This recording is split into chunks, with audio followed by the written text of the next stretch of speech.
Mission cards up. Break that board game, yeah, yeah, yeah. The journey starts now. Find that card game, yeah, yeah, yeah. Yeah, yeah, yeah. Dominate the field, master your tactics. Dominate the stage, master strategy.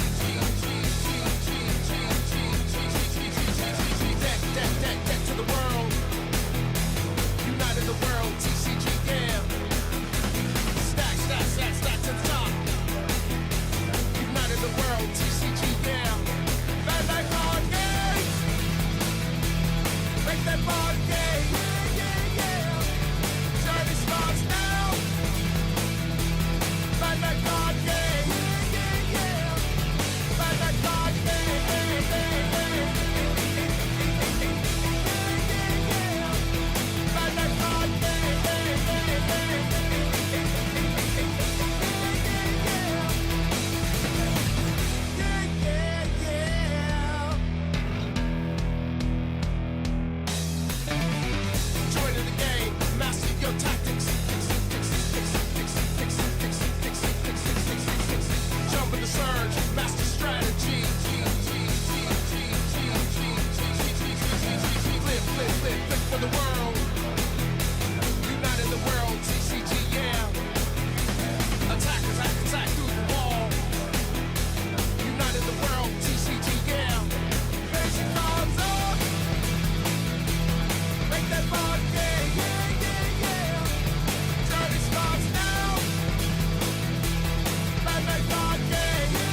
Oh, yeah, yeah, yeah, yeah. Good morning, everyone, and welcome back to day 2 of the Venice One Piece Regionals. My name is Nathan, or Dr. LIVESTREAM, and I'm joined by Taj. Taj, how are you doing today? Yeah, doing really well. Looking forward to today's action. Obviously, we've got our top 32 matchup starting up. We've got literally 5 rounds of action today. But Nathan, should we break it down to players who, well, viewers who might not have seen a Top Cut before, and how things change from day 1 to day 2? Yeah, let's get into it. So obviously day 1 is normally like 9 or 10 rounds of Swiss, and then at the end of Swiss, your rankings are like, you know, revealed, and who the top 32 players are. So from 1st to 32, you then get to play today, so the next day, in a Top Cut. So what changes there is it's now best of 3 instead of best of 1, and it's just like a bracket system until you get to the final. So the top 32 will go 16, 8, 4, 2, winner. Exactly. So yeah, that's it. So we have now got our top 32 players, and here is the bracket.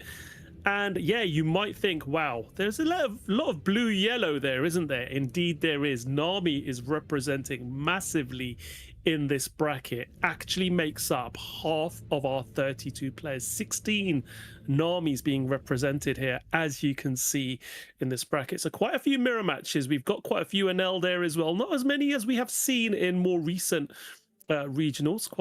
There's a couple of mirror matches there. But yeah, and we've got a few outlier decks as well. Obviously, Lucy we would expect, which we see being represented here as well, with 3 of the decks as Lucy, and a couple of ace decks there as well. I believe we've just got the one actually ace. Just one, yeah, just one ace. Yeah, in our top 32. So yeah, what are your surprises here, Nathan, as far as representation in this top 32 are? I mean, I'm just surprised how like little outliers there is. Like, you know, there's 16 Nami, there's 9 NL, then the next thing is 3 Lucy, and then after that it's just unique decks. There's a Jinbei, there's a Mihawk, there's a Red Green Luffy, and that's it. So it's quite crazy.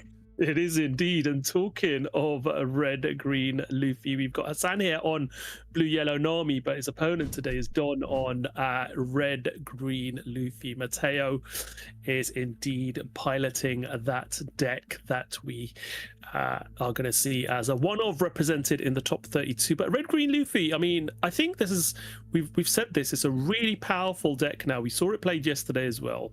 The fact that you can use your Don cards as 2k counters is absolutely fantastic. And I think it's such a, you know, it makes it playing against it, a unique style of play, doesn't it? Because you now have to factor in Don as counters. So it's almost introduces a new play style into the game for players playing against it. We get the fist bump, and that's the top 32 up and going. Sorry, you could talk, we'll go through that as well as we talk through the game. But starting off with Mateo here. Yeah, so Mateo's kicking us off, a Garp Searcher, and what just grabs Zoro. Yeah, I mean, that'll be great in 3 turns when you get to play that down. Absolutely. Oh, we do see a girl in hand there for Nami as well, which is an automatic 2-Don play, which is going to give so much value now, isn't it, going forward in this particular first game? Yeah, it's we've not seen a girl get played on curve, I don't think, and like we saw a lot of Nami games yesterday, but yeah, I don't think we saw a lot of girls on curve, so nice to see it, I guess, in top 32 here. Also, you did see a Sky Luffy get discarded there for the girls, so this Nami build's a little bit different. It is running the 4 5-drop secret Luffy, and also 4 of the Nico Robin Sky Island from OP15, so it's running a little Sky Island package. You know, the Robin combo into the Luffy is just so strong, and then obviously the other Sky Island target, I guess, is the Zoro. As we just see get played there. So yeah, absolutely. Definitely a different take on Nami. So it'll be interesting to see. Oh, and there's the deck getting knocked over, and the nerves are on. You know, very fair. Yeah, definitely, as you say, is a slightly different take on the standard Nami deck list that we see. So no Thriller Bark engine in this one. This one purely is made up of Straw Hats with a Sky Island package in there instead of the Thriller Bark package. So those not familiar with what we mean by that. There is a Thriller Bark sort of 4-card combo that you tend to see in a lot of yellow decks, and a lot of Nami players have been adopting that. But it's nice to see a Nami deck that is very pure to the Straw Hats, indeed. So yeah, we'll see how this one plays out. But we're seeing Mateo with the Usopp and Laboon on that side of the table now as well. Yeah, obviously Laboon's part of the new cycle of cards of 2k counters in OP15 that are 1-drops that then have a anti-removal protection for your characters. So Laboon is if your 7,000 power or less character would be removed, and you can just rest 2 your cards instead. So that could be Dawn, that could be characters, that could be whatever. So obviously really, really good. Yeah, definitely. This game's going fast. Very fast indeed. Yeah, no, but absolutely, it is a fantastic protection card, especially in a deck like Luffy, where you're going to have a lot of Don open. You'll have smaller characters early on, like that Garp, that potentially won't be doing much.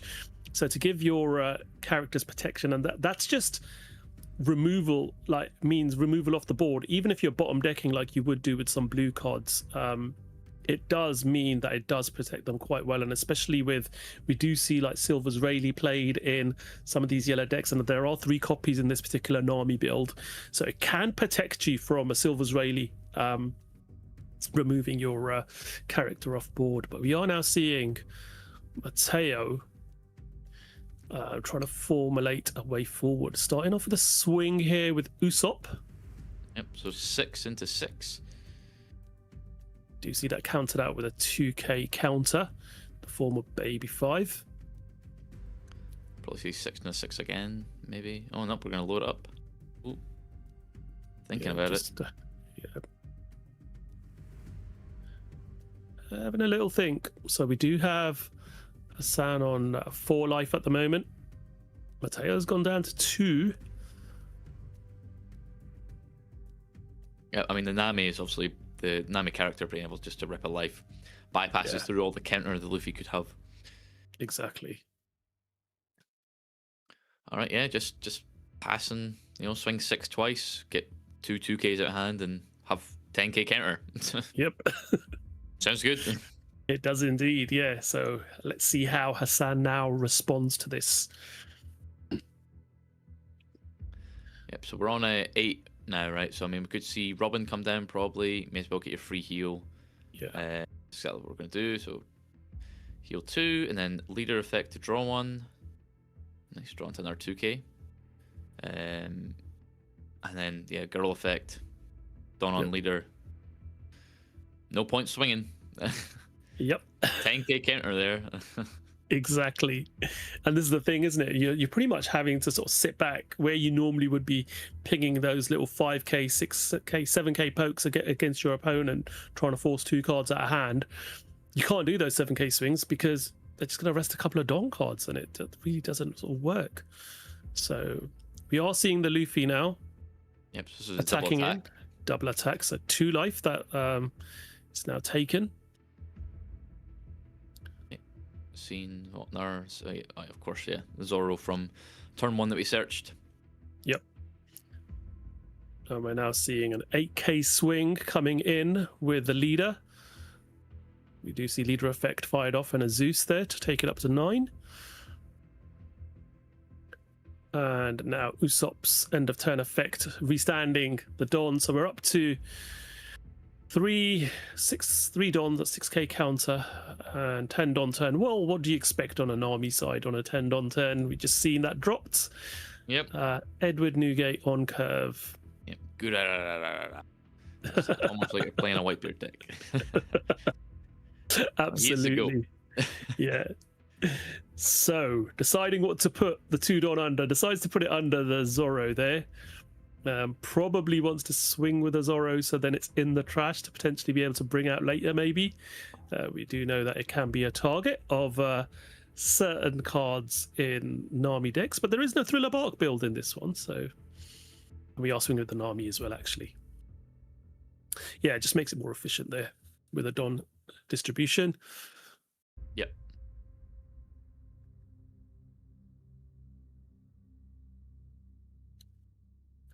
So, back over to Mateo now.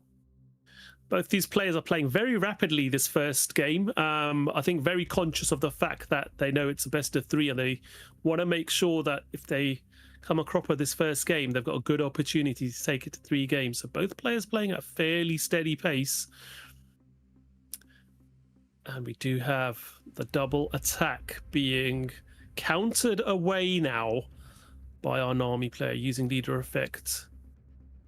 And our players continue on 3 life with Hassan. And this Nami leader effect is so strong, isn't it? I mean, being able to bump your leader up to 7k for the whole turn just by sort of getting rid of any card from your hand is just insane, isn't it? Yeah, it's ludicrous. I mean, obviously we see, like, you know, there's cards in red like the Zorro that just saw get played, and then obviously we got the Edward Newgate from OPO2 that's now rotated out. But those are the similar effects of, like, you know, buff your leader 2k until the end of your opponent's next turn. So obviously you get it offensively as well as defensively. But Yeah. you know, they're 7 and 9 drops compared to Nami just having that inherent effect built in every turn from the get-go. So long a Dawn's on leader is amazing, right? You know, that 7k Yeah. base, obviously discard any card that's useless in your hand, non-counter or not, is insane.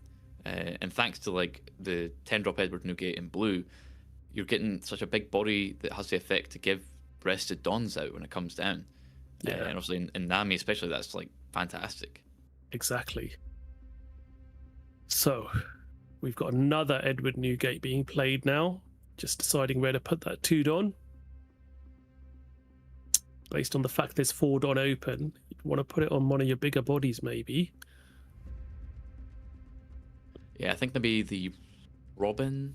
Yeah, the Robin's going to be a free hit, essentially, because Mateo's going to know they can't swing into the Robin without having to take life, so that makes it a little more awkward. But no, he's going to go for the Newgate, make sure I that did wonder big... maybe could swing big into a Zorro. Yeah. If you fancy, remove that. Yep. Yeah, actually Puts going to the- swing with a Nami here as well. Interesting. Yeah, puts a rested Dawn under that with... Was that with a girl? girl. That you... Yeah, because just any Nami card, it doesn't need to be leader. Yeah. So you can give it to the character if you feel like. Yep. So 7k swing to begin with the leader. That would require 1 Dawn and 1k counter from hand to protect, you would assume. Considering the swing. Well, you're 7k base, remember, thanks to Zorro. So. Oh, sorry, yeah, you are. So yeah, One. just be 1 card from hand or 1 Dawn. I forgot he played a second Zorro there. Yeah. There is actually a 2 on the leader. I should be paying more attention there. But yeah, absolutely. So 7k leader on that side of the board as well. So simply a 1k counter should be able to do that. Yeah, I think it's a tough call if you want to save the Dawn for if the Newgate swings in. Like, I think you're trying to figure out, okay, if Newgate swings in for 14 to Zorro, can I protect that? With 6k counter, then yes, I can. So would I just give the 1 from hand, or would I just give the Dawn here? I think giving the Dawn's fine. Yeah. So you see Robin's also just another easy Dawn or 2k from hand.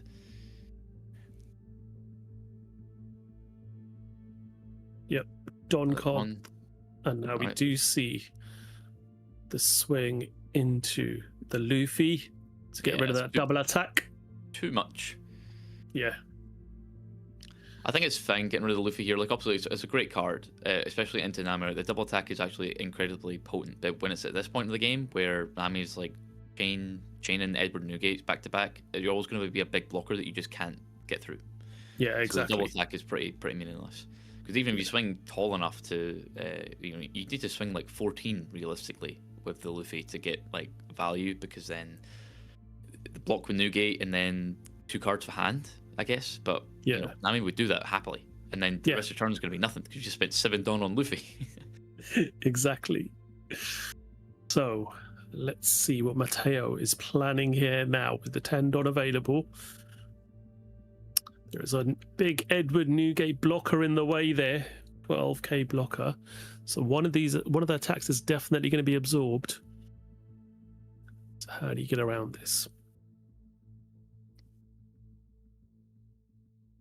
Want to make sure you keep enough Dawn up as well for countering against, now that you've got 2 Edward Newgates, if there's another one coming down by any chance, which there doesn't look like there is one in hand, but if he does top deck one, then that would be a huge challenge to get over. So Mateo starts off with a 9k swing from Zorro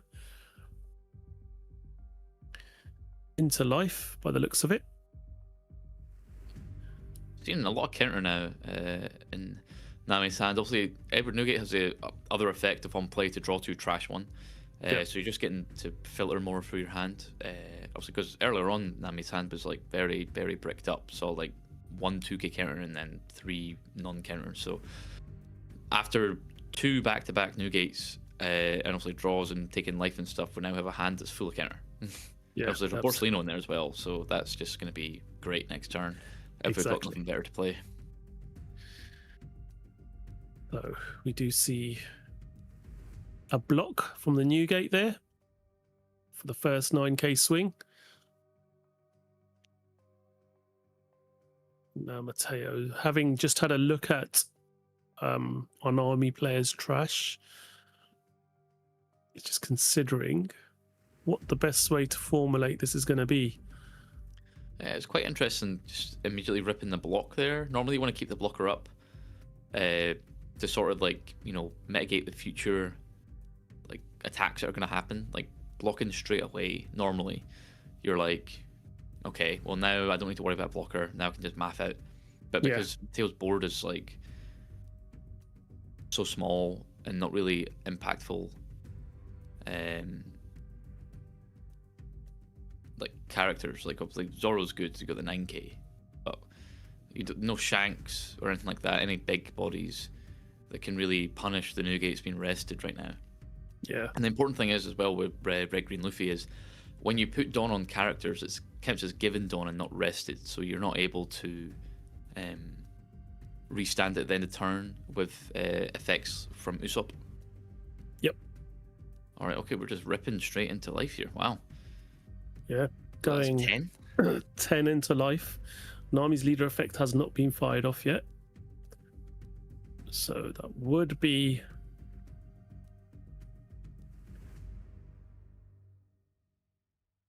a card from hand to activate the leader effect, and then 2 2Ks, but decides to take that one. Okay. And now Mateo. Well, swing with Usopp, right? Get a card out of hand. Yep. May as well. Activates the leader ability there, so the girl gets trashed. Now you're left with 3 Dawn. And we see that Know You're Strong event that could freeze Nami and Robin, which is exactly what we're going to do. Yeah. Okay, so both of them frozen, and then end of turn we restand 2 thanks to Usopp. Yep. So only 4k counter with Dawn, but I mean realistically, Hassan is now in the position of like, right, I'm on 0 life. Obviously, I know I can heal because Borsellino's there, but 0 life, and I'm facing down, 9k, 9k, 7k bodies on board. I don't want to swing with Newgates if I can help it. Maybe swing with 1. If you're going to play the Borsellino's down, so you still have 2 blockers and you get another life.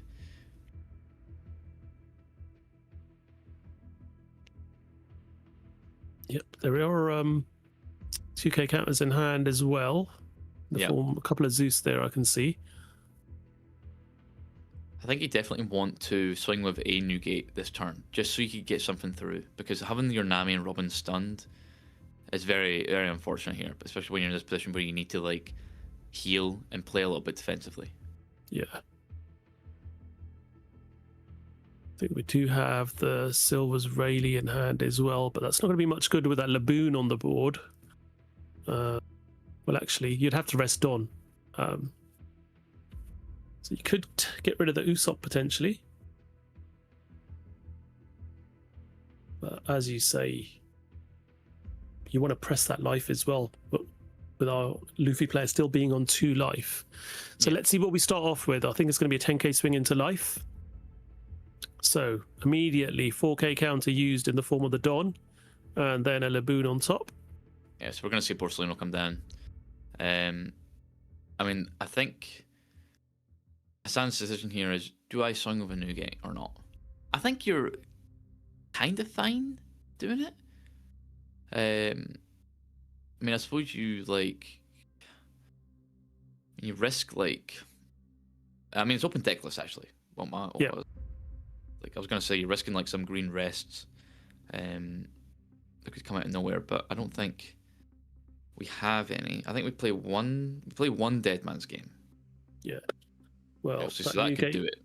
Yeah, the Newgate did swing, and it did go into that Zorro and get rid of it. And we are now, as you suggested, going to see Borsellino being played to heal 1 life and get another blocker on board. So 2 blockers, 1 life. So 4 hits would need to go through now in order to win the game for Matteo. So makes it a little bit more difficult now. Yeah, definitely. I mean, if Dead Man's Game was here, this would be insane. But as a one-off, so I don't think I see it. Yeah. So I think Matteo just has to push through best you can here, because Hassan's hand is like very, very big, and we know there's like 3 2K counters in there, and then 3 1Ks. So yeah. So plenty of options with those 2 Edward Newgates that were played. As you were saying, you can filter your hand, which Hassan has been able to do. So we're going to start off with a 7K swing with that Luffy. Yep, get 2 cards at hand immediately. Yep. And I think that's what you want to do is at least get your opponent to get rid of 2 cards from hand, or use an early block. Yeah. I think you probably save the 12K block for Zorro, and then Borsellino you only want to use if you need to, because obviously Borsellino can also just attack next turn. Yeah. As well. So it looks like Nami's going to be used to activate the Nami effect that may be used as a 1K counter as well. So yep, Nami being trashed to activate leader, and then a Nami being used as counter to go up to 8. So that one works quite well, because Namis don't really do much when your opponent's down to 2 life. They are good for the KO effect, but the primary effect doesn't work. So we see a 9K swing that is, as you rightly suggested, blocked by the Edward Newgate. And now we see another Zorro coming down, giving us that comfortable cushion of making our leader a 7K leader again, which does help when it comes back to the defensive turn. And now has 8K swing with leader coming in. And I just need a 2K counter. That's, yep, countered out with baby 5. And then we just restart the 2 Don with Usopp and pass back over.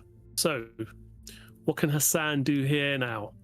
We've got 2 big Edward Newgates. We've still got the Nami and Robin are active again now as well. Borsellino's there as well. So 3 blockers. You got your Nami and your Robin and your leader as well. Can you push for game here? Yeah, it's kind of tricky. I mean, you know, there's 8K counter, and obviously Luffy is a 7K base now, so it's not nice when they choose another foot Nami. Exactly. I mean, you've got like really solid attackers here, and your hand is just full of defense, like in terms of counter. Unfortunately, there's no heals. Like I think you'd love this turn to play in our Robin or in our Borsellino or something, just so you could get,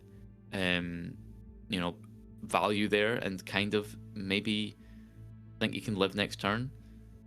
Because pushing into a 7K base is quite tragic. I mean, we see Charleston there, so it's going to be a tough turn to get through here, I think. Absolutely. So 7K swing coming in, and we see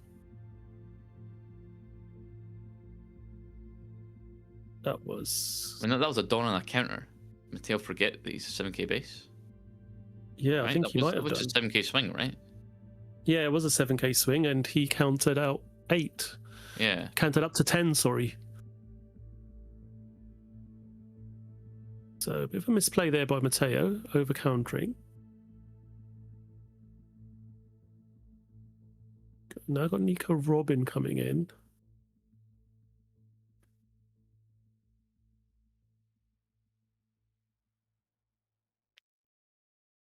So Mateo's just checking again. Opponent's trash. Robin with a Don attached. So it's a 9k swing. Would require ones on and a 1k counter.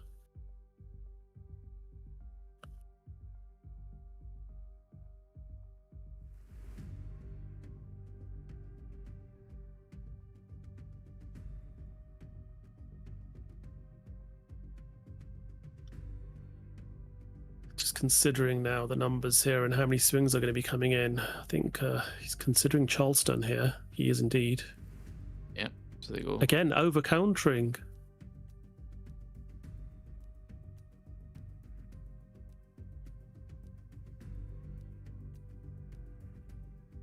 Yep. I think Mateo's forgot it's a 7k base. Yep. Oh no, he's not. Sorry. He's got to trash a card, doesn't he? For Yeah, you do have to trash card for Charleston, Charleston. yeah. But it's still 4K yeah, but counter again, 4k counter. Yeah. when it's only swinging for 9. I mean, yeah, that's I think that's fine. Definitely the first swing. Yeah. Just gave Well, an extra card for no reason. Yeah. Well, let's see what Hassan does here now. It's got. We've got 6. No, sorry, we've got 6 7. Don available. Yeah, 7 Don available. I mean, yeah, you can swing. You can swing 9, 9, 12, 13. I mean, obviously you got 8k counter now. There's only 1 card left in hand, I think, for Mateo. Yeah, it looks like it.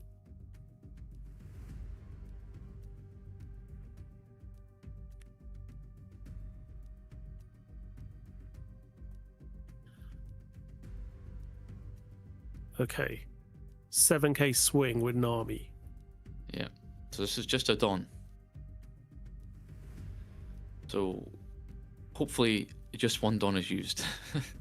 Yeah.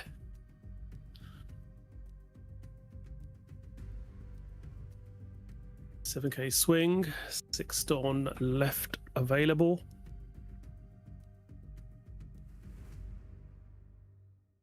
Nice to take that one. Wow, okay.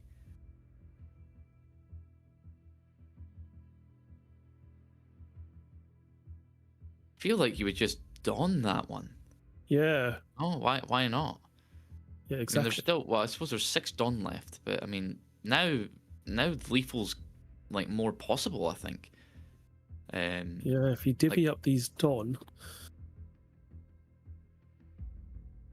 All right, we're not So, going to do okay. this. Okay, we've got an Well- porcelain. Okay, I didn't even see that in hand. Yeah, fair enough. Yeah. Okay. Now there Wow. is a brick wall now in front of Mateo. There is literally. He's down to 1 life. He's got no blockers himself, yet he's up against 4 blockers and 2 life. So Yeah. there's no chance of winning the game this turn.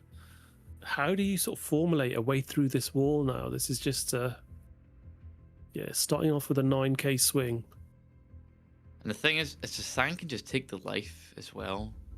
Yep. I just realised that the draw would have been the Borsellino from the Nami effect because our life was taken away. Yep. I forgot about that. Yeah, definitely should have countered that. Definitely. But with two life and only 3 attacks coming out next, all of them have to hit, and you would have had 3 Dawn still. So 6k Yep. counter, which would have put you up to 13. So any 12k swing or less, you would have been good. And obviously you only had 6 Dawn left, so Borsellino could have max swung 6. Yep. So definitely I think a misplay there. Obviously forgetting your 7k base as well. Very unfortunate. But I mean, that just shows you the nerves, right? Obviously Yeah. this is like round 1 basically of the day. You've played yesterday, you've made it to top 32. You get to rest at night, and then you're coming straight in immediately, and you're going to forget stuff like that if you've not done a practice game beforehand. Normally I try and do that before tournaments I'm playing. Yep. Try and play my deck in the morning just so that I'm in the mindset of like, right, make sure I remember my automatic effects and what my Yeah. deck actually does. Yeah, exactly. And let's not forget these players went through 10 rounds yesterday. Yeah. Probably were analysing their opponent's deck lists last night as well for their route to the final. and may even be doing playtesting with some of their friends at the hotel till the early hours against those type of decks. So yeah, you can see that sort of fatigue kicking in sometimes, even though you think, right, it's only the first round of the day. And as you say, sometimes you come in a little bit rusty after a long day of play. So you can make small mistakes like that. But we do now have, let's not dwell on it, and let's see what Matteo can do here. Really difficult decision here now. So 8k swing. We're going to see Newgate blocking that one. Now we're going to see the swing coming in. 7k swing from Usopp. Yeah, just trash a card from hand. And we're going to leave 5 Don open and just pass back over to Hassan now. So we were saying, yeah. God, sorry. Go ahead. No, it's all good. I think like Hassan is in an amazing position here. Like 1 life, no blockers, only 5 Don. A 12k swing right off the gate. Yeah, you just do that. Because, you know, if Matteo takes it, then you just load up the plate on the other Edward Newgate and swing 22. Yeah. Ridiculous. You gotta like Charleston here, right? So yeah, that's exactly what we do. But now we're down to 1 card in hand and only 4 Dons. So you know the maximum counter here is 10 again. Yeah. So I mean here you just swing 9 Robin, I think. I'm just gonna swing 7 with Nami, take 2 Don. Yeah, you 9. You have to like Don and then card for hand, but then you just swing 6. So you gotta take it, and then that'll be game 1. Game 1, yeah. To Hassan. Congratulations. Yeah, absolutely. Hassan takes game 1, and we were saying they had a really quick start, but we've taken 29 minutes to get here, so almost half the time has been taken up on game 1. They did really get off the blocks really quickly, but that game did go in to almost half of our time here. So yeah, so Hassan takes that game 1, and we move on to game 2 between Blue Yellow Nami and Red Green Luffy. I mean, what do you think of this game 1, Nathan? I mean, what were the key moments for you here? I mean, I think the misplay was huge. I think you've just like gave away so much by just forgetting your 7k base. In terms of giving away the extra card and then also just missing out on the 1 Don that you could have countered with to deny Nami the draw, right? I think especially that's exactly what you want to do against Nami when, like, you know, they're just like, okay, let me do some maths here with Don, and they went down to 6 Don, so now you know there's going to be no big body coming down. The worst thing that could come out is Borsellino, which obviously dead because they drew it from you taking the life. Yeah, I think having that girl from turn 1 was really, really key for that Nami player as well. Being able to drop that Nami, having the Nico Robin on curve as well, and then the 2 new gates. It's almost like he found all the pieces he needed to early on to be able to really enforce that pressure, I think, as well. That really did help. Yeah, definitely.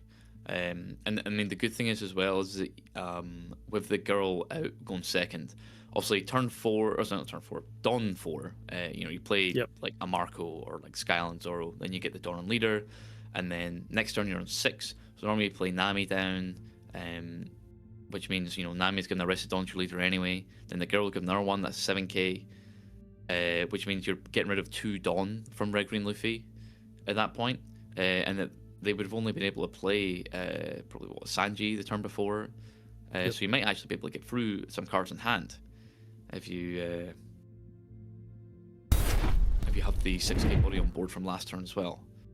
Yep. Here we go. So same again. Red Green Luffy going first. Yep. And I got upset. Will we see Zoro? Yep, there it is. Do we take it? I think we do. Yeah. Zoro was so key. Right, and every I didn't even see Shanks there. Okay, yeah, Shanks will be key as well. Okay. Yeah. 10 cost Shanks is taken to hand. Very useful card indeed. Sets all of your Dawn cards as active, which you tend to, when you're going to play it straight away, and then you can attach those 5 Don to your characters to make sure you're not over that 5 Don at the end of your turn. Because remember, among Luffy's leader effect is if you have 5 Don or less. Yeah, or less. Yeah, so you can't just keep up, 9. Yeah, it is or less. So exactly. I mean, you could, if you had nothing better to do, you could keep up 7, I guess, in Charleston and not discard to restand 3 Don. Yeah. And then your leader effect would be activated. Oh, there's a girl on turn 2, so a bit late. But will be key for next turn being able to get that number. As I said. Exactly. Do you see a Sanji coming down?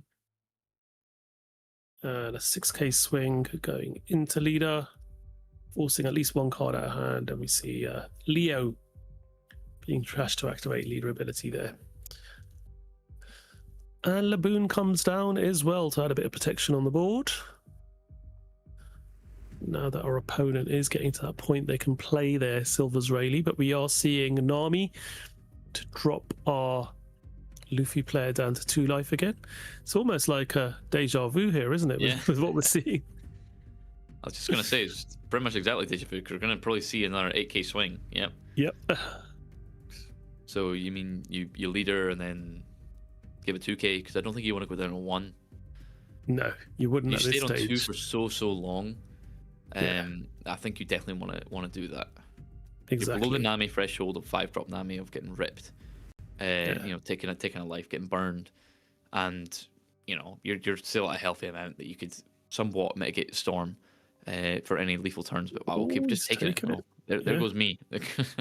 I'm not sure whether he had a viable sort of 2k counter in hand that he wanted to let go. So maybe he's like expecting the 7k swing and was happy to take that and give a 1k counter, but no, having only the 1 Don up didn't really give himself much of an option. So we are now seeing leader effects by Hassan for that Sanji swing. We're now going to see the rush Luffy coming into play. We stand 4 Don. So what do you want to do here? Do you want to start off with a 7k swing with leader? And we see a counter. And then pass. Yep. We're standing a Don, so up to 4 Don now for 8k counter. We're just down to 1 life for Mateo now, so that does make it a little bit more awkward. Yeah, 100%. Being down at 1 is quite rough. Because you just need to get through one swing. Yep. And then from there, you're gonna feel great. Yeah. Because then you can just go tall and burst through the 10k counter they might leave open, or just build up board and not worry about it.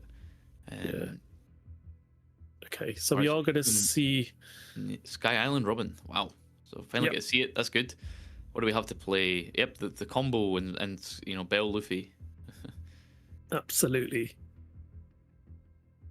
Now, Mateo, I think this turn could possibly play a Nami blocker and then put a lot of Don on that double attack just to apply some pressure, maybe. Knowing that 5 Don can be restood with... Is it 4 Don or 5 Don with an army? I think it's 5, right? 5, yeah. Let me read. Let me double check. Where's Nami? I've got the deck list open, but I can't see her. There she is. Yeah, it's 5. It's 5 Don, yeah. So you set your 5 Don as active. So it could go potentially a 12k double attack swing with his Luffy character. No, but going 7 double attack. Leader effect and a 1k. So trying to chip away at that hand of Hassan here. 7k swing now. That one is taken.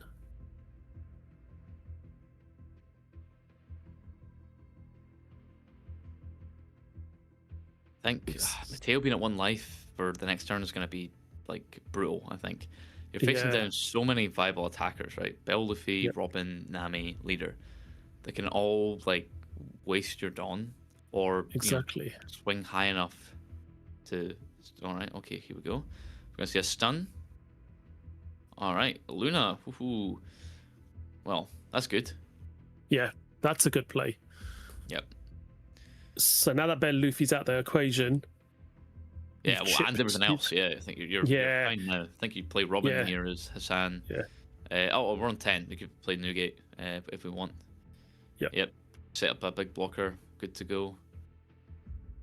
So Newgate comes down, stun the board, so it makes it a lot more difficult. And now Mateo is in a position where he's managed to get Hassan down to 2 life and chipped away a few cards from hand last turn. And he does have access to that 10 cost Shanks now as well. That He is got from true. that Yeah. early search from the GOP. So could potentially start off swinging and or just play the Shanks out and replacing the GOP. Yeah, I mean, playing the Shanks, getting 10 Dawn means you have what you need to give 1 to the leader, so you have 9. And then you could use 5 because you restand 1 at end of turn with Sanji. Yeah. So yeah, you've got 5 Dawn worth to put on characters and then swing into board. I think you really need to try and clear up Hassan's board if you don't have another like Luna or something in hand. Yeah. So I think the Shanks is fine because you're establishing. I think that is a Luna in hand. So That is a Luna in hand, yeah. yeah, you could just go. I mean, you obviously can't play Shanks because you can't play the Luna afterwards. But Yeah. I think that's probably the debate here. Do you establish a big body, Yeah. or do you just play? I was gonna say Zoro Luna, but you don't have any Dawn to go on leader. So Yeah. Yes, that's the sad thing about Shanks is you can't play cards from hand. It's not just even characters. If it's characters, then that would be insane. But you can't play cards from hand. So that Dawn that you do restand becomes very useful for your counter, obviously keeping 5 back at the end of your turn, or even just 4 with the Sanji on board, as you said earlier on. So 6. But you would have Dawn available. I think. Do you start first of all by just poking and seeing how Hassan responds with swings? Yeah, I mean, I think you do. Yeah. I think you poke and see. Yeah. I mean, look, there's only 5 cards in hand for Hassan, so I think ripping 2 immediately with a double attack because that's Yeah. always going to happen, right? Either Yep. Newgate's going to block, or you just rip 2 cards at hand. Yeah, it's So- down to 3 cards in hand now for Hassan. Yeah, I think honestly, I would rather play Shanks, and like swing board. I think. Yeah. The Luna is nice. Like obviously that you could just wait another turn and do that. Yeah. Because you've got Hassan down to 3 cards in hand and obviously 2 Yep. life. So, but I think if you obviously we're not going for Shanks now because 1 Dawn's on Sanji, Yep. but by not playing the Shanks, you're missing out on the big body that can threaten the Newgate. So 8k swing, testing whether you've got a 2k counter in hand or not. So 4 cards in hand now for Hassan. 1 blocker, 1 life.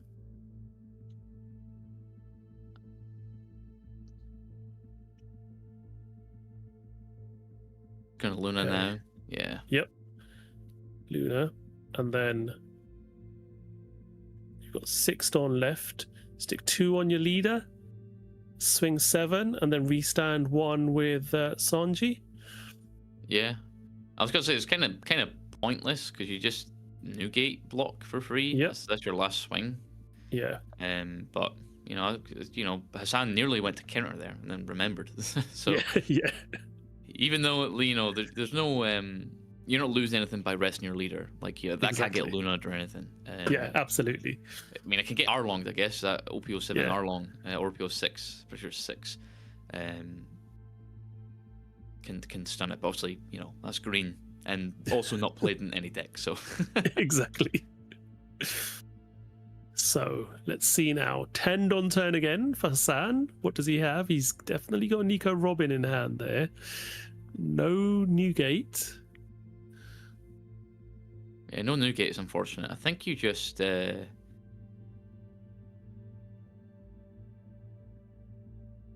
mean, you got the Borsellino. I think Borsellino's probably better. Yeah. Like, granted, Mateo only has like 2 realistic big bodies and only 7Ks. But Robin or Borsellino is a play here. Yeah, I And mean, those- he's shown the fact that he's rested 7. So even if he changes his mind, he would have been a tell that he's got a Robin in hand. Yeah. So decides to go down the Robin route there. Puts a Don underneath his Nami and passes. Yep. The power of 10K counter. Exactly. Just gets a nice bigger body on board now. Do we have the third Luna back to back? Yeah, that would be something, wouldn't it? Yeah, I mean, similar to what the Purple and L game yesterday, but that Mr. 1 got frozen from the get-go. Yeah. Will we see electric There's definitely Luna? a Charleston, and it looks like could be a Luna, or it could be. Yeah, I think it might have been. No, that's Deadman's game. Okay. Yeah, Deadman's Game. Right. Let's see what Mateo does here. Let's try and formulate a game to win to force this to go into third game. San is 1 game up.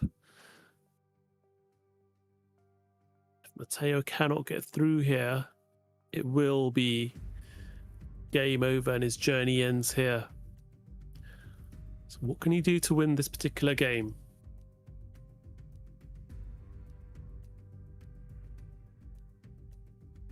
Yeah, it's quite a tricky spot, I think. I mean, the good thing is with the open deck list, you can see that Hassan isn't playing any Peronas, any third barks, so you don't need to worry about your characters not being able to attack.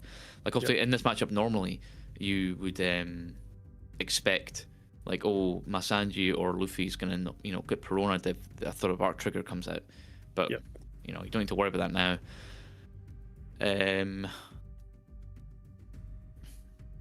Yeah, I mean, 5 in hand. Oh. Yeah. The only problem Mateo's got is he's only really got 2 viable characters that can attack here. Yeah. So it does restrict what he's capable of doing, especially with that big Newgate blocker there as well, which will absorb one of those attacks. So we're going to start off with just a 7k swing into Bell Luffy, which gets countered out with a 1k counter. So 4 cards in hand for Hassan. Okay.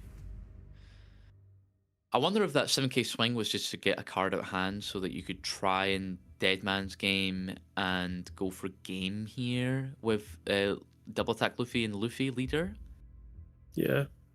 Because you could rest the Newgate and then like a Dawn, I guess. Okay, we're not going for that. We're just going to rip cards out of hand. Yeah. So 2k counter in the form of Baby 5. I think he's potentially thinking about playing that Zorro, probably over the Garp, and then again swing in into that Luffy again.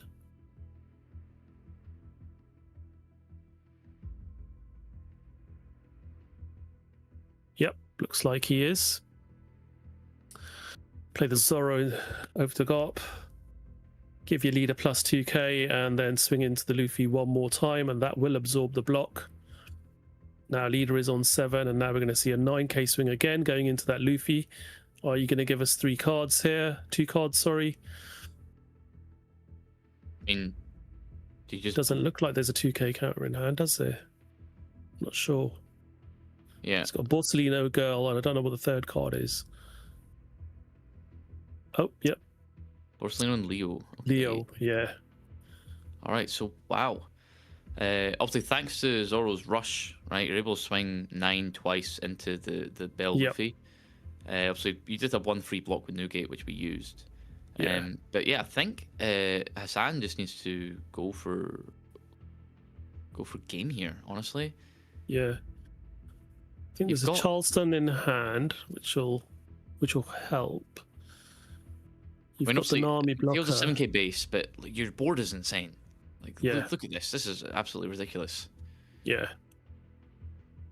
Yeah, playing that Robin last turn definitely did help. So we are seeing the Charleston being played now. Trashing the Shanks in order to activate. So back up to 3 Dawn. Yep, so I don't know what that life was. It was a 5-drop, so well, we'll give you Borsalino or Nami or Sky Luffy, I guess. Yeah. Didn't quite catch it. Obviously, now that Luffy is now 12,000 power, so Yeah. gonna have to. Honestly, you're gonna have to block that. That's the one you're blocking. Yeah, absolutely.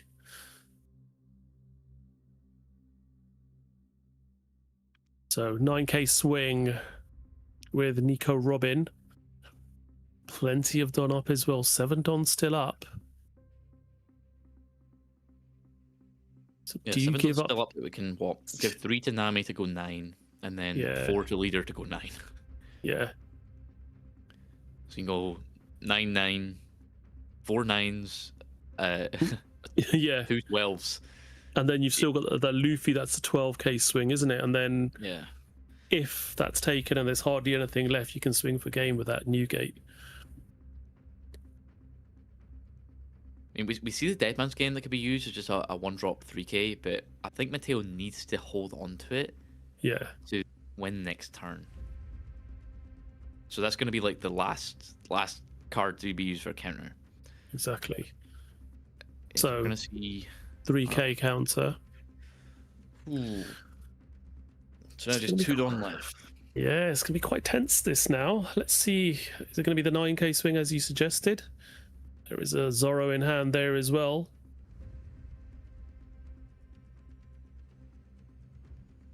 Yeah, that's a good thing, right? You've got the like. I mean, I don't even know you do. I don't think you do Zorro, right? No. Yeah. Because you only have 2 cards in hand. I think you need to just keep them. Yep.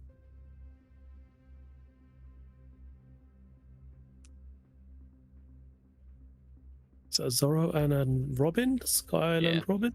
Yeah. Island Robin, yeah. Which is useless here because your board is, actually good. So Yeah. there's no point. Okay. 7 with Nami. So 1k counter needed to get out of this one.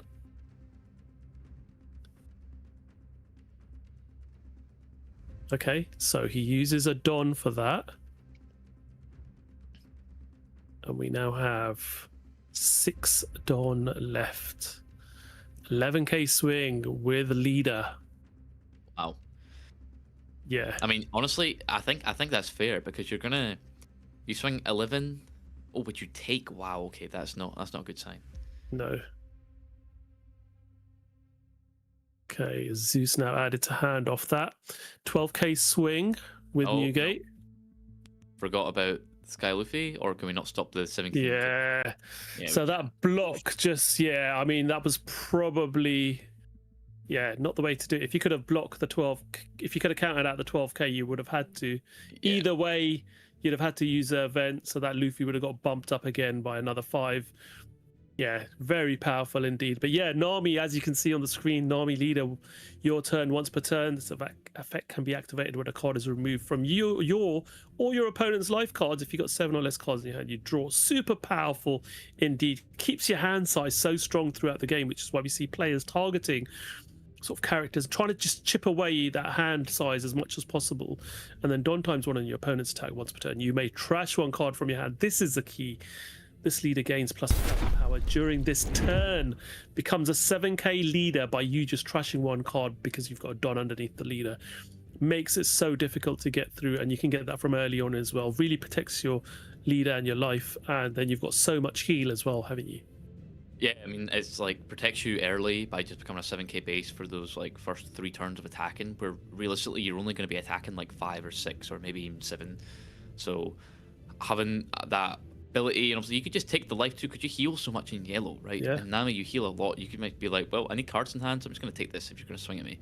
And then, cool, next turn I'm going to heal it back up with Robin, with whatever. Absolutely just very, very strong. Just sort of power there, right? Both kind of annoying decks in terms of the fighting into them for the counter, right? Obviously, Red Green Luffy is very, very difficult to swing into, because it's like, okay, cool. I can see you've got 5 Dawn, you've got 10k counter just there. I need to math about as to how the best way to go about this is. And we saw there, right, Hassan able to do that and bring it in. So, we've got some of the bracket already. Simply Lucy Mirror, a Lucy 1. Surprising there. Lucy's made it through. Oh, wow. The surprising thing there is the Ace won against an L. That is insane. So, right, wow. So that's really big for Ace. Obviously, Ace now into Nami, which is better than an L in terms of the matchups there. So that's good. And then on the other side of the bracket, we've got Mihawk able to win out against Jinbe there. And then the other 2 games are Blue Yellow Nami. Yeah, and the other Namis that were playing NLs there have managed to get rid of the NL decks as well. So 2 NLs have fallen to Nami already on that side of the bracket as well. So yeah, looking fairly promising for the Nami players here, with obviously the ones of the mirror match getting through, but those 2 that faced off against NL also getting through. And we just saw Hassan beating Mateo there to progress through as well. So already have quite a few Namis into the top 16. It's about 8 Namis already there. Yeah, quite a lot. So yeah, I mean, it's going to be interesting seeing how this goes forward now, with which other decks make it through from our top 32 matchups. But we are getting into sort of like the really important match, isn't it? The top 16 matches that are going to be coming up now are the make or break whether you get that serial card or not. That's the key thing that everybody is after. So we'll talk more about that, though, in a little while. What we're going to do, we're going to go for a little break now, and then we'll be back to talk about our top 16 matchup and show you our feature match for top 16. So don't go too far.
ジョーカー選手となりました。世界の頂に無敗で上り詰めたのはガンノン And Caden scoops it up. We have your champ, Cross.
Already start. ただ神作王に輝いたのはジョーカー選手となりました。世界の頂に無敗で上り詰めたのはガンノン And Caden scoops it up. We have your champ, Cross.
Odie Star.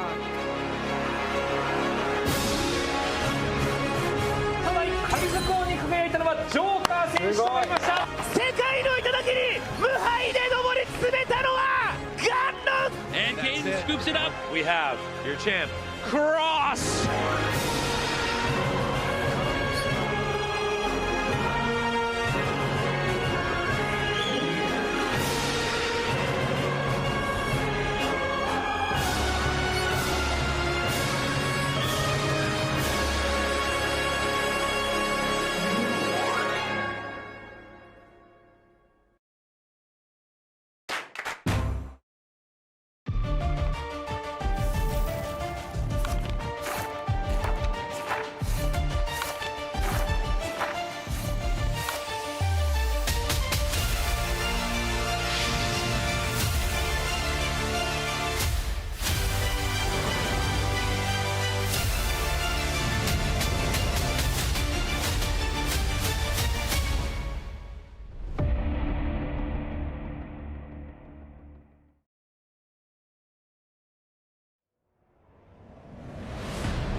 We're back. Day 2 action from the Venice One Piece card game regional, and we are now at our top 16 matchup. So we started off the day with 32 players.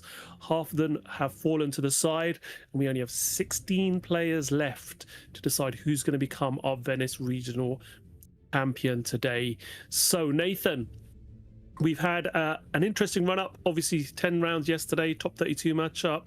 This is now the big crunch game, isn't it? Top 16 into top 8, guaranteeing you that serial card that everyone is sort of like sought after. And once you get past that stage, it's try and go on and win it and become king of the pirates for this regional. Yeah, 100%. This is the big ticket game here. Like, obviously, making it top 16 is good because you get this top 16 croc card. But the 16 into 8 is really, really important, right? You get this Mihawk and you get the cereal. And then from there, it's like, yeah, cool, I peaked. And then if you want to win, go win. Or second, you know, get the first place mat and whatnot. But yeah, really making it to top 8 is what most people, I think, want to try and achieve when they come into these tournaments. And so we're just looking at the bracket. Obviously, the bracket's finalized. So we have Lucy winning the Lucy Mirror. Who would have thought that? And then Purple Nell winning the Purple Nell Mirror. Who would have saw that? Yeah, I mean, looking at this particular breakdown, it's, I mean, 3 Namis guaranteed into the top 8, that's for sure, with the 3 mirror matches going on. And Anel is guaranteed in the top 8 as well, with a mirror match, Anel going on down there. We have another Anel versus Nami matchup. We saw how those went earlier on, but George did beat a Nami in the last round to be able to get to this top 16. So we'll probably want to continue that run as well, having done that. But our feature match here is gonna be Nami versus Ace, so it'll be interesting to see how our players here, Federico versus Giovanni, on Ace. So Giovanni here will be piloting our Ace deck, managed to make it through this one Ace player left. Well, that with one Ace player that actually made it into top 32. And Federico, familiar face there for those of you who've watched our streams over the years. Federico has made it through to many top cuts and been on stream before as well. So it's going to be a good matchup between these two players. Yeah, definitely. It'd be nice to see Ace. Nice little something different, right, compared to the Sea of Nami. We will no doubt, once we go into the top 8 and beyond. Just because of how the 16 and 32 it's gonna happen. But yeah, Ace exciting. Obviously we saw the deck list beforehand. Obviously this Nami is more standard, it's more Thoroughfare Bark stuff. Obviously the last one was the Sky Island package, which is cool. And that's what the Purple Nell that you were saying is actually playing against Hassan, who is on the Sky Island build. So that will be pretty difficult, I think, for them. Obviously, the Secret Luffy is just absolutely insane against Purple Nell because they're playing so many events, and you just get so much value, and it's pretty much immovable. But yeah, going on to our feature match, back to Thorough Swap, as they call it, and obviously Ace is on Honestly Impact, which is an interesting tech card. Seen some decks play it, and some not. Obviously, for people who are unaware, I think it came in OP11 when Kobe got sword support. And it's a 6-cost event. You give a character minus 4,000 power, and then you can KO a character with 6,000 power or less. And it's got a trigger to KO a 6,000 or less power character. So obviously, you're able to power reduce a 10,000 body like Gecko Moria and then KO it. Or you could power reduce something that's rested, swing into it, and then KO like a stood 6k body. Which is obviously like the utility of it. It's got either or. You can go for tall bodies, you can go wide, and so probably will be useful in this matchup. As I said, you can use it against Gecko Moria just to remove it immediately, or because the board's so wide, you could just go into them. Yeah, absolutely. I mean, I use that Honesty Impact card to great effect in my PRBO1 Sanji deck when it first came out, for sure. So yeah, really versatile card indeed.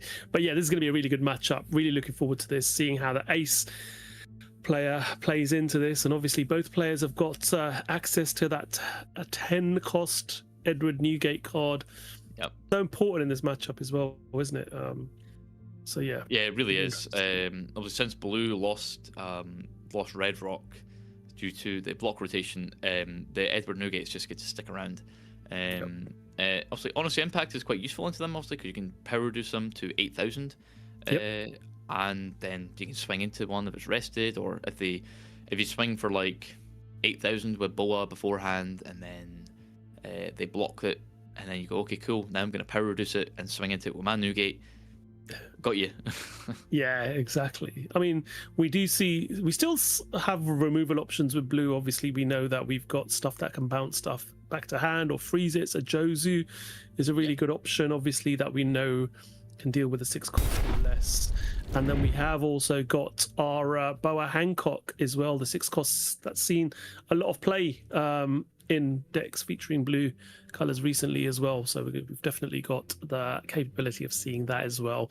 So as you can see, our players just having a look, deciding whether they want to keep their hand or not. Our ace player there, see, looks like they're mulliganed their opening hand. So they are just reshuffling their deck to then draw into their hand. So those of you not sure who are new to the One Piece card game, obviously we do try and tailor these streams to both our new players as well as our seasoned players as well. But the mulligan rules for One Piece are simple. So if you draw your opening hand of 5 and you're not happy with it, you can shuffle all those 5 cards back into your deck, and then you can draw another 5. You can only do that once. So if you don't find the pieces that you think you might need in the first couple of turns in your opening hand, you can try again to get something, but you can end up with a hand that could be worse, and that's happened to me numerous times as well when I've mulliganed. So it does come with its risks when you mulligan. But here we go, the fist bump goes ahead, and we fire off with Giovanni, our ace player, starting off with, as you would have expected, a Monkey D. Garp Search. Yep, and see what that gives, hopefully Zoro or the 2K counter there that I forgot the name of, the Whitebeard Pirate. Is it Atmos? No, Atmos is the other guy. What's his name? It's like King Ju. That's it. Yep. I was trying to remember it from OPO2 Whitebeard, the 5-cost 7K. But we're taking the Zoro anyway. Yeah, King Ju does look quite familiar for anyone who might have seen a certain cartoon featuring a mummified villain if they were younger in my generation. So yes, 2 Don played for girl promo there for Federico on curve, which is quite nice to see, being able to play that as we were talking about in the last game as well. Just gives you the perfect opportunity to be able to play those even cost cards going forward and still be able to get that Don on your leader. Yep. Yeah, really important. Also important just for being able to swing into Ace, because Ace is a 6k body, well not body, but 6k leader. So always having the guaranteed rested Dawn on leader to swing at least 6 is going to be really important. Yeah, it definitely gives you that value into Ace. Yeah, always say that 6k leaders are quite sticky with a base 6k. Makes it so much more difficult to swing into and try and get value, as well as trying to sort of get those characters on curve on your board. So we see now an 8k swing coming in from the Ace player into Nami. Smart play there, forcing at least 2 cards out of hand if you don't want to take that life. But as it's quite early, Federico's like, I'll take that one. And drops down to 3 life as he goes into his 4 Don turn. Does have a Kikinojo in hand, which can be played, which is quite nice against Ace, seeing that you already just start on 3 life. Just means that does give you sort of almost a free swing every turn, or at least a heal if your opponent tries to get rid of it. You can heal a life, but just and being a 6k body is good too, right? Because it can guarantee swing in. Yeah, there you go. So he does play the Kikinojo on curve. The girl will activate, and then the rested Don can go underneath the Nami leader. And I think we will see a 6k swing, as you suggested, into life, forcing at least a card out of Giovanni's hand or taking the life. Yeah, I think so. I think we'll probably discard the cards for the -2000 power, because... Oh no, we're not swinging. Okay, yeah. Don't want to give the Ace a draw, I suppose. Fair enough. Yeah, so we're just going to see Yamato come down here. Yep, there we go. So Yamato's effect is insane in Ace. On play, if you've got 3 life or less, draw 2, then give a rested Don to your leader. So yeah, you get exactly what you want. Exactly. And it's a 1k counter, so really can't complain. Yeah. So we so you can pick this or not, I think. Yeah, 7k swing.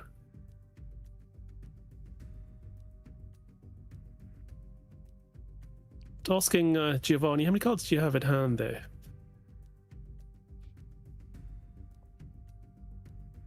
Again, hand size early on in the game is very important to try and manage your opponent's hand size. Huge resource. So, yep, we do see the counter there.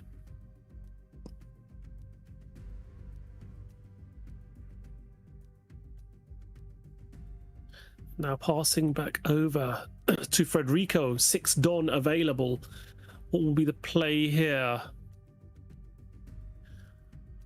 I see Nami. Nami's probably what we play down here. I mean, there's also Rayleigh. Yeah, I was going to say there's Rayleigh's there as well that can just deal with a Yamato, but I don't want to save the Rayleigh for the Jozus. Yeah.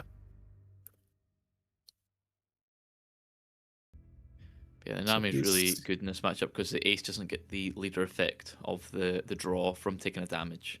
Yep. Because it's just take the top card of your life to your hand. No damage has been dealt. Which helps to explain why Federico chose not to swing with a 6k leader last time into life. Now we are seeing an 8k swing coming in with leader. Just to apply that pressure a little bit more. Yep.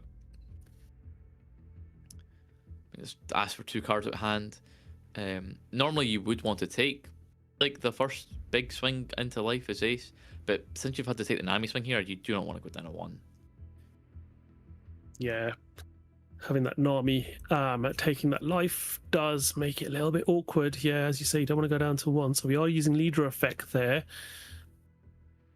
Using the boa and then countering out with a Yamato. So fairly good from Federico there. Teasing a couple of cards out of hand and taking the life down to 2 for Giovanni. And Giovanni now on 7 Don turn. Just one shy of being able to play the I am Whitebeard, but I'm not even sure there's a Whitebeard in hand at the moment. I don't think so. I don't see one. Yeah.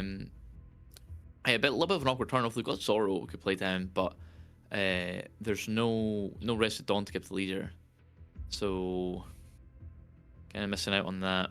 We've got the Marco as well, I suppose, if we want to Marco and swing tall, but it seems a bit counterintuitive when you're only swinging 6 with Yamato immediately. Yep. So Federico just deciding what's best to do here. Leader effect. We'll be trashing Nico Robin by the looks of it,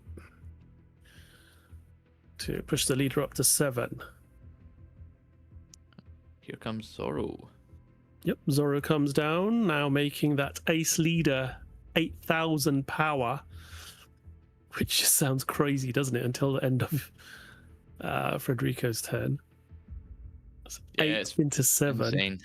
Yeah. I think, you either take the life here or you use that Zeus. Yep.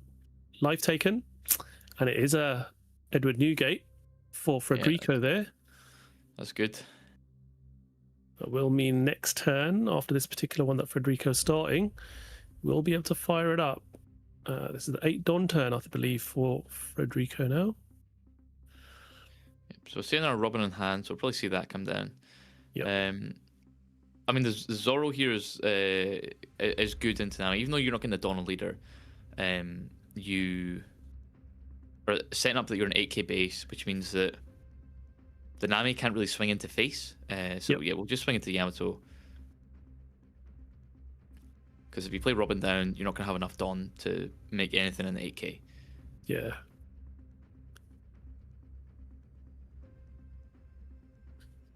So Federico's just now thinking about how to formulate this one. Probably would be, as you suggested, the Robin is going to be your play here. Again, no other attacks going through then. Yeah, I mean, we've got Porcelino we could play, I guess, but I think you want the Robin. The 8k body is good. Yeah, just applies a bit more pressure the next turn, doesn't it? So Nami goes into trash. That's pretty nice to be, it's probably one of the cards you're happy to be able to trash off life, considering where we are now. Nice. So 7 rested there, and can still use that girl. effect to be able to give a rested Don to one of your Namis. So could potentially, well, you'd want to put it on your leader. So yeah, Yeah, you put it on could the swing 8 leader. if you wanted, right? You could have given done. it You could have given it to the character. character. Yeah, But but, it you would want- have been a play for sure. yeah. You definitely want to keep the one Don on your leader for your offensive turn.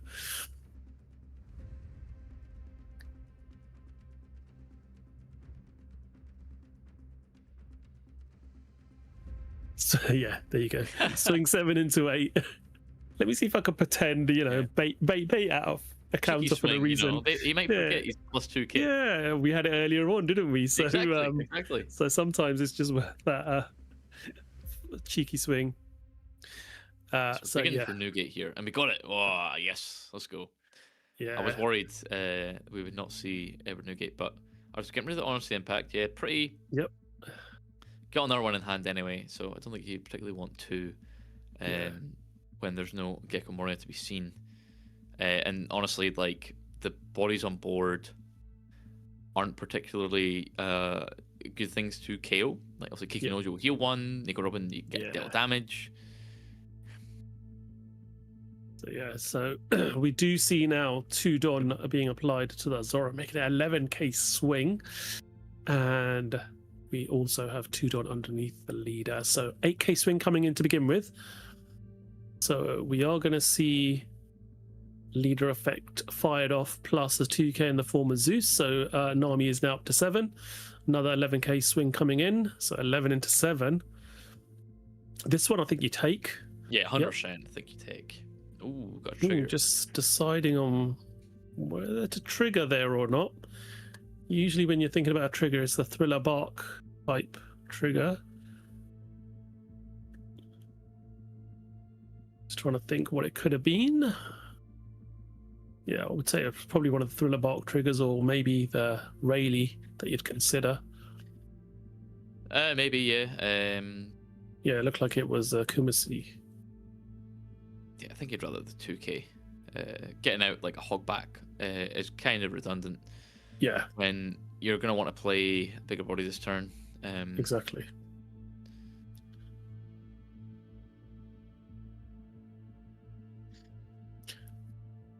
So he can play his Newgate this turn. So he's going to start off a 6k swing, and we're going to see a counter. Yeah, so we'll probably see Newgate come down now. Yeah. Yeah. Swing 888. Yep. Which is obviously really good numbers into ace. Yeah. Because that is, needing 2 cards to counter. Absolutely. I mean, one gets free blocked, one you take, one you stop, probably. Yeah. So 2 Don under leader, 2 Don under the Nami character.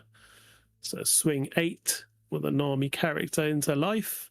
We see the free block coming in. We'll then use, I think, the girl effect. Yep. Go for it to give it to leader. Yep, Swing let's go another 8. another 8. Well, starting off with Nico Robin.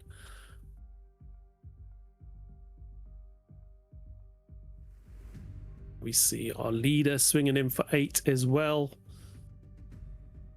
Really testing Giovanni here. How much counter actually is there in hand there? I think there's like 3 Marcos. There's not a lot. There's 3 Marcos, right? Like, Yeah, so there's a... Yeah, so I had to use Honesty Impact on the Jozu there. yeah, there's only a 2k counter, which is madness. Yeah. So based upon what Giovanni's got in his hand, I mean, Frederico's not aware of what it is, but could quite easily push for game next turn. Yeah, I mean, we probably see 2 Marcos coming down this turn. Just call over Yeah. Garp Tama. Yep. Start with a 7k swing into leader, by the looks of it.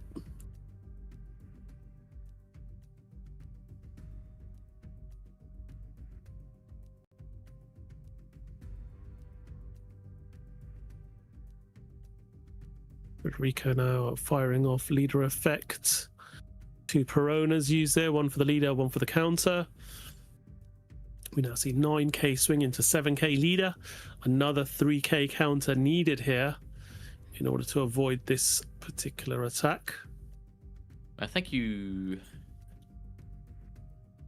can block with Newgate safely. Yeah, I don't think like you're debating like, oh, if I block this, then you know Giovanni's Newgate can swing into mine quite freely. Yep. But given the circumstances, I think that you know Giovanni will want to keep Newgate. Oh, we have a Garp. Okay, gonna keep Newgate up. Oh wow. Okay. Oh, wow. Okay. Yes, 2 Newgates there off the search. So definitely one going to hand. You don't want to be bottom decking 2 Newgates when you don't have any in hand. And you are going to see 2 Marcos coming down as suggested by yourself, Nathan. Now up to 3 blockers, down to 1 life, but yeah, making it a little bit more awkward for Federico to push through. Yeah, especially because these are going to get so many draws. I mean, arguably you could have just played down 1 Marco and could have put like maybe 4 Dawn on Newgate and swung 16 into 12 into a 4-card hand. Pretty reasonable, and you're still keeping yourself a blocker up. I think this is definitely safer, and you need to fix your hand. Your hand is like bricked up to the moon. Absolutely. Like, the draw 4 you're going to get off Marco, or draw 5 with leader effect as well, is going to be insane.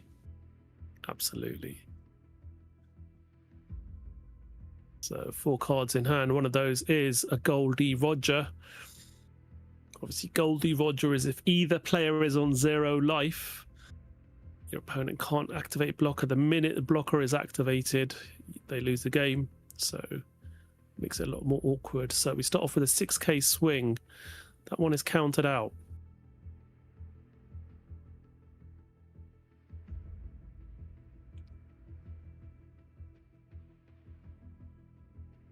We're on a formulate our way through here now. Swing with the Nico Robin. 8's a free block. Happy to block with the Marco there to be able to add all those cards to hand. So Scoops, we've got 2 2Ks and then also Boa. Yep.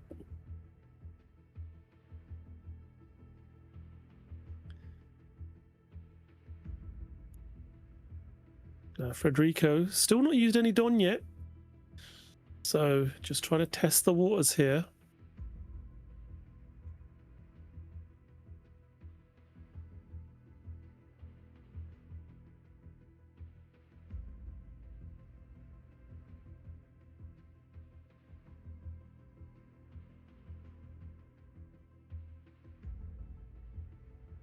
He's just thinking about what to do here now. It doesn't look like he has got a Newgate in hand, so he's sort of bluffing that he might do by not using any Don at the moment.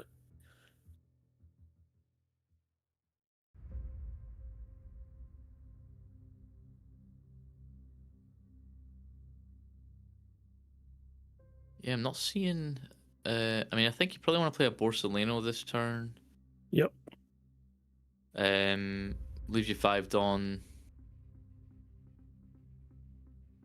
Could put 2 on Nami. Character, swing 8. And then leaves you 3. Put on That's leader. exactly what he's doing. Yeah, swinging 8 with Nami to begin with.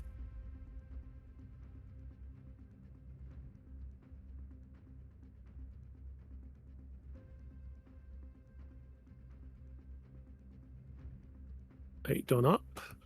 Just asking the question.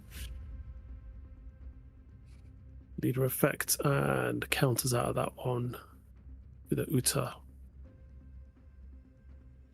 Yeah, so no leader effect left for Ace at all. Obviously, we've got those 2 blockers still.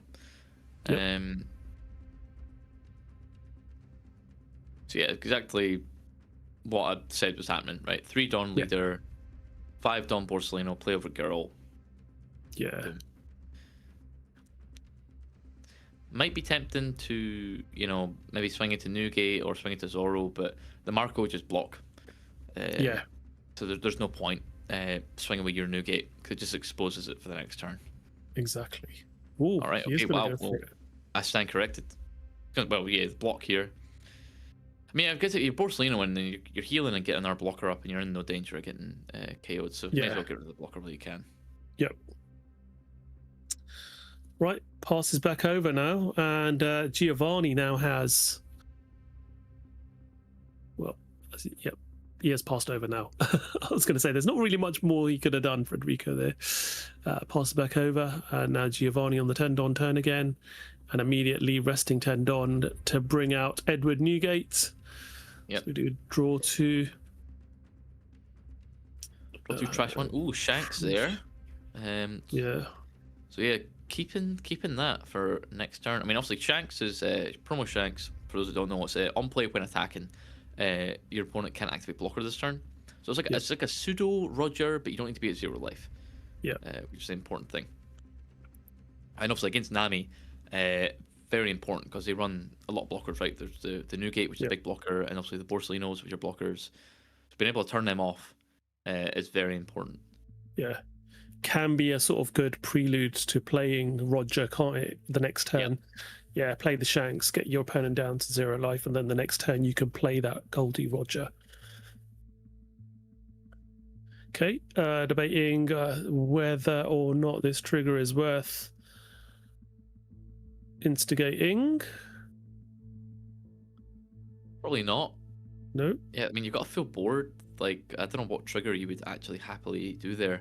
I mean, maybe 5 if it's run for the drop 2. I mean, the only thing I could think of that would be worth considering is potentially Gecko Moria to Kumasi top of life, but yeah, you know, just give yourself another life and.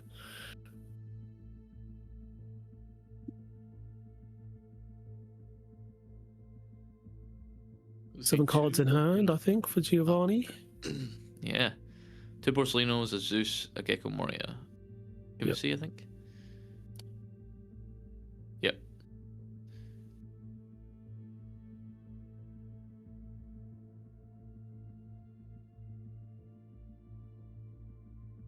So start off with the Nico Robbins swing.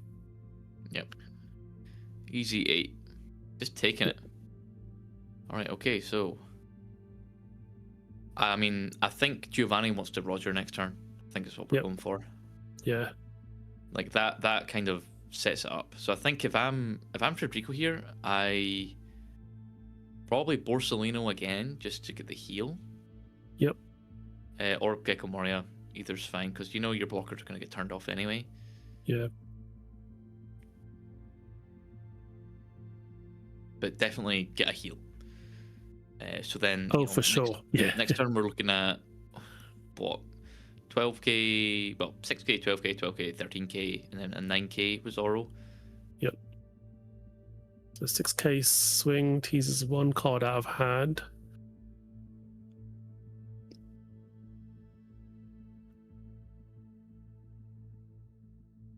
You see a 6k swing coming in now. Yep. 8k swing there. Yep. Block. Use one of your blockers. So we've got 7 Dawn left, so probably Borsalino and maybe put 2 Dawn on Borsalino and swing 8 again? Yeah, I mean, at this stage, I mean, when I play against ace decks, I know that they're not going to have too many 2k counters in hand at this stage of the game, right? Yeah. You could be tempted to press for game.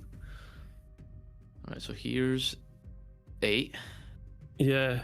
So you got a counter here. You have to counter, yeah. I don't think you have it, do you? Oh no, we've got Leader and Uta. yeah. Sure. And now he's got, what, 4 cards in hand? You can stick all your Don underneath. Oh, yeah, well, I forgot you still got the blocker, yeah, still the blocker. Yeah, block and counter is what you have to do there. And then obviously Borsalino's going to come down. Exactly, yeah, Borsa to come down. Yep, the altar Newgate threw me off a bit. So yeah, I mean, this is it. Giovanni can't really survive on our turn, so yeah, Roger, and we will be swinging 6, which will be an immediate leader effect, and then we need to hope all these go through. So can you stop 9? Yeah, so 9k swing coming in first with Zoro. Yeah, there's a Kumasi and Zeus in hand, so yeah, I think we're good. Yep. opting to take it because I Wow, think okay. you've got what 2Ks and a 1K. Yeah. So Takes there's that one as 12. well. I mean, I think you're. Yeah, you can just stop the 12, so you may as well force Yeah. the. That's it. Yep. Yep. Federico So wins. brings it Game in. win. Yeah, that's it. By taking those attacks and forcing those new gates to swing, block of new gates, manages to take the game. So Federico on Nami wins that one. Yeah, quite a showing. Obviously, like, and just having all those really relevant bodies from the get-go, and Ace being unable to remove them, is just unfortunate. Obviously, Nami, the fact that Nami is really good in this matchup because you're denying Ace one of their their 3 damage draws that they'll get in a game. And yeah, so we saw that, losing the hand advantage, and then the hand later on in the game was just full of like nothing. I just had to push for a Roger win that turn by, Federico swinging 8 immediately, and Giovanni just taking it like, yeah, okay, it's going to be a Roger next turn. Let's make sure I can survive that. But let me push first. Yeah, exactly. So yeah, it definitely worked in his favor. And as you say, you know what? Federico did get all those characters down on curve pretty much, and they're all characters that are going to make you pay if you swing into them, aren't they? So like the Nami's going to be able to replace itself with something else. Yep. The Kikinoja is going to let you heal. The Robin's going to obviously severely damage you by having to take a damage. So it becomes very awkward to just deal with them. So in the end, Nami goes to show why it's so strong again, and that Ace player, hopefully, because see Ace maybe get a better curve this time to be able to. I mean, did find a Whitebeard at the right time because we thought was going to go into the 8 Don turn without a Whitebeard, but managed to top deck one. But will be Yeah, I mean, obviously, did have to see. use 2 Otamas for that, though, right? You did have to take 2 Otamas. Yeah, so and it's you quite didn't rough. play any Jozu to bounce them back, so you did just lose 4K counter because you had to dig, which is never the best thing you want to happen. So hopefully, we'll be a bit better here. Obviously, now can choose to go first or second. I think into Nami you do go second.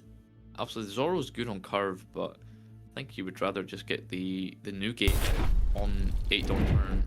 Then Nami goes into 9 Dawn. And absolutely. You have 1 turn with a new gate with no repercussions.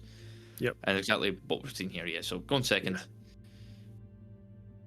Yep. Seeing When easy come Izo- down for a search. That's nice, Phil. See Marco there. Yep. Don under leader and pass turn. Now, do we have a girl to play here or not? Or do you just... No, we don't. So we've swing just got 8. swing 8. Which I don't even think you do, right? You got Nami in hand, so Yeah. might just be I put Don on leader pass. Yep. Yep. Okay. Giovanni now goes up to 4 Don. Probably see the Marco coming down here now. Yep, that leader swing was resolved, obviously. Kikinojo trashed for leader effect on the Nami. See the Marco come down, and we go back over to Frederica, and we all know what's going to come here now. 5 cost Nami is about to hit the board. Yeah, 5 cost Nami into a 6K swing, into probably a counter with the Atmos. Yep. That we've seen hand for Giovanni. Oh no, or leader effect with Marco, sure. Yep. Okay, so 6 Don turn now for Giovanni. What's going to be the play here? I mean, I think there's a Yamato at the back there, so probably that. Obviously, Jozu would be nice. Getting bouncing Nami back, and Nami's pretty useless. You don't really want to play it again. But I think that's a Yamato. Yeah, okay. Yeah, fine. Yamato's pretty decent. Yeah, I mean, this is good here. You could swing. You can swing 7 and 7 if you wanted with the Marco and the Ace here. which I think is maybe what we're going to do, or we'll play like our one-drop searcher, because I think there's a Garp there. Yeah. Yep. So leader effect looks like it's going to be fired off here. Yep, Kikunojo. And then Hogback counter. And then we just see Ezo drop in. But another search. I get that, Josu. Yeah, So at least we have it this game. absolutely. I mean, obviously, next turn, ideally, we're wanting to I Am Whitebeard, but we don't see Edward Newgate in hand. We've got the I Am Whitebeard, but But no Newgate, Whitebeard. yeah. Yeah. So next turn we will have options of Josu or Zoro. yeah, if the Whitebeard search fails. Feels, yeah. Because obviously, this turn for Nami, ideally is Robin, but then you don't have Arrested Dawn on leader, and I don't think you want to not have Arrested Dawn. Sorry, don't have 8. Oh, that's a great draw. Oh, There he did he is. just top deck a Whitebeard? He just top decked him. There he is. Off the easy. Yeah. Who is Giovanni? He is Whitebeard. Clearly. Wow. Yeah, that's it. Finding it at the right time every time. So yeah, 6k swing with leader now. Yep. So yeah, I think we'll just see Rayleigh, right? Rayleigh to KO the Yamato. Yeah. Josu utilized there to counter. That's your best play, right? You don't really want to play our Nami down. So this is the good thing of forcing Nami to go first is on the 7 dawn turn is, you know, they can't Robin unless they have Girl out, and Yeah. really they have turn 2 to play Girl if they have it. Like they could play turn 3, but then they're missing out on Nami, Yeah. right? So, yep, here comes Rayleigh, really begrudging. Right, so going to be a Yamato or Marco. Obviously, still, Yeah. we'll get the draw from Ace here, the leader effect. So no matter Yep. what, we'll be a draw 1. If we get rid of Marco, we'll be a draw Exactly. 3. Yeah. Yeah, it's good. Choosing the Yamato. Just give you one card for now. And here he comes. No messing around. 8 dawn One. immediately rested. Ooh. Draw 2, trash 1 for the Atmos. Yep. 2 on Marco, 2 on leader. 8k swing with Marco to begin with. Yeah, I was going to say, you definitely swing with the Marco here. You've established a Newgate blocker, so you don't really need to worry about blocking something like twice. Yep. And Takes yes, that card. obviously you're on 2 life as well, right? You're probably going to take a life next turn. Yep. If you feel like it, obviously you don't need to. You've got the Newgate blocker and enough cards in hand to like mitigate that. And then just build your board the turn after. Yep, takes the leader swing as well of 8k. Just debating on this trigger. Yep, gets rid of the Marco now. Yep. So that Rayleigh effect is base power, so it's base power 7,000 or less. Yeah, it literally activates the card's main effect. So Yeah. So that was KO's Marco. Marco's to draw 2, and Ace's leader effect is on both players' turns once per turn. So gets to draw 3 there. Yep. Really important. I think you're happy the Marco getting its value, placed in itself, and then some. And Yep. you still have leader effect for this turn if you want, if you feel like taking a damage. Yeah. Because I mean, realistically, we'll see what Moria or Robin come down and then swing 6, 6, 6. Yep. So immediately. Yeah, immediately carrying counters. there. Yeah. I think Giovanni does have to play faster here because losing game 1, like going into time against a yellow deck, especially when you're ace starting with 3 life, is Yeah. very, very difficult. Exactly.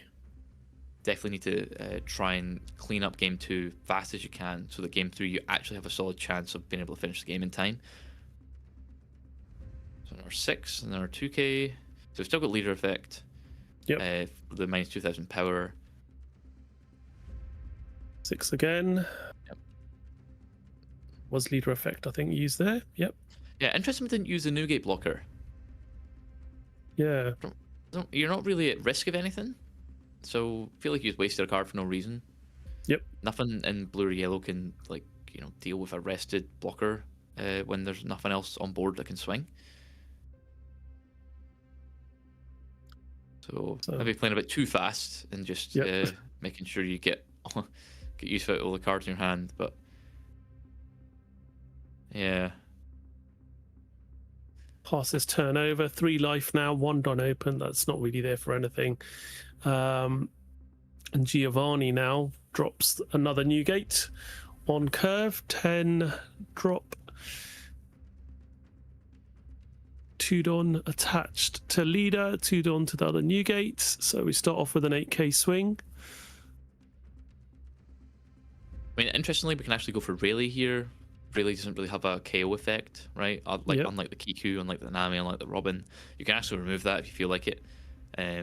But I think you want to pressure life here best you can. So yeah, 8, probably into a 14. Yep. Comes into 1. Yeah, that one's taken as well. Again, debating the trigger. Adds it hand. And we pass back over now to Federico. 10 Don available. Do you have a new gate potentially? Do you see? Oh, we know Robin's next turn.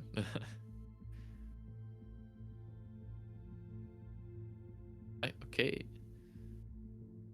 Right, it's just making sure that Giovanni sees it's Robin, because obviously Federico got free information there. Yeah. So what they're gonna do? Don't know what the judges are doing. Might be shuffling the deck.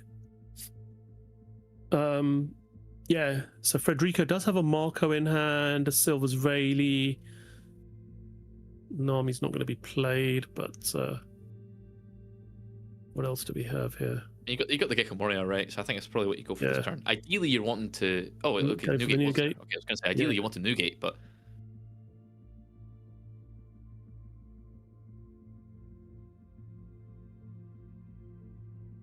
so just looking at what's in the trash and deciding what's going to be best to put in there. Puts the Robin.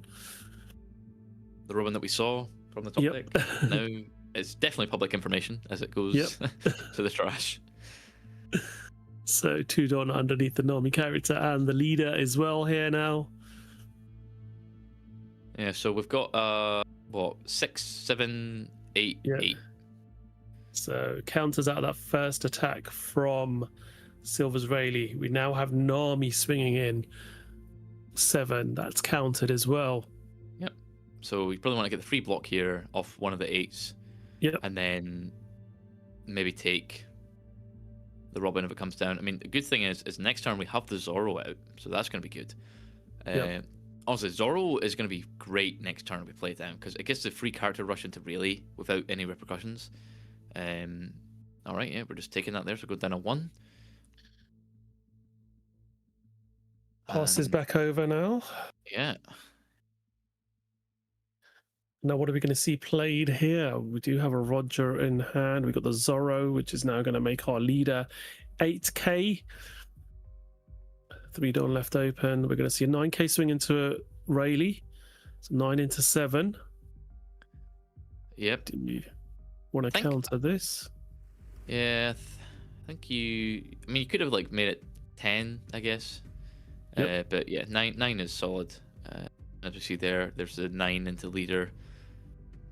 And Federico has to be careful with when using the Edward Newgate blocker, just because you're opening it up to potential threats from the 2 Newgate blockers that Giovanni has. I mean, you do have a lot of cards in hand, so you can protect it, but just something to be cautious of.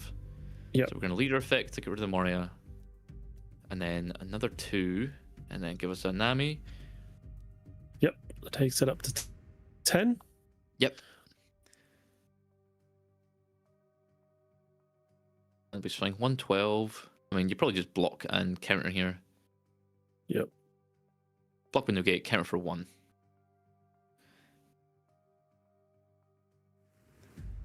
Because you have enough, I think. Yep. In hand. So So use a Nami potentially here. Nope. Use a Gecko Yeah. Moria. And there's no 2K. I'm sorry, we've hold got back. the- Sorry, hold back.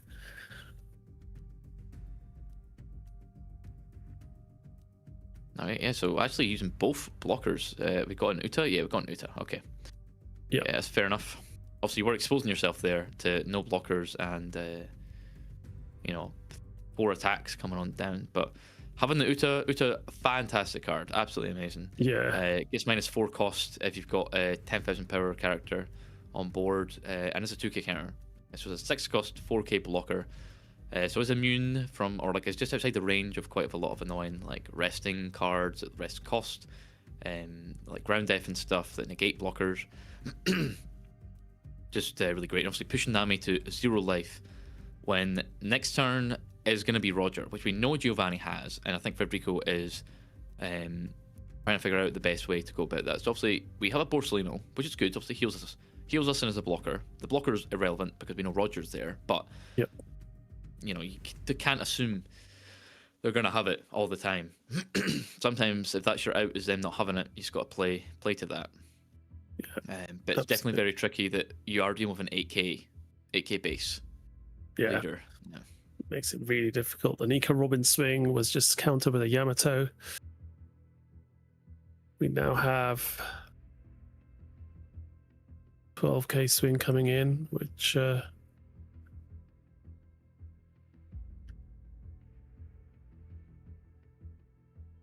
12 into life. I mean,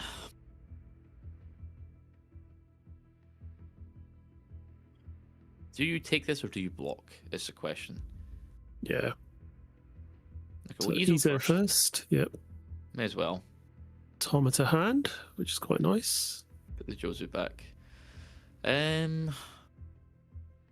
mean, because you've got Roger, I think you just win next turn no matter what. But you need to think here. If you take it, oh, we're just gonna Yep. block, sure. Yeah, I think it's gonna be the biggest swing of the turn. Yeah. And if you don't win off Roger next turn, which I think is like very unlikely that you don't win, you could play more defensively if you want, right? You could obviously swing, not swing with the Edward Newgates if you don't need to, like seeing how much counter that Federico uses. So we'll get the Zoro down. Yep. So yeah, I think we're just gonna heal. Yeah. Zoro into Borsellino. Yep. Yep, so back up to 2, passing over, and now Roger's got, we've got 6, 9, 12, 12, 13, and only 3 need to go through. Yep. So the 6 is easy stop. The 9 is well, so it'll be 3 cards for the 6 and 9. Yeah, I think this is like guaranteed. There's no way Federico can get out of this. Pretty certain. Yeah. You stop the 6 with a random card, and then the 9, you have a 2k and a 1k if you have it. And then 12, 12, 13, Yeah. that's it. Yep. Oh, but obviously, I forgot we're not at 0 life anymore, because we just healed. I am talking nonsense. Yeah. Blocker can still be activated. Yeah. Yeah. Oh my god. I was so on the mindset of still being like, no, I just said they healed twice. Yeah. Ah. But if there was Shanks in hand, that would have been able to Shanks push would be- through. But again, Well, if we took the life that Edward Newgate swung into us, then we could have done that. yeah. But now we've got Zoro, so we use Zoro again pretty safely. Yeah. Become an 8k base again, and obviously just be chill. Yeah. You don't have an Uta for another blocker, but it just means you don't swing with 1 Newgate. Yep. So we Don't start off give with her a a 9. 9k swing.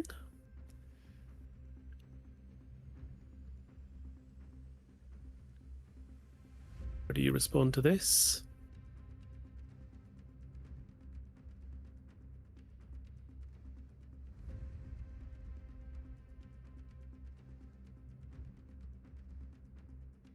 So there's still a Zoro that can swing into life as well.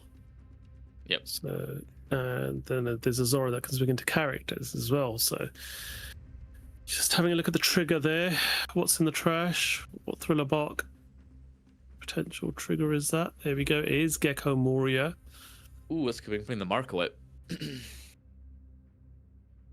Yep. I think we do. Yeah, I think you bring Marco out. Yep, Marco comes out.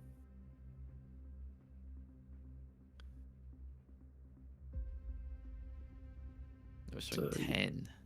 Yep, 10 with Zoro now.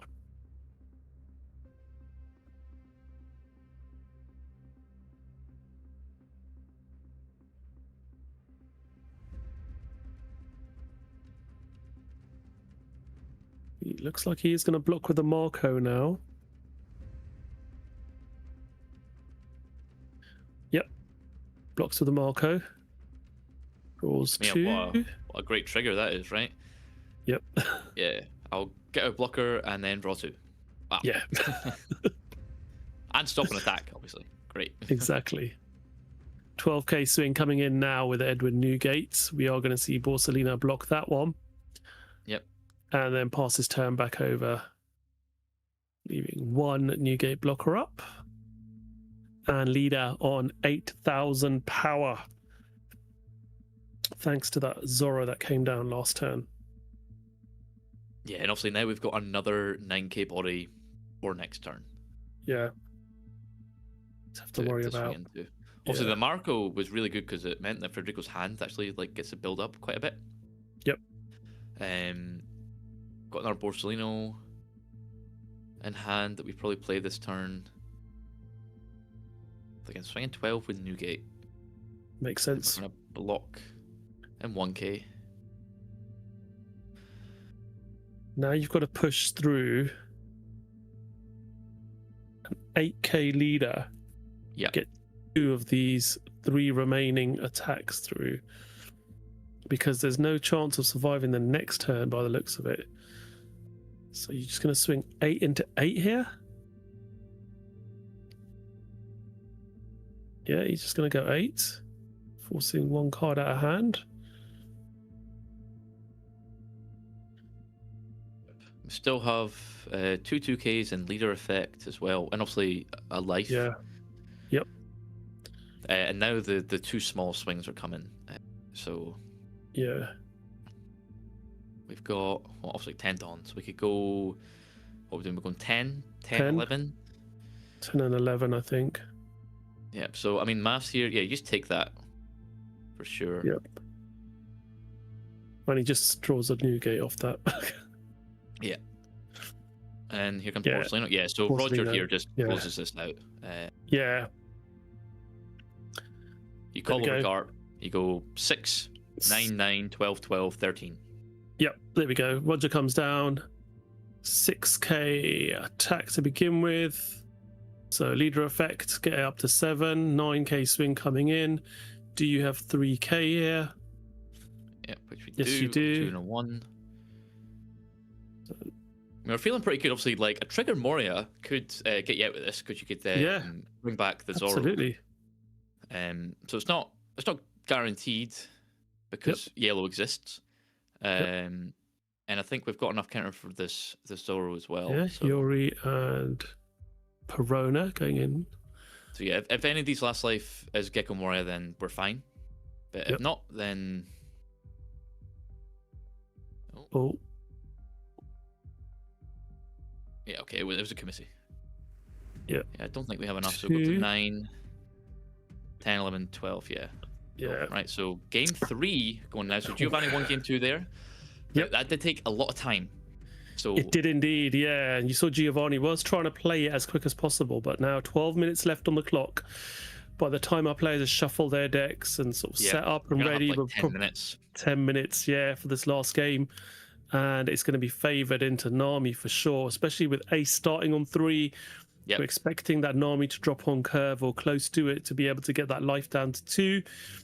And then with the healing abilities of yellow decks like Nami, it's just going to be very difficult on tie break for this Ace deck to be able to win this particular game. So definitely in Federico's favour going into this game 3 with what would be approximately 10 minutes left on the clock.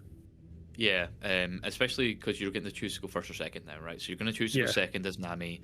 You're denying the Edward Newgate on turn 4, so now it's going to be turn 5. Also, you get to play yours immediately after because you're on the even curve, and you have access to Girl if you play it on turns 1 or 2.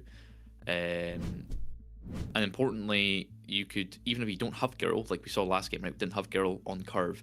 You can Robin on 8 and have a Dawn for leader, which we weren't able to do last game because we only had 7 Dawn, and you can't not have a Dawn on leader as Nami in a turn like that, right? Where the clapback was leader, Yamato, and Marco. It's 3 swings that could be swinging for 7/7/7, and when you don't have the buff to become a 7k base, then like that is a lot of cards in your hand, which you're really not wanting to do. Exactly. So our players are just drawing into their opening hands. Yep, our ace player's happy with that hand.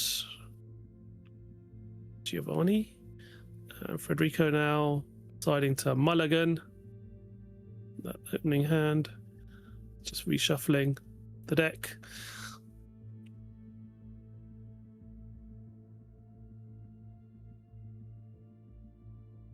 Yeah, I mean, interesting that even if you, like, you know, with such little time left on the clock,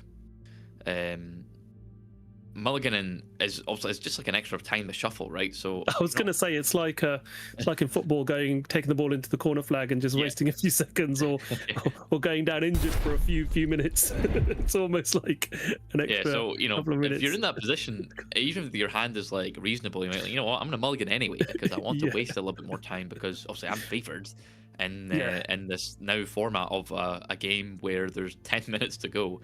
And then once that 10 minutes is done, we get the 10 minutes overtime. But again, it's only 3 turns, and we saw last game, right? A lot of turns where we're just like, have to do nothing. Yeah, just top decked a Girl there. Oh, yeah, we're not saying Federico is doing that, obviously. By the way, we're just saying hypothetically you could. Yes. There we go. Girl on. Yeah, top deck the Girl there, so able to play that out. And. Put a Perona in trash. Yep. Get that set up for rest of the game. Perfect. Girl's effect to put a rested Don under leader and pass turn. So back over to Marco now. Sorry, Giovanni on our ace deck. Nothing really you can play on your 3 Don turn. So it's an 8k swing into life. And there is a potential trigger here. Federico's just considering it. I mean, if a thorough bark is debatable, right? Do you just get the extra body out to like poke? Yeah, he could have. Yeah, it was Kumasi there, so could have potentially. I mean, ideally you have Marco or something here, but you don't, because next turn you want into Nami, you want to get the value out of Nami. Yep. I mean, you got Hogback. You could just play Hogback and pass. But you want Dawn on leader.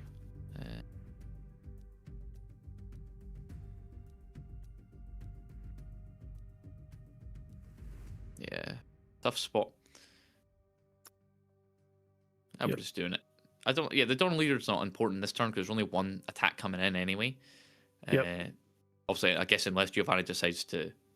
I forgot about Girl. Oh my goodness. Yeah, Girl's there. Yep. Girl's actually there. Yes, you're fine. Yeah, you play. Of course, play Hogback. Put the Dawn on leader. Yeah. Yeah, exactly. But the funny thing there is, if he did decide to do the Kumasi trigger there, he could have had the Perona out. Yeah. And then could have played the Hogback as well, and could have now had pretty decent boards going into that turn with Nami, and then later on you can start applying a bit of pressure a bit earlier. But yeah, I think keeping that Perona there is probably what he thought was a better decision. So let's see what we're going to do with this 7 in hand. Yeah, I think it does help. It's important, especially when it's going to come down to life more than likely. Unless they're able to finish the game out in this now 17 minutes. So does counter out of that one. We see Marco coming down and passing right back over to Federico now. So what are we going to see being dropped here?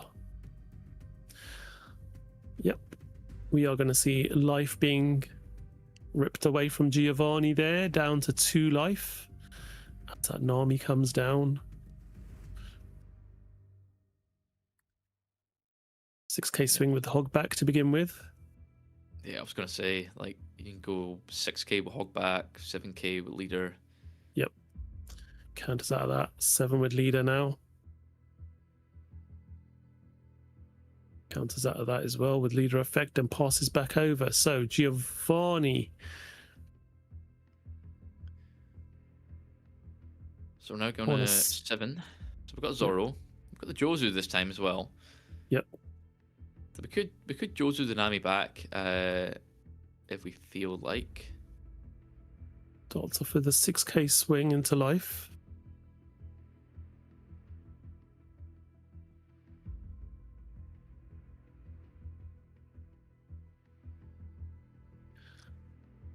Rodrigo just deciding only 4 cards in, 5 cards in hand, 2 of which are 10 cost new gates.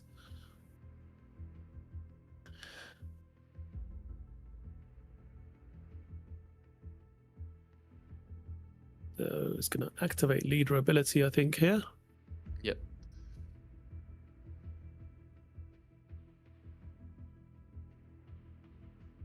So reading hogback to. Yeah, just Get trying to there. figure out what the on KO is, because it does bring in a trigger card, doesn't it? But the cost of 4 or less, I believe. So yep, Jozu finally, and we're up to not to put the Dawn on leader. Instead, just going for a search. Yep. I mean, yes, Yamato or Marco here. What would you rather? Taking the Marco. I mean, next turn you can, like, you know, realistically expect Robin coming down. I don't know where the Nami leader went. Under the Dawn pile? Yeah. Nami has disappeared. So we're there. There she is.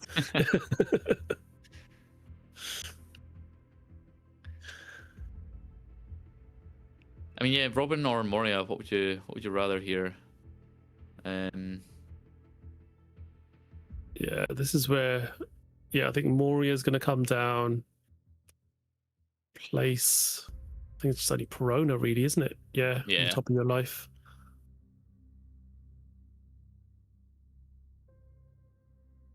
Yep, girl effect to make your leader up to 6, swing 6 to begin with. There we go. And pass back over. I mean, we do have Honesty Impact, so we could do that to Moria here. Yeah, Because we have Iron Whitebeard, but no Whitebeard to go with it. I mean, Honesty Impact, it's not bad. It honestly isn't. I mean, you still have 3 Dawn active, right? So you could Yep. exactly what we're doing, yeah. Yeah. Minus 4k to Moria is now a 6k, KO that with the rest of the effect. So yeah. we're swing 7. 7, yep. 7, Forcing 9 2 we could cards do. out of hand, yeah. 7, you can swing with Marco as well. You probably wouldn't want to swing with Marco, but yeah, 7 and 9. Yeah, Apply that could swing Marco if pressure. we want, I suppose. Yeah, And also now we're just keeping an eye on the clock there. Yeah, so we're gonna push Yeah. through. Yep. So there's 3 minutes left, and as a reminder to everyone, once the 3 minutes is done, we'll then go into overtime. So it'll be 10 minutes extra time or 3 turns, whichever comes first. And whoever the active player is will become turn 0. And then they'll go, 0, 1, 2, 3. So both players will have 2 turns basically, and whoever's turn it is initially when time is called, they finish that out, and then that counts as one of their turns. right. Swinging 8 with leader now. 8 into a 7k leader, so 2k counter needed. Is he going to take that? He does indeed. Passes back over now. So both players on 2 life. Ooh, Borsellino. It's going to be so good later on. Yeah, I think we're going to see the new gate drop down here to begin with. 100%. Yeah. So we have a big 12,000 power blocker, but more important, and just as importantly, you're going to get to draw 2, trash 1, and then stick 2 Don underneath that hog back and 2 Don underneath the Nami leader to be able to give you a 7k and an 8k swing, because that girl's still there as well, which can give you 1 Don onto your leader as well. Yeah. Yeah, so we can swing a 7-8, which is really good. Yep, so 7k swing with Hogback and an 8k swing with leader.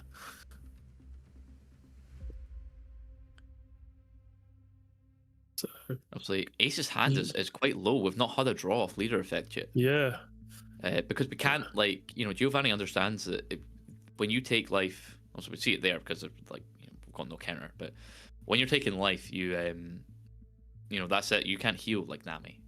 yeah, Getting to a point like this with overtime, especially, you're gonna want to make sure.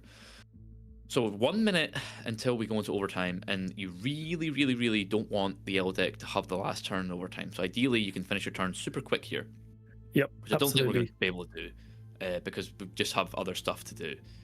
Yeah. So we're going to take the new gate. It's a shame we just used Iron Whitebeard there. Otherwise, we'd be able to play it. But I don't think we have another one. We do. Okay, that's fine. It's like he does, yeah. So he's going to play the Iron Whitebeard. Yeah. And play the 10 cost himself. It's pretty good here. Yeah. 30 Shoot seconds on left on the Jozu. clock now. Shoot on leader. You can swing 9/9. Yep.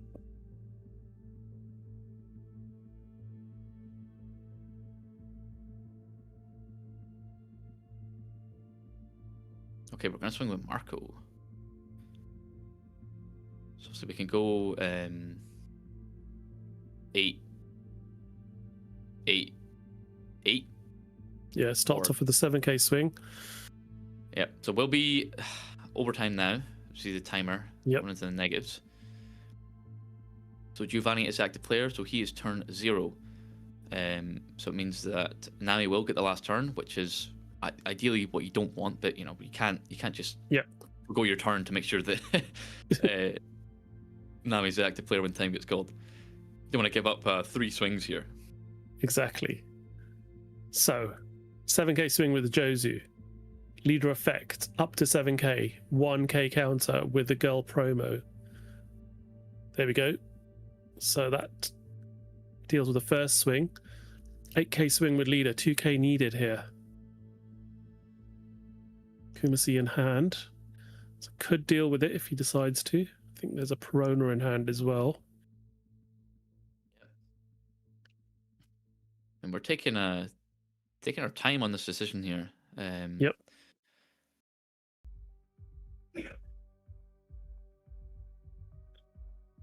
Okay, so And opting just- not to swing with Marco. Yep, passes back over. So this is turn 1 now with Federico. Yep. So importantly, Federico has to keep in mind now that Giovanni's next turn is the last. That's it. Yep. It's his last turn. There's no ifs, ands, or buts. That's it. So Giovanni's gonna have to just go for it. And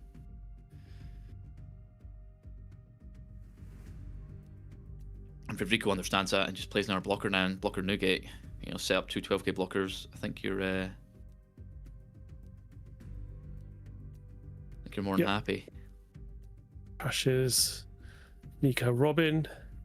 2 under Hogback. 2 under Nami leader. Still got the girl promo as well. I can activate. You're probably not going to swing into life, fearing potentially a Roger, maybe? Maybe. Do you try and just swing into Jozu here and then maybe just pass back over? Or is he swinging into life here? Yep. I think you do Counters swing into like that. life. I Yeah, think if swing your into hand's life. like big enough that you can probably counter out Yeah. of a Roger, because we only have 1 12k, so it'd be Yep. a 12, a 13, a 6, a 6. So yeah, I think you're more than happy with that. So yeah, we're blocking that. So now Federico's deciding if swing with the Newgate. Go down a 0. No, he blocked there, I think. Yeah, something. Yeah. So now is to swing with the Newgate. Oh, right, yeah, sorry, yeah. Or past, yeah. Okay, so we're just passing, sure. Just passing, yep. Yeah, I don't think you want to Pretty- expose yourself and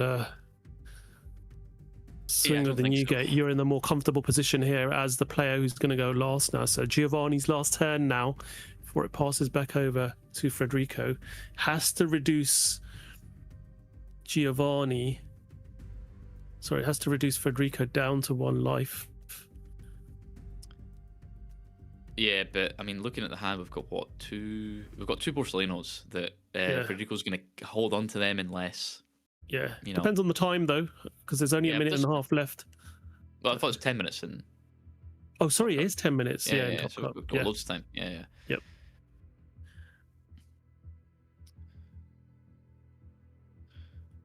So yeah, it's a really, really tough spot. I mean, obviously now with that swing getting countered out, well, there's Roger. That's good. Yeah. For next turn if it existed. So yeah, play Zorro down. You can character rush into Hogback if you feel like it. Yep. So we've got a 10k swing coming in. Yeah, I mean, you just block for free. Block that. Yep.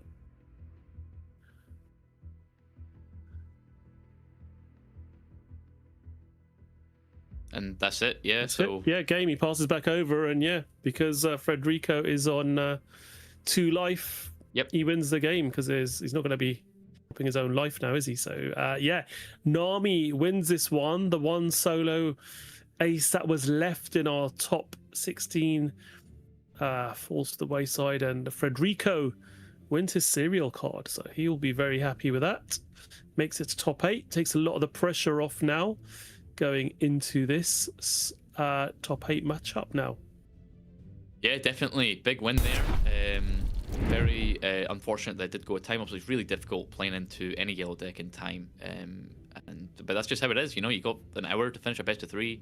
And obviously, there's, especially in top 16, right? Arguably the most important game of the day, and obviously the whole tournament, I think, because the top 16 into top 8, the prizes are just like so good that you want them.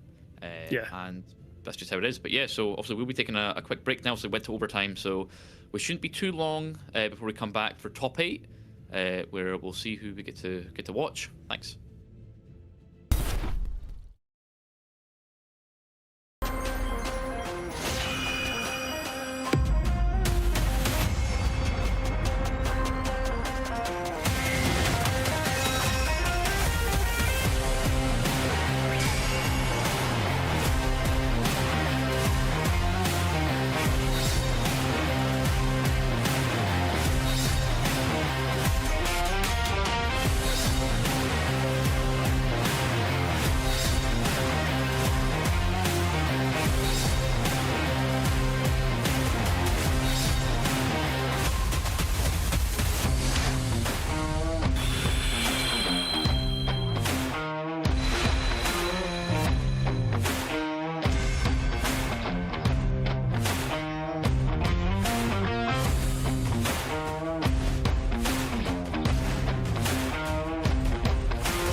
Already start. ただ神作王に輝いたのはジョーカー選手となりました世界の頂に無敗で上り詰めたのはガンノ And Caden scoops it up. We have your champ, Cross.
Already start. ただ神作王に輝いたのはジョーカー選手となりました。世界の頂に無敗で上り詰めたのはガンノン And Kane scoops it up. We have your champ, Cross.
Hello everyone and welcome back to the Venice One Piece Regionals. We are back with top 8 now.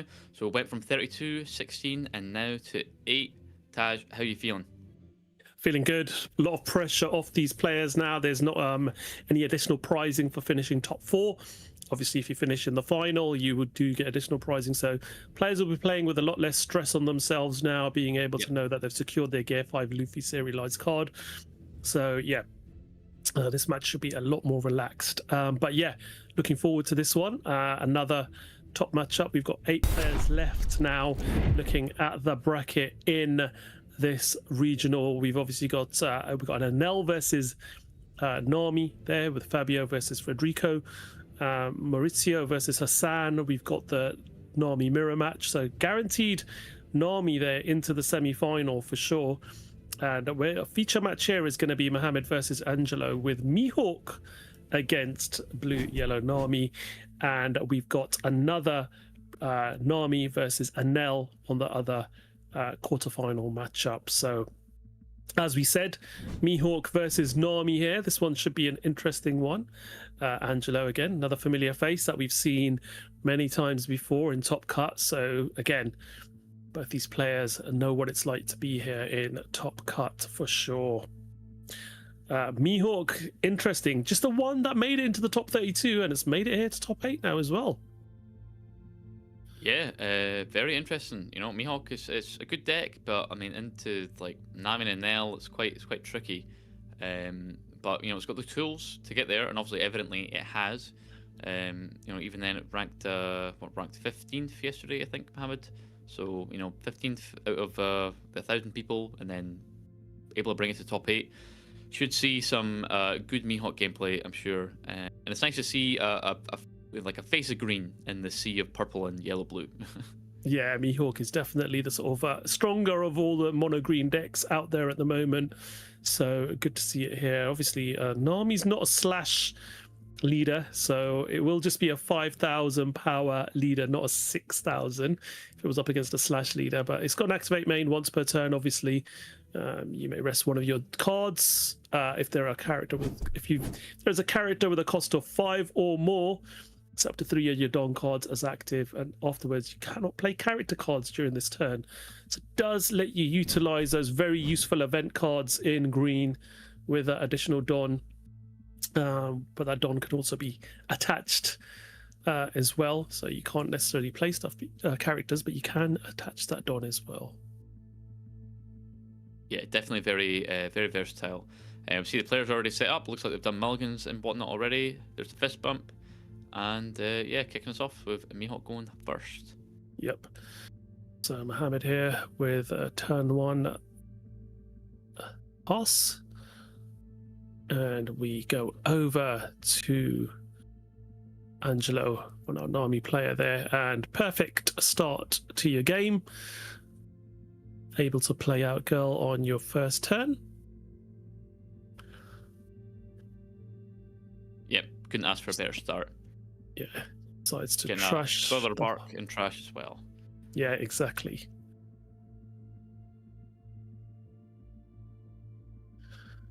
Pass back over Perona now. Perona's search getting fired off. Grabbing Do you see the Mihawk manga. Yeah, just your casual, you know, manga Mihawk in your deck. Yeah, very casual. Another Perona coming down now, so just really setting up for those future turns. Well, another Mihawk manga if you like it. Yeah, exactly. Just deciding what's going to be the best one to take. Does decide to take another Mihawk into hand there. And a 5k swing. Leader effect. And just passes back over. So Angelo now on the 4-Don turn. You have a Kikanojo or something that you could potentially play out here. Well, you just trash a Kikanojo. Marco's in hand though, so there's an option there. Yep, Marco's. Yep. Swing 6. That's taken. Lauren Beppo goes to hand there. And we see Mohammed then draw into blocker. Law as well. Which can be played on the next turn, not this turn, obviously being a 5 Don turn.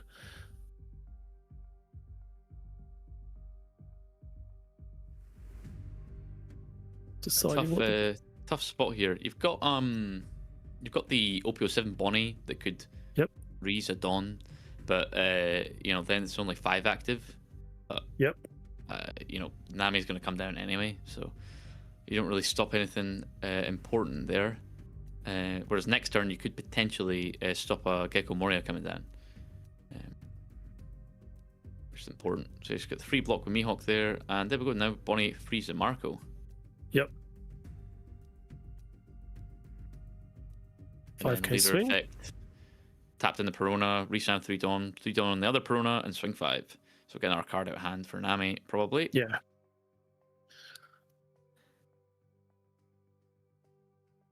Passes back over to Angelo now. So yeah, that's a good way of formulating that Bonnie giving some value on play. So making sure that the Marco is frozen this turn and not able to restand. It means you don't need to worry about it next turn. Yeah. Which is obviously very important. Because you mentioned poke for 5 quite freely, and not need to worry about the 6k buffer of a blocker in terms of counters.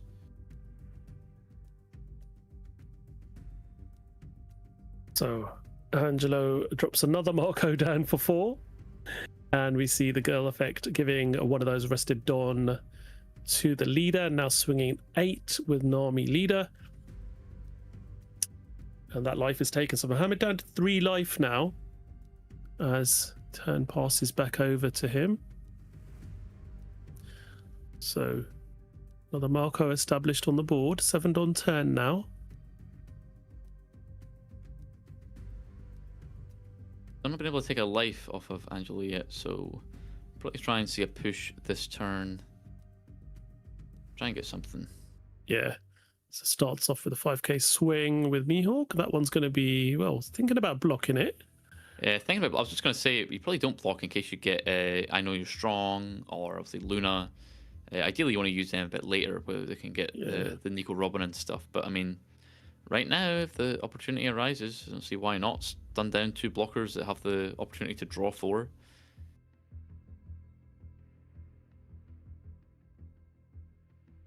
Yep. So All right, okay, so just blocks. we're going that risk.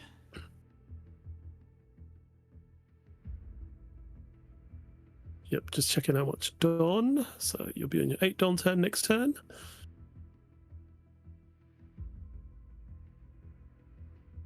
Going to do here with the 7 Dawn now.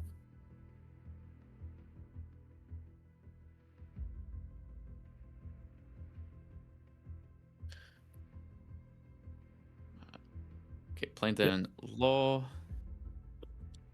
So Law comes down, bounce back one of the Peronas, and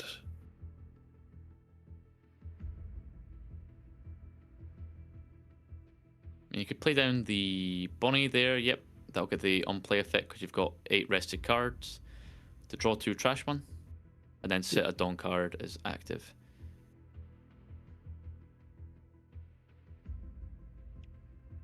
So now you've got 2 Dawn, which could become 5 Dawn if you want to rest one, or obviously 4 Dawn if you want to rest a Dawn to then get 3 Dawn.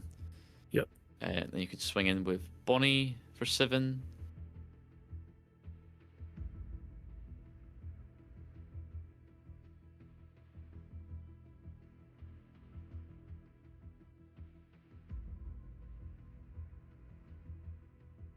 does play the Perona back down now for 1.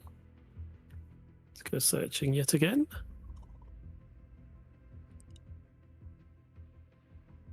Again, Options there. fairly, yeah, plenty of options and a healthy hand size as well.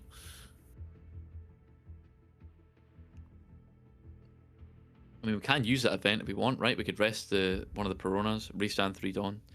Yep. Play that out.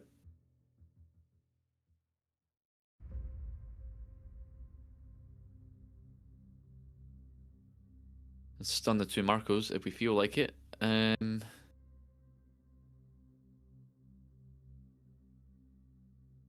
So leader effect.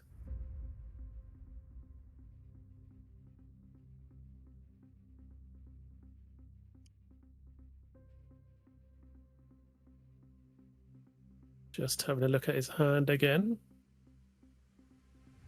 Does swing with the Bonnie there for 7. That's taken. And as you suspected, stun those 2 Marcos, pass back over. You've got a big board now. As Mohammed here, right? You've got the you got basically three 6Ks. Yep. Which is nice. Obviously, 2 of them are blockers, or 1 becomes a blocker later on. But the Bonnie is a blocker. The manga one that got played down. Yep. And obviously next turn's 9, so we could play out Mihawk, which we searched for, and obviously we drew another one off the Bonnie there, so we've got 3 of the manga Mihawks in our hand, which I'm pretty sure we only play 3 in the list. Looking at it. Yep.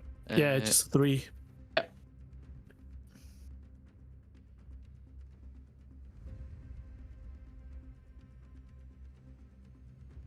Oh, nice. Really come down to get rid of the law. The law gets dealt with.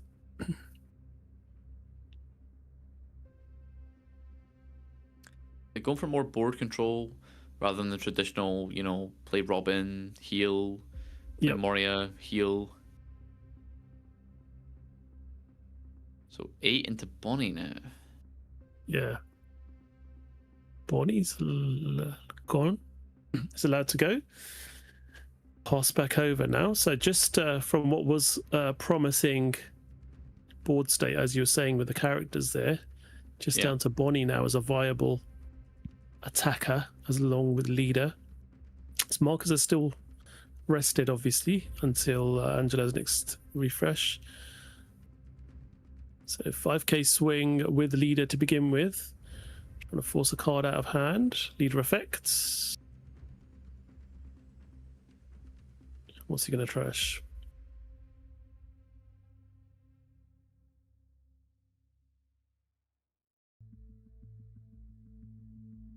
Trashes. Yeah, 10 cost Newgate. We see Mihawk coming down. Yep. So obviously for people who are unfamiliar, it came out in OP14, it's a secret. It's got a your turn. When it becomes rested, up to one of your opponent's characters with a cost of 9 or less cannot be rested until the end of your opponent's next end phase. So from when it gets rested, you know, no blockers and no attacking on the next turn. And it's also got another effect. On your opponent's attack once per turn, you can trash a card from your hand to give up to one of your leader or character cards plus 2,000 power during the battle. So you get to turn one of your bricks in hand into a 2k for a leader or character while that he's out on board. Just once per turn. But obviously if you have multiple, then you can get multiple out and have that effect, you know, up to 3 times per turn, as we see in this deck anyway, because there's 3 Mihawks in it. So I think we chose Rayleigh, I assume. Yeah, he's frozen the Rayleigh. The Marcos were then frozen strong. From I know you're strong, so I'll go all out from the very start. Yep. So yeah, quite a rough turn for Nami here. There's only leaders that can swing. Yeah, it gets very frustrating when you're playing against these green decks that just stop you from doing anything, essentially. So yeah, that decision to block with the Marco when Angela was umming and ahhing about it definitely came back to bite. It's just now 2 turns in a row where they've been frozen and just missing out. But I mean, eventually they will be untethered and unchained. But now is not the time. Exactly. And obviously next time we're going to 10, which means Lon Beppo. Yeah. As well. But the thing is, you know, if he starts chaining those Mihawks, then essentially you can't rest. You can't rest a character with a Mihawk? Yeah, so not only can the opponent, not only can your opponent not attack, but becomes difficult to use their blockers as well.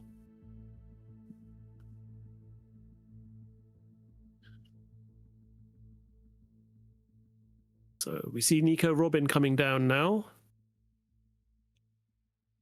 And we do see life back up to 4. Now a 9k swing coming in from Nami into life. That's taken.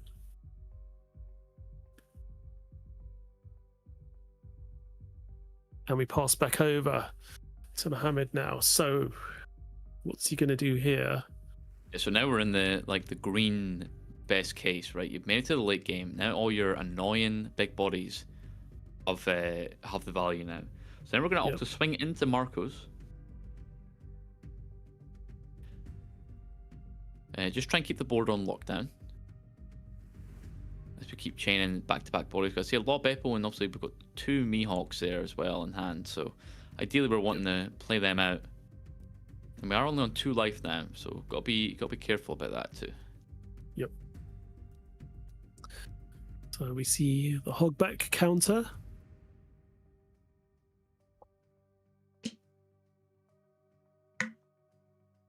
Looks like he is getting another Mihawk potentially ready there.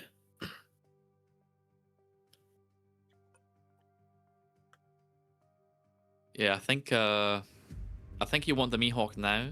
Obviously, Law and Beppo is good, right? Pretty similar. 10 drop. Chooses a character, rests it, and it can't refresh next turn during the refresh phase, and then your leader gets plus 2,000 power. But there's no cost restriction on that. So ideally, you want to use Law and Beppo for the new gate blockers, like we saw Angelo discard for leader effect a couple of turns back. Yep. So just using, right now everything's 9 cost or less on board. So making sure you have you get the most value of the Mihawks right now while setting them up. Absolutely. And obviously they are also permanent, basically, right? Because next turn when they swing again, they're becoming rested, so their effect will go on. Exactly. I think this is the most manga cards I've seen in any deck up to date, with the Bonnies being mangas as well as the Mihawks as well. So we are now swinging, freezing one of those Marcos again, I think. Was it the... Yeah, I think it was. I don't know, we haven't swung with the Mihawk yet. So... We've only rested it 3 Yeah. So the Robin's been targeted for the new one that came out and got rested for leader effect. So yeah, I don't know what one will stop with. The one that still needs to attack, probably a Marco. I mean, obviously your option is Rayleigh or Marco, and they're both 6k bodies, but Marco can block, so you would rather that, I suppose. Yeah, absolutely. So now we are swinging with the Mihawk. And yeah, one of the Marcos will be frozen. When we're swinging into the Marco. Oh, okay. Ah, right, yeah. Really, yeah. And that's it. So again, another turn for Nami where it's going to be okay. I've got a leader. Obviously, the Marco is now stood up and can swing again. But do you want to? You're now facing. You're still on 4 life, but slowly Mohammed's building up quite a big board. Yeah, and this is the worrying thing, isn't it? That there's 2 Mihawks established now. Still got that Bonnie there as well. So yeah, decent sized board, and then now you're thinking Law and Beppo can potentially come down as well. Yep. Or obviously the 3rd Mihawk manga that we know about, right? If a new gate doesn't come down. Yep.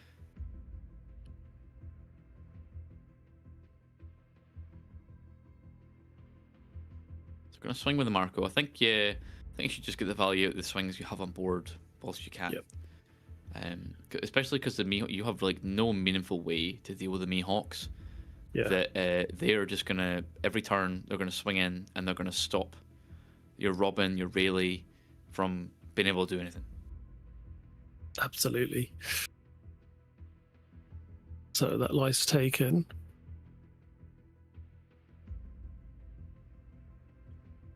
What do you play here now as Angelo?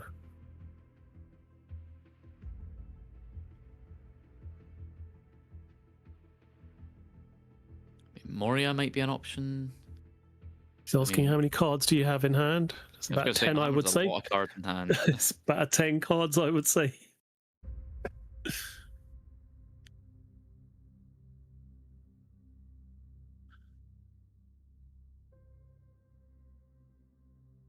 So yeah, very difficult situation for Angelo to try and formulate. I've just noticed as well, Mohammed's sleeves are the Don sleeves. Very difficult to get a full deck's worth of those sleeves as they come in tens. Yeah. Remember getting a pack of them. Yeah, I think I got 1 or 2 packs of those. I think I just gave them to a friend. I was like, I don't want 10 sleeves. Well, me and my son go down to the official Bandai shop in Camden quite often, so we get enough stamped cards to. I have definitely got a deck's worth of sleeves for Egghead Nami. Yeah. But let's see what Angelo's going to do here. So swings into the Bonnie with girl. Wow. Yeah. Well, yeah, girls kind of had its use now. Yep. You should have, you know, if you're playing. Oh, wow. Okay, so just going in. Okay. So how much is that? A 7 done, right? So it's fine for 12. 8. So it's 13 Oh, yep. I can't into count. life. Couldn't see the second last one. Yeah, he's trying to Yeah, okay. force him down to 0 life or tease a lot of cards from hand. So passes over. Now says, look, I'm on 4 life. Put the pressure back on you. What are you going to do to my characters this turn? Yes, we know 2 of them can be frozen here with Mihawks. There is another Mihawk in hand as well, so you can freeze down all 3 essentially. Yeah. And get swings in with Leader, Bonnie, and those 2 Mihawks on board as well. I mean, you will want to make sure you can counter out of a 15k swing with Leader. Exactly. So gets rid of the girl. So no more free Dawn on your Leader.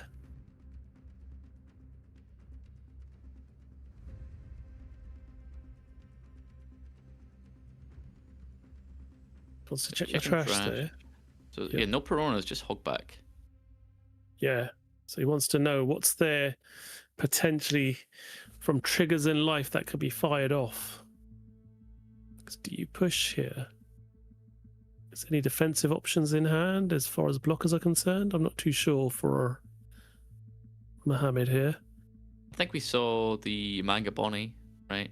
Yep. I think we saw another one of them, so that's a blocker. Yep.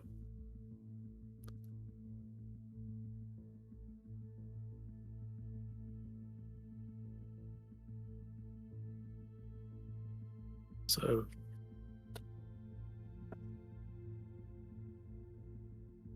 Mohammed has a huge variety of choices with all those cards in hand. Starts off with a 7k swing.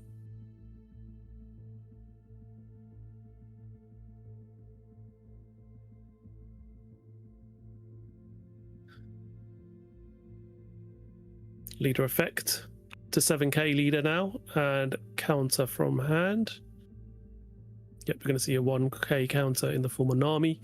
We now see Mihawk swinging into life, freezing the Nika Robin. There seems to be a trigger there. Angelo's just checking. What do I have? Is there any viable targets? Yes, Ooh, Gecko got Marco Moria. back. Yep, can bring the Marco back out. Very good. Very, very strong here. Getting another blocker out, and obviously the draw 2 when it gets KO'd. Yep. I He's mean, probably probably gonna gonna get freeze the yep. Marco. Yep. gonna get Mihawk, but still, Yeah. that means that you actually have a character that will be able to swing next turn. Yep. Which is actually very important because Mohammed's probably gonna, I think, probably has to play down a blocker.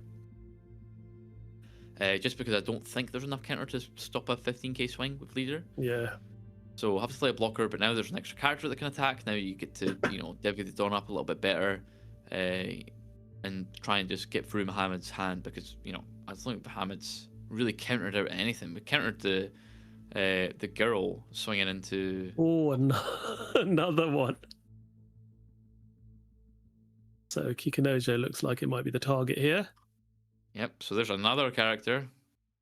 Yep. Brutal. That The makes important things thing a here lot- with Gecko Moria as well is it brings him out standing, you know, it's him active. Yeah, not rested. Yeah, exactly. Yeah. So Perona's going to get replaced by Laura and Beppo. No, another Mihawk.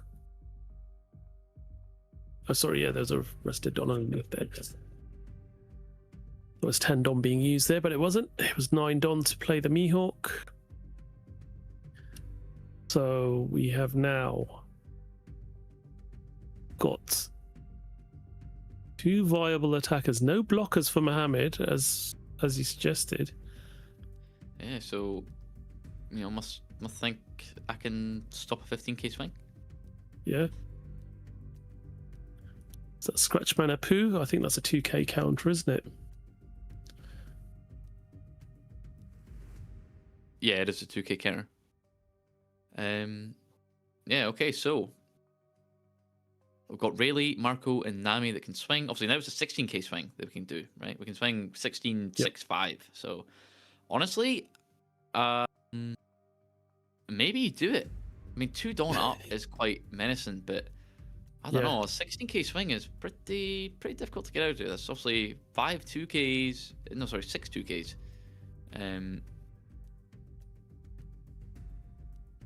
To stop that. Yeah, Angel's probably thinking, what is the play here? I mean, you could, if you got like another Robin or something, you could do that heal. Basically heal 1, then obviously you have 3 Dawn left. You could swing 9 with Rayleigh. Obviously 9's a good number into Mihawk. Now we're gonna swing 7. Yep, starting off with a 7k swing.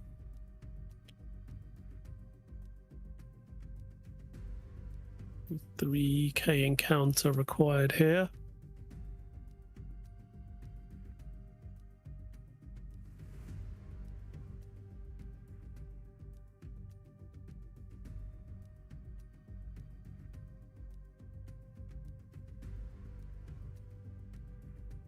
We have a lot of 1ks in hand as Muhammad here, but I don't know how much 2ks we have. I think I've seen 2.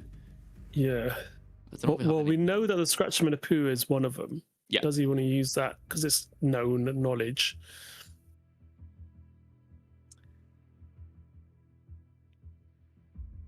Oh yeah, I forgot about the Mihawk effect. As The well, too. Mihawk as well, yeah. It's not to use it yet, but yeah.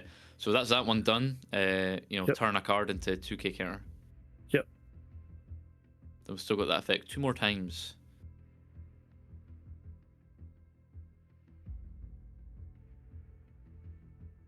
Very powerful, especially when you've got 3 Mihawks out to be able to do that.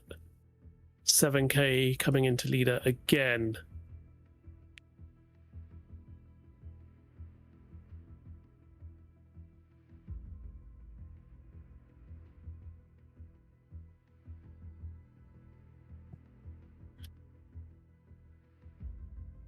This is where it'll get interesting now.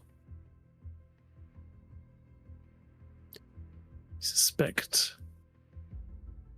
Yep, another Mihawk effect. Yep. Discarding Bonnie Crushing. again and using Yep. Prona. Okay. Prona for 1k. So, you know, we do have the Dead Man's Game. That's the one cost 3k. But yeah, okay, now we're just gonna swing 13. I was gonna say you need to keep that active in case of the for the Marco. Yep. But he's just hedging all his bets on this one now, and this is going to be game 1 decider.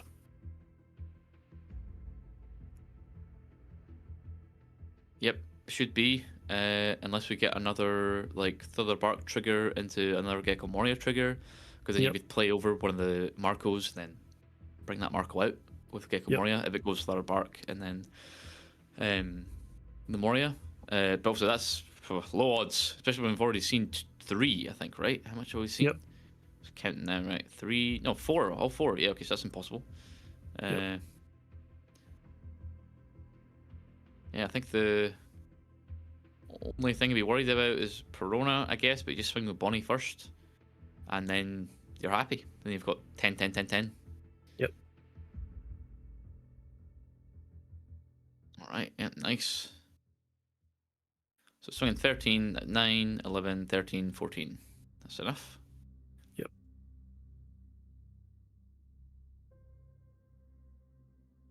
So, I mean, yeah, you probably want to swing with a Mihawk first here because you want to stop the Marco being able Yeah, to stop block. the Marco from being able to block. Yeah, I think absolutely. you care more about that than the Perona, especially because the Marco block is going to get The to markers are known exactly that it can block and draw, so you want to freeze that first, and then worry about what potential triggers there are in life, because they're the unknowns. Marco is the known. So 10k swing coming in here. Oh, it's 11, right? 11, sorry, 11, yeah.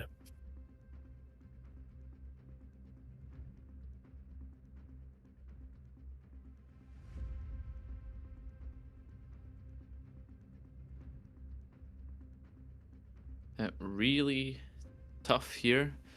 I think Mohammed should have it with just maths. But we'll see. Obviously, Angelo's hand is quite big. I've not really had to counter it much.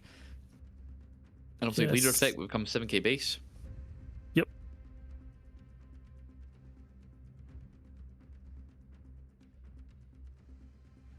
I think it's about 6 or 7 cards potentially there, but he's taking that one. No trigger. Another 11k swing coming in again. This time freezing the Nico Robin.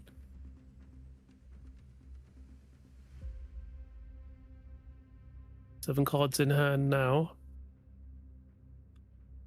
Yep, got to be careful here. If you let this go through, then you're gonna see an 18k swing. With the Mihawk, probably. Yeah. So leader effect. Crashing. 8, 9, 10, 11, 12. 12.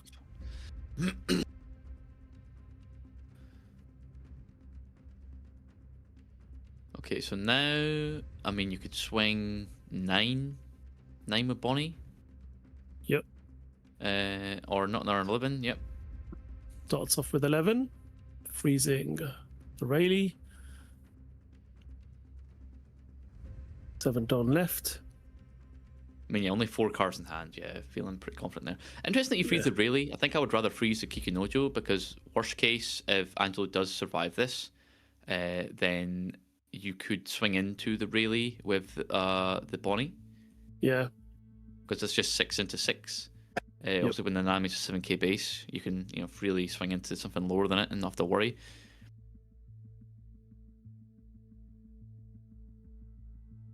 Takes that one. Now, do you swing?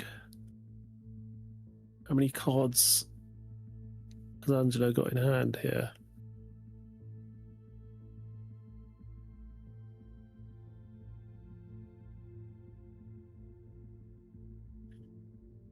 Split this between your leader and Bonnie now. Yep. 7k with leader. All right, let's search. Okay. Okay.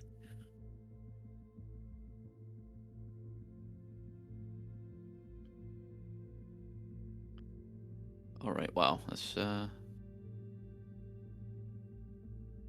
strong.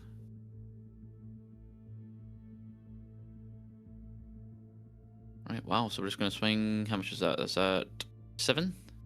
Yep. Yeah, that should be it. Yeah, That's it. Yeah. 13 Game to 1 7. win. Yeah, for Mohammed there. So yeah. Long game. A very long game, yeah. Down to 29 minutes now on the clock, so we'll probably be on about 27 minutes by the time the players shuffle their hands and get ready for game number 2 there.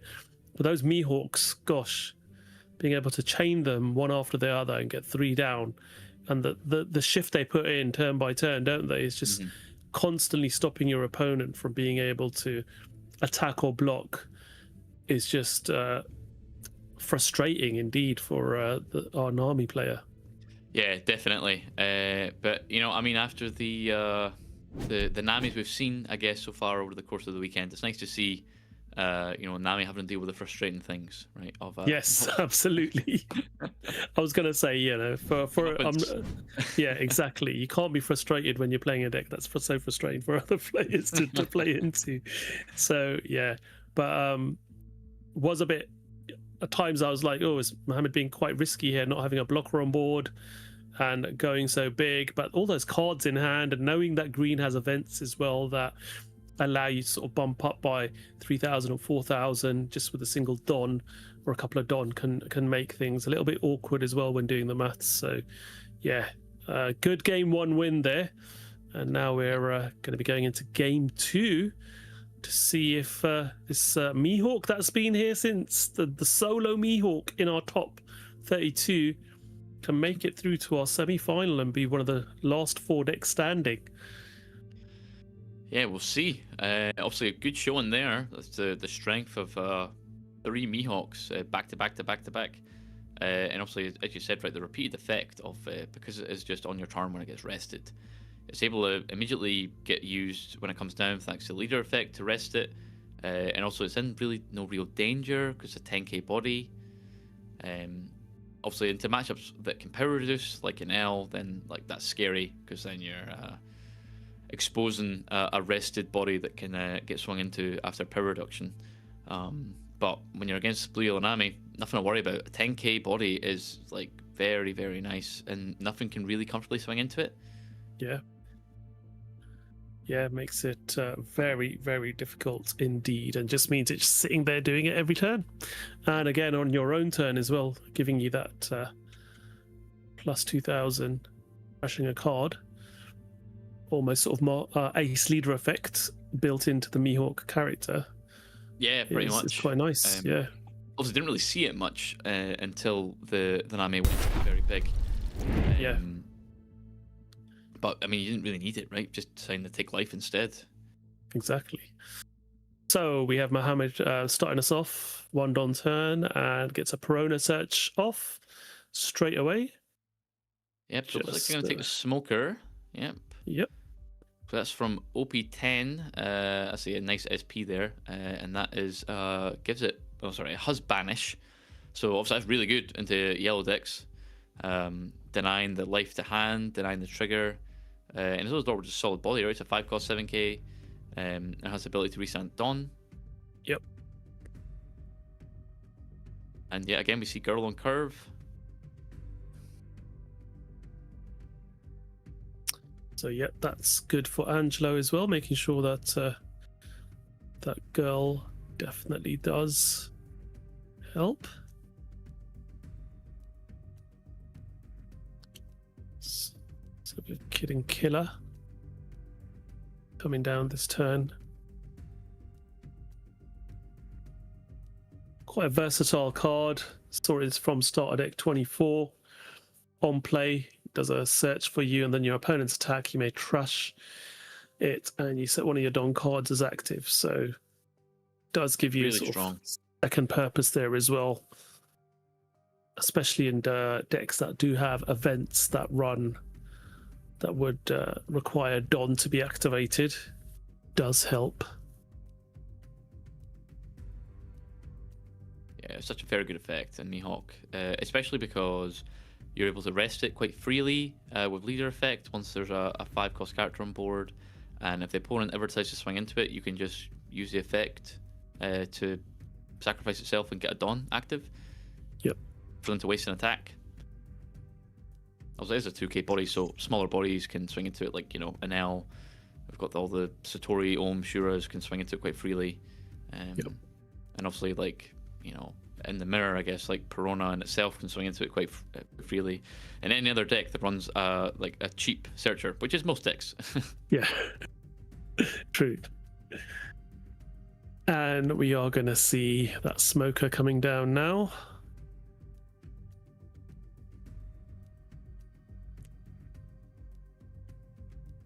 Yep, so Smoker, get the active Dawn, then play Perona. Right, options. Yeah.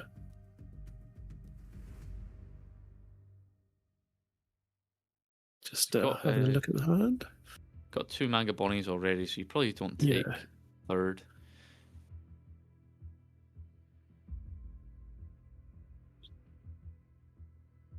Yep, decides to take I Know You're Strong. Yep, we saw that do bits last game. Absolutely. Right, 2 turns on the trot where Marco wasn't able to swing on both of them.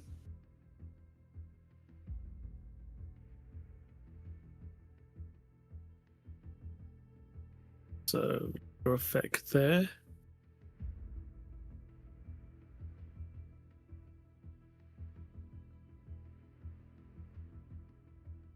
Smoker does say you cannot set your Don cards active, but that's with your character effects, not your leader effects. So you do get your 3 Don back up with your leader effect there.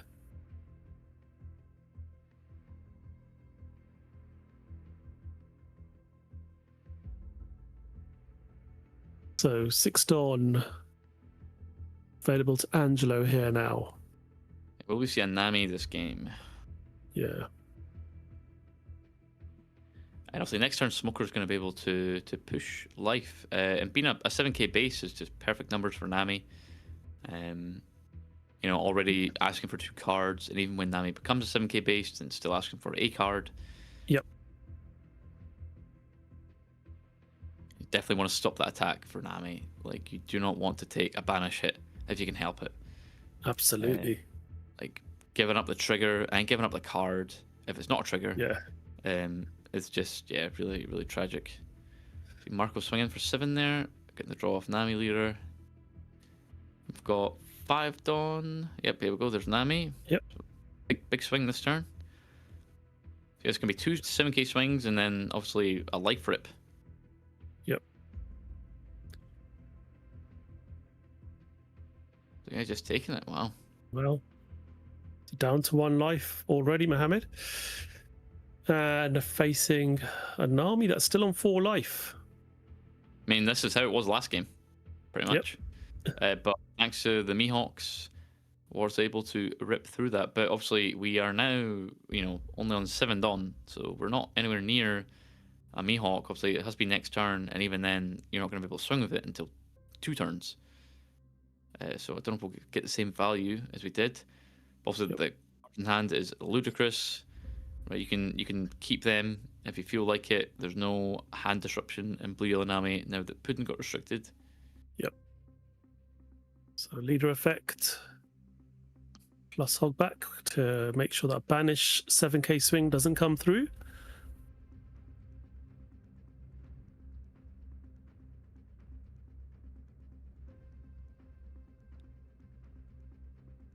You got Law that can come down, which I think we're going to see here. Yep. So 6 cost, play the Law. We bounce back that Perona. Yeah. Play out.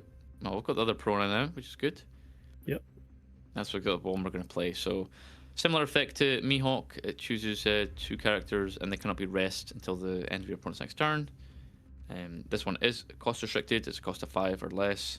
It's also got an on-KO effect, similar to the Nami we see on Nami's side right now. To on-KO to rest one of your cards, any card, Dawn character, whatever, to play up to 1 green character card with a cost of 5 or less from your hand. So obviously Nami's not color restricted, it's just power restricted. But yeah, Perona can play it down any 5-cost green character if it gets KO'd.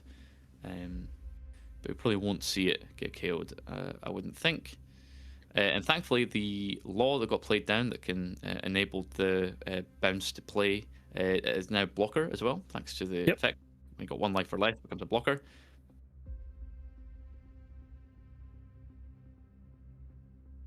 Very impactful. Now we've got that buffer of a 6k body, as well as the blocker buffer for if Angelo decides to, like last game, just swing tall.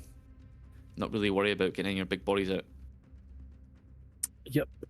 So we see a 7k swing there by Mohammed. That was countered by the Kumasi. Leader was obviously already up to 7. So passes back over now. And as you stated, that Perona has meant that the Marco and the Nami can't get rested this turn.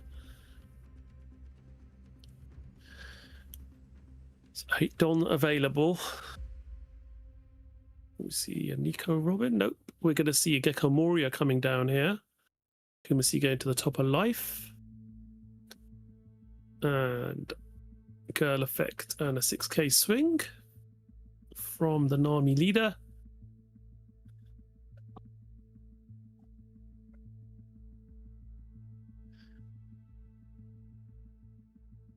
Yeah, getting that Gecko Moria on board now. It's a nice big body on this side of the board.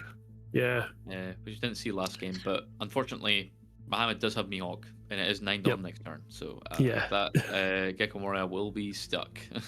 Yeah.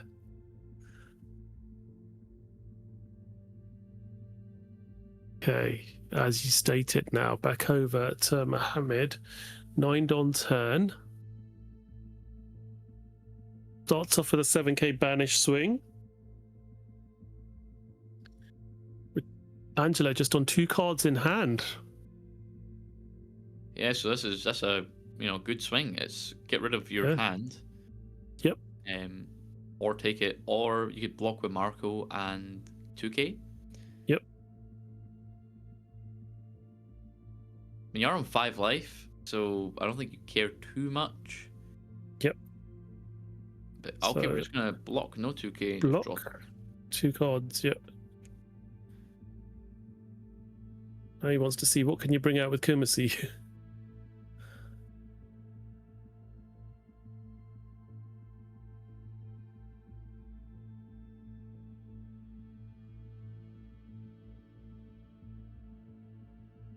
Swings 5 with leader. Yep. Forcing him to activate Nami's leader ability. Perona goes into the trash. Yep, so now Perona's in there. That's going to be important for future turns. But probably see Mihawk come down now. Yep, there he is. Comes down, leader effect, rest him, restand 3, and then Mihawk's effect to make the Gecko Moria be unable to be rested. Yep.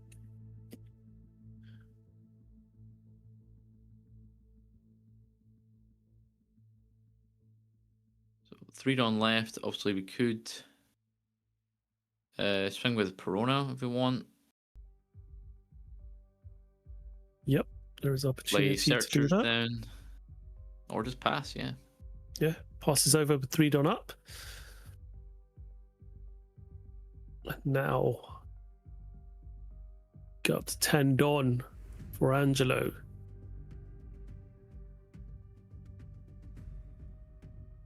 Not many cards in hand at the moment. Just the 4 cards. I think that is a Newgate at the back there, potentially. Yeah, Newgate's actually not too bad here, right? Because Lon Beppo obviously can stun it, but Lon Beppo won't give Mihawk the plus 2k at the end of the opponent's next turn because there's not going to be 2 rested characters if Angelo opts to not swing with Nami.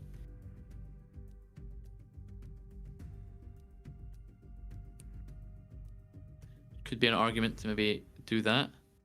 Yep. But then you're also giving up an 8k swing. So is that good enough? All right, no, we're just going for it. Okay, so swinging 10. Yep, 10k swing with Nami. Incoming. Law blocker in place. Plenty of cards in hand for counter as well, and 3 Don open, so counter events are an option here as well. And don't forget, we have that Mihawk ability as well on opponent's attack once per turn. That is true, yep. Have the guaranteed 2k. Oh, we're just going to block that one. And now, we're just going tall. Yeah. So now swinging 11.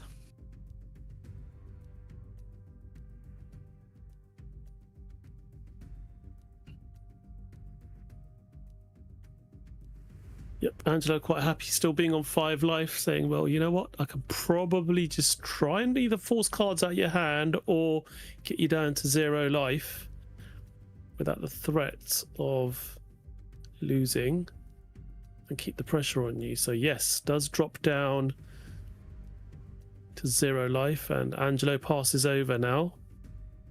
7k banish thing coming in. That's allowed to go through. Wow. No second thought there. Yep. I was going to say, I think it's important for Angelo to try and push this game in before it gets to the point of last game where it was Mihawk, and the game dragged on for quite a bit. Because obviously, with Mohammed winning game 1, now an advantage. If it goes to overtime, while game 2 is still getting played.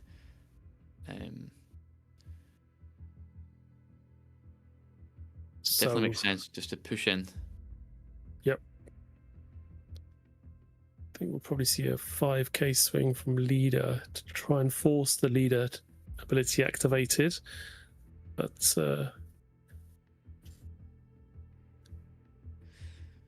check and trash, probably try and see what can come out if a Thorough Bark trigger or the Gecko Moria trigger. Between the Marco is in there, so Marco can come out. Yep.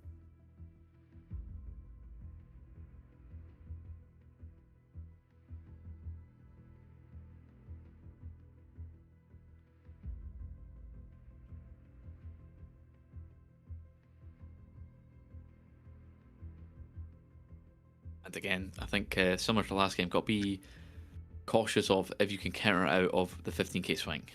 That's it. Yeah. Like Okay. we can clearly play another Mihawk down if we have it. Freeze and Yep. Nami. No trigger there.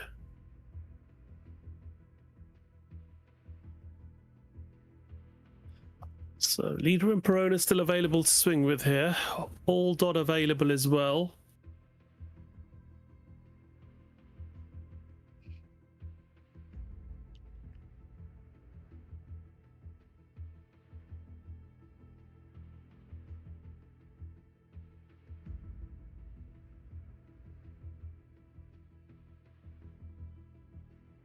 Just trying to figure out how to formulate this now, what to do. Doing the maths. Yep.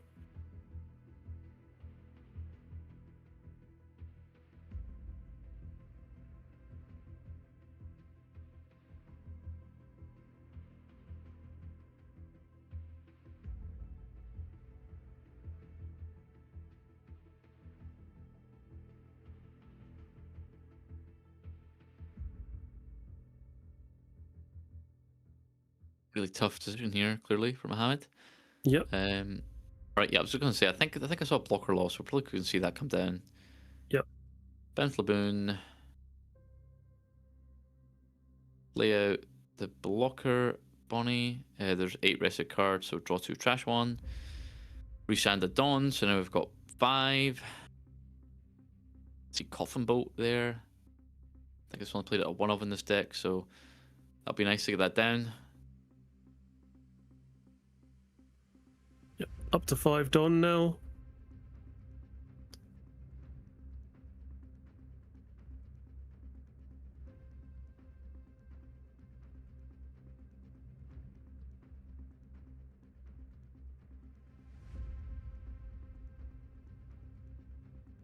Yep, so the cheeky 5k from the leader, forcing a card out of hand, activate leader ability here, and we're going to see a Gecko Moria hitting the trash. 6k into Nami. Interesting, yeah. Well, you don't really see people going for the Nami swings, right? Because obviously you're kind of foregoing the effect. So we're going to see here, right? Top of your life. Okay, so Nico Robin, so we know that's not a trigger there. So I think there's a railing in hand, which is really good. Yep, that's great, yeah. Yep. Deals Punished. Deals with the Punished blocker. there. Yep. All right, okay, getting our blocker down. That's fair. Yep, gets the Bonnie down. Gets to add another couple of cards to hand, trashing 1.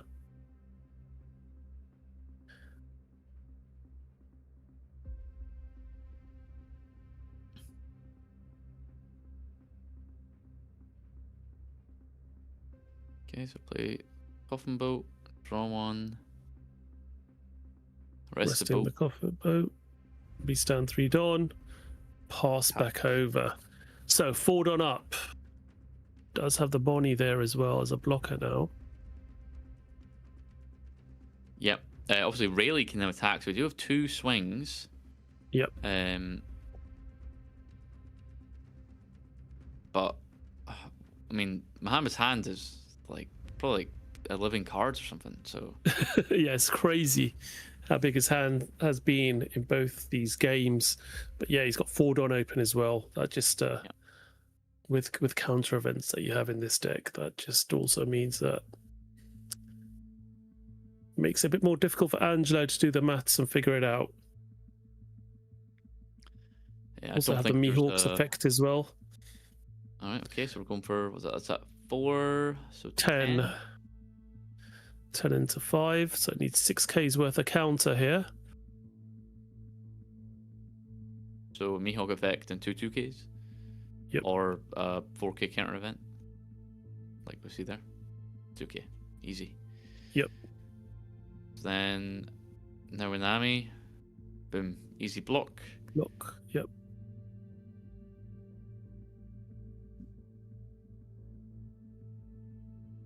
So pass back over now. Yeah, feeling really good at Mohammed here. You've got another blocker Bonnie on board. realistically, you obviously poke for life here. Yeah. You can stop the morning swinging next turn. You can go after Rayleigh if you feel like it. Long Beppo's there too. Yep, which we're going to do. Yep.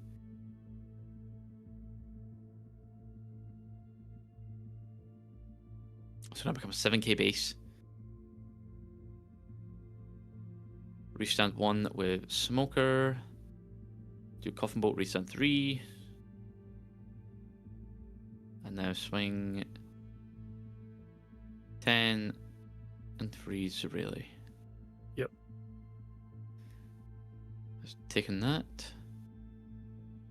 7 into life now.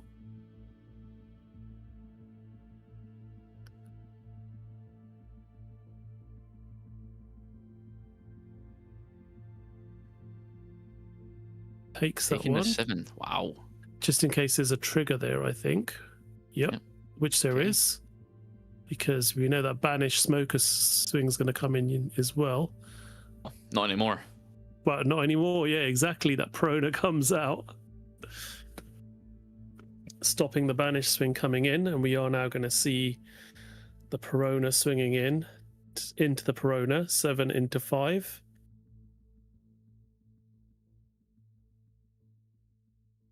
Gonna force a couple of cards out your hand if you want to keep it. Yeah, I think Angelo's doing the maths on how to win next turn. Yeah.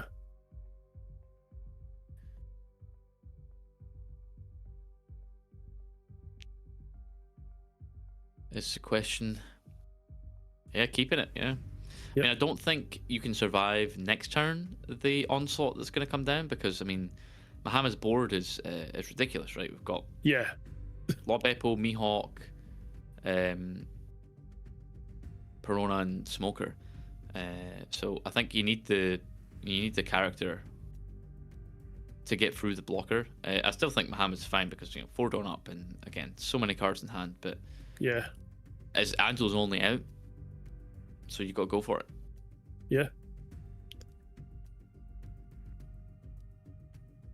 7k leader. You do need to dedicate some Dawn. I see it. So- Zeus Saboni away. Yep, gets rid of the blocker. So we're really going for lethal here.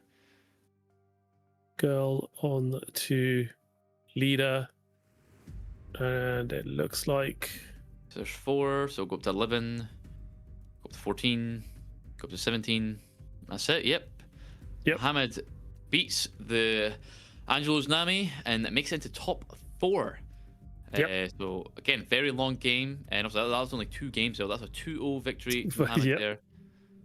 And there is the leader for Dracula Mihawk, if people are unaware of. So there was only 1 in top 32.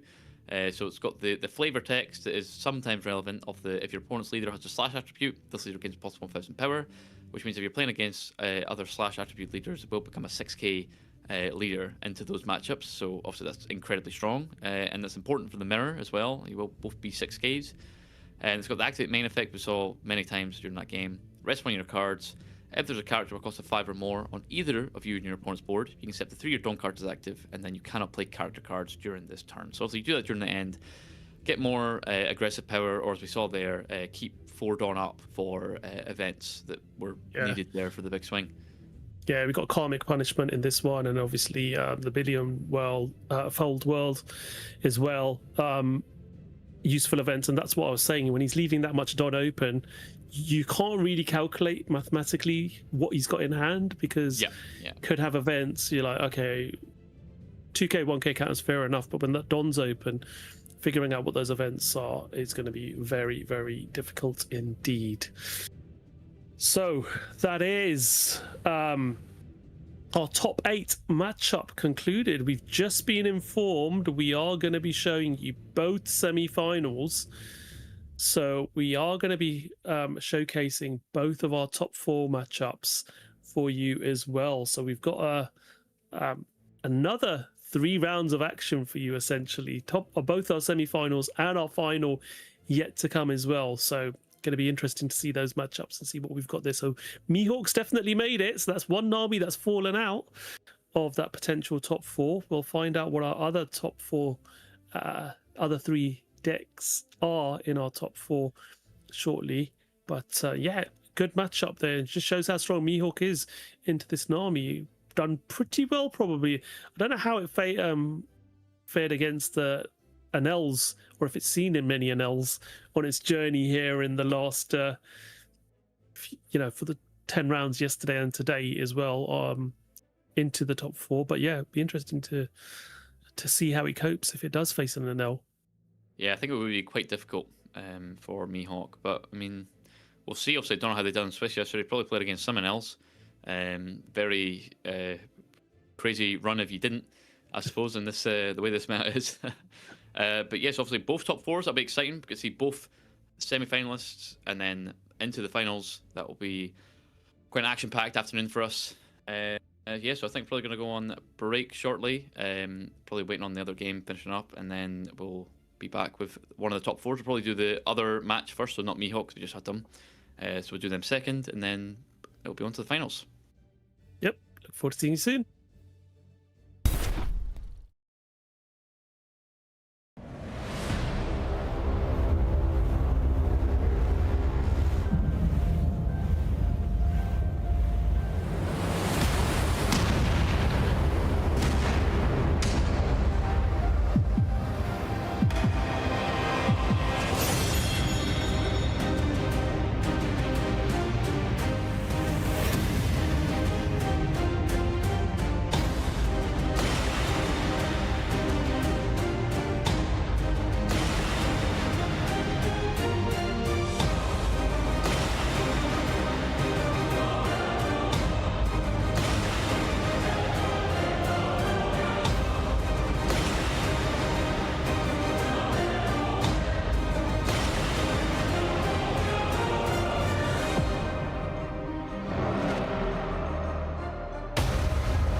Already start. ただ神族王に輝いたのはジョーカー選手となりました。世界の頂に無敗で上り詰めたのはガンノン And Kane scoops it up. We have your champ, Cross.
Odie Stark. ただ海賊王に輝いたのはジョーカー選手となりました。世界の頂に無敗で上り詰めたのはガンノン And Kane scoops it up. We have your champ Cross.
we are back for our top 4 action now. First semi-final of the 2.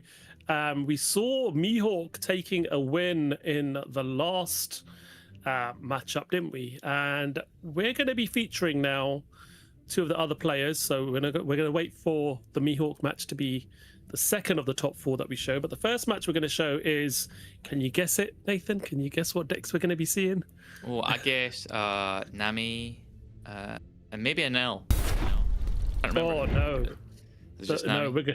we're going to be facing Nami versus Nami for our first of our top 4 matchups. So yes, it is a Nami mirror match. But as we saw earlier on, there are slight differences in these lists. We saw Hassan earlier on in the day not running that Thriller Bark list. He's made it all the way through from our first top 32 matchup with the Sky Island build, Sky Island Straw Hat build of Nami to the final. And on the other side of the bracket, we are going to make sure there is definitely something different other than Nami in the final. So it's Mihawk versus Enel, with Jacopoa making it into the semi-final against Mohammed's Mihawk deck. So yeah, we've got Enel versus Mihawk on the other side of the bracket, which we will show after this match. But to begin with, we have a Nami mirror match, not quite mirror as far as the builds are concerned. We have a Straw Hat variant of Nami versus the Thriller Bark engine in there to begin with, as far as our top 4 matches are concerned. So we can see as the day's gone on, we have seen a lot of Namis drop off, and especially on the right-hand bracket there, we started off with so many Namis. Obviously, there are quite a few mirror matches to begin with, but they've fallen to the wayside, and we've seen Mihawk and Enel definitely showing a good show on that side. But we've seen Federico a couple of times over this weekend on stream, and we see him again now with his Nami deck indeed. So again, we saw, and Hassan, who we saw in our top 32 matchup at the beginning of the day as well. So yeah, interesting to see how this one's going to play out. 2 different Nami decks, as we said. What do you reckon, Nathan? Yeah, it's quite exciting that it is a different build of Nami. Obviously, it's going against the grain, but obviously it's proved its worth, right? It was able to beat a Nami mirror last round in top 8, and I think the plussing that Nico Robin gives you, obviously being able to like establish a wide board, is just very cool. And obviously Bell Luffy, the secret Luffy, is obviously very, very strong. Obviously you do have a lot of blockers in Nami. Obviously you got the Marcos, if you play them. You got the Newgates and the Borsalinos, so actually has an effect to pop off in terms of the power gain for the secret Luffy. So we'll see that probably be quite potent.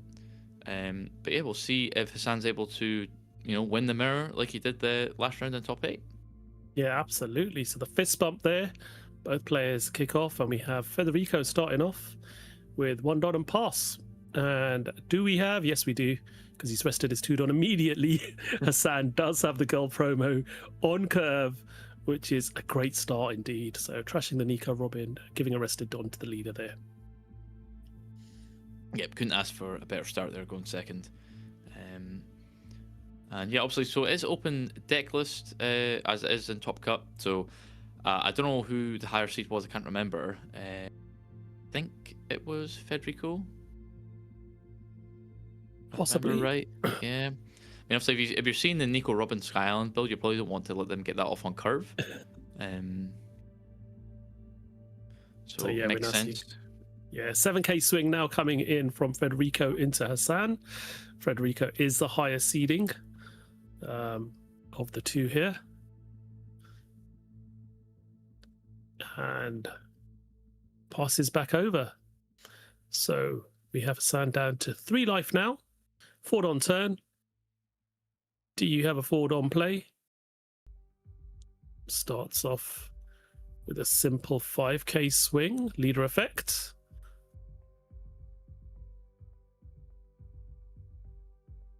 What is Federico going to trash here?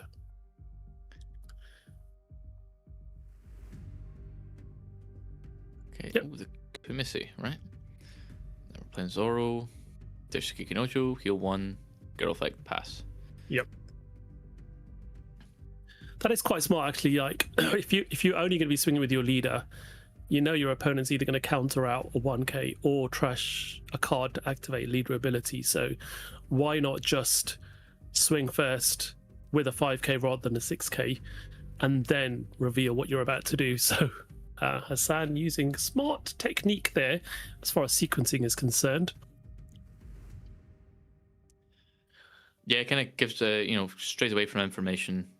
It's irrelevant the 5 or 6, right? Because even if it is a 1k or 2k, then Nami will just use the effect because why not? So we do see Perona coming down now, freezing that Zoro from being able to attack. And Hassan starts his turn, as you would expect, with Nami coming down, making Federico take his first life, going down to 3 as well. And then we see a 7k swing going into life. Yeah, so leader effect here, go up to 7, and then give the 1 with Borsellino. And then last on for Leo, which is nice. Hopefully that helps stave away any Zeuses that Nami might want to use. Yeah, absolutely. Just gives you a bit of board protection there. It's 2k counter and protects your 7,000 power or less characters from being removed. You can essentially put the Leo at the bottom of your deck instead. Or in this instance, Girl, if you've got to a point where you no longer need her. But it's still very useful to have. So we do see Nico Robin coming out now for Federico. Yep. And that does, go back up to 4 life. And now we do see a 6k swing coming in from leader. And that one is countered out with leader effect. Pass back over to Hassan now. Now, what? Well, we've got the Sky Island combo. Yeah. Federico's just double checking what Leo's all about. So just signifies that your Rayleigh won't be as effective.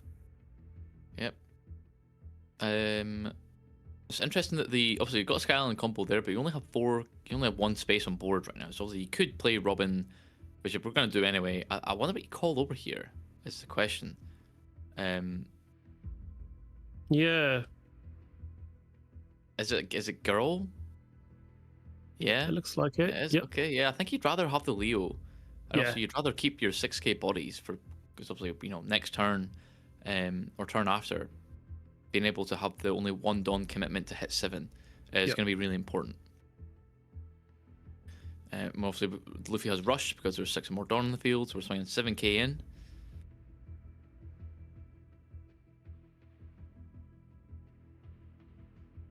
Yep, 7k swing. Federico's not used to playing against a Nami deck with this kind of a build, so it's recalculating and recalibrating your brain as to playing against this type of deck the way that it is built. It's just thinking about how he's going to absorb that. So he does take the attack from that Luffy. Now we see a 6k swing coming in from leader. So he hasn't activated leader yet. So does he want to do so here? Just thinking about how much Donnie's still got left before he gets up to that 10 Don turn. So leader ability, he's going to trash a Perona. Let's go into there.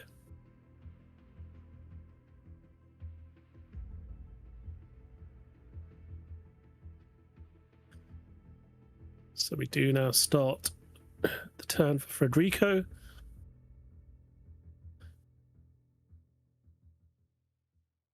Now it gets a little interesting.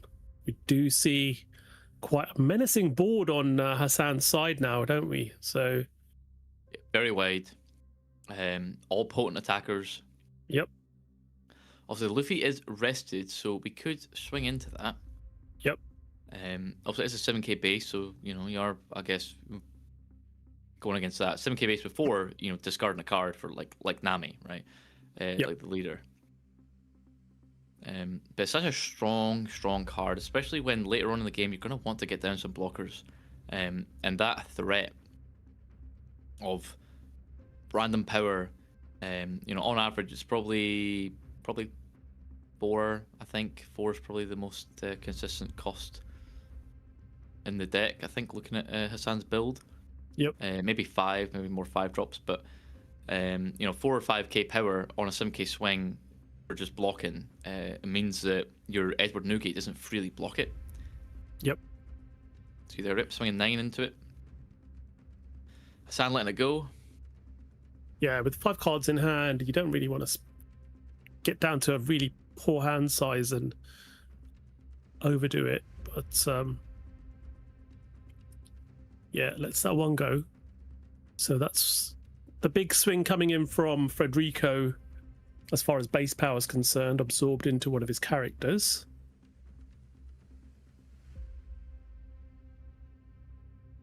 Leaves Perona as your only attacker now. And still got all your Don up, so we are going to see 8 Don Put the Kumasi there. rested. Yep, Kumasi goes on top of life. Girl effect to be able to put the rested Don underneath your leader and just pass turn, leaving that Perona, which won't be able to do anything anyway, as it was a 7k leader. Here comes the big man, Edward Newgate. Yep. 2 Don underneath your Nami, leader and characters. And I'm going to start off with an 8k swing with our character Nami.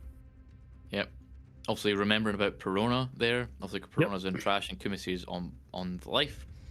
Yeah, so was about to swing with leader first, and I was like, actually no, I'm going to lose my 8k swing if I do that. So let's swing with a character first. Yep.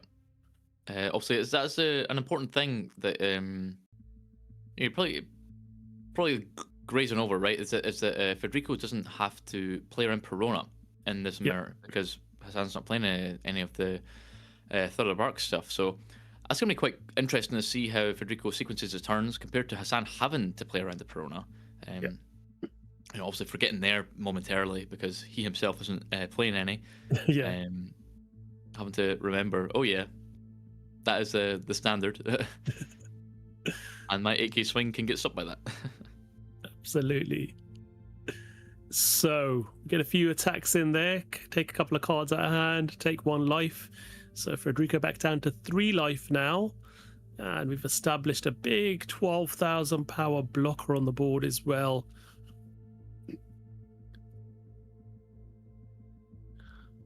So how does Federico respond to this? Does he have an Edward Newgate of his own in hand? I saw a Marco, I think. It's a Zeus, a Marco. Yep. For sure. 5 cards in Federico's hand. Does have that big Gecko Moria.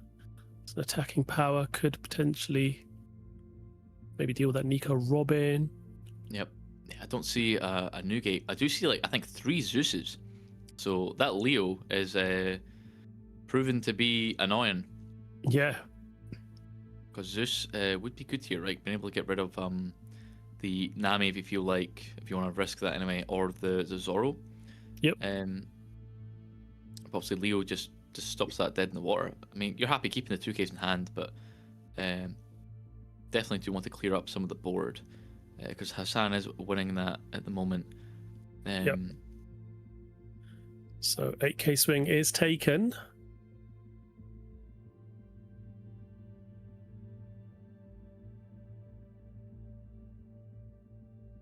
Just looking at the trigger. Yep. Decides to get rid of the girl off Rayleigh's trigger. Which again makes, yeah, there we go. 10 cost now. We do have the new gate, which does come down now. So we will see. Of course, we drew into it. Yep, exactly. So 2 cards drawn, 1 trash. Then we're going to see 2 rested Don go underneath the leader, 2 under a character. What's it going to be? Is it going to be your Gecko Moria or your Perona here? Gecko Moria, yep. And then we're going to see 7k swing into life. San here is going to fire off leader effect with Silver's Rayleigh and then a 1k counter on top. And now we're going to see big 12k swing coming in. That's going to be so we blocked. Counter that. And 1k counter. And then passes back over. So Hassan now does have some so I mean, we've got decent swings now. Borsalino and Secret Luffy could get played as well. Yeah. Obviously, then you wouldn't be able to put a rested on leader, so you're probably not doing that. I forgot the girl was not there anymore. But yeah, I think you're just going to want to probably just get some good swings in. Yeah, absolutely. So it starts off with a 7k swing into life.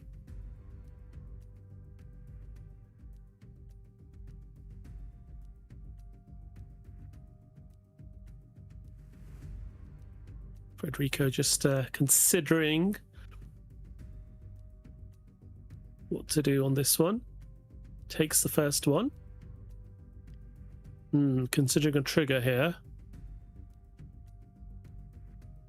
So this potentially could be something that would maybe... I don't think there is another Perona in trash, is there?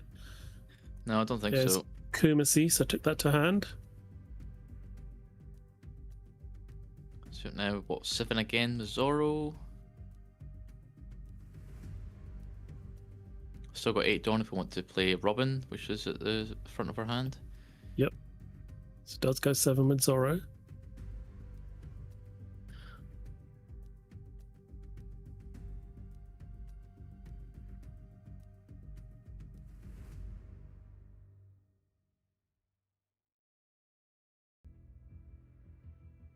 So we'll look at what else is still out there to attack. Got Nico Robin as well. Leader still available as well for attacking. Federico hasn't activated leader ability yet. Is this the point where you do it? Looks like he was considering it.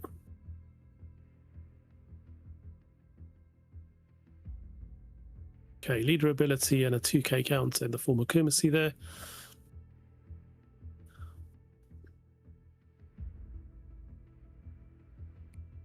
Now, how do you divvy this up?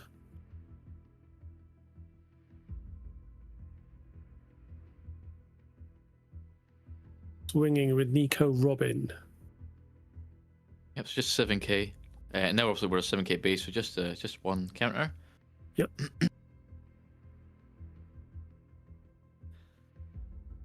Okay, 2k counter being used again. So 2k is being burnt out of hand here, Federico. Another 7k swing coming in from leader this time. That one gets blocked by Edward Newgate. Mm-hmm.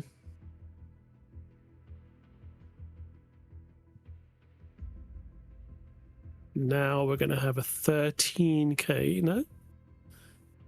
Reconsidering 13k swing into Nico Robin.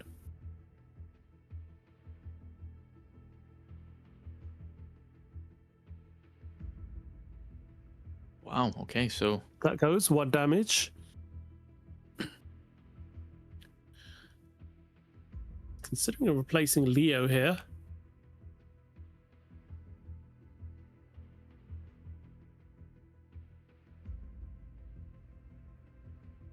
Looking at yeah, I what's mean, you across- wanna play the Borsalino. Yep. So do you? I mean, yeah, sacrificing Leo does mean that like you could get Zeused. Yeah.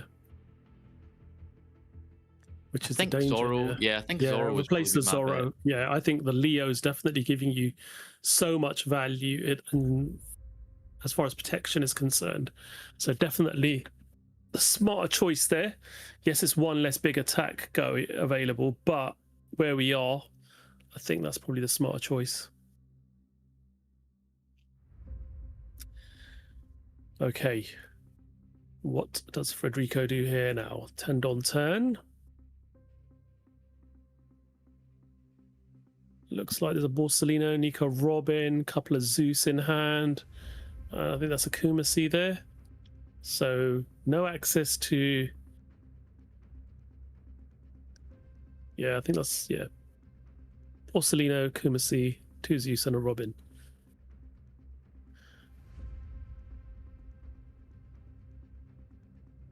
Do you did lose play? a bit of your like best free swing with Robin, Yeah. by Hassan deciding to swing into it.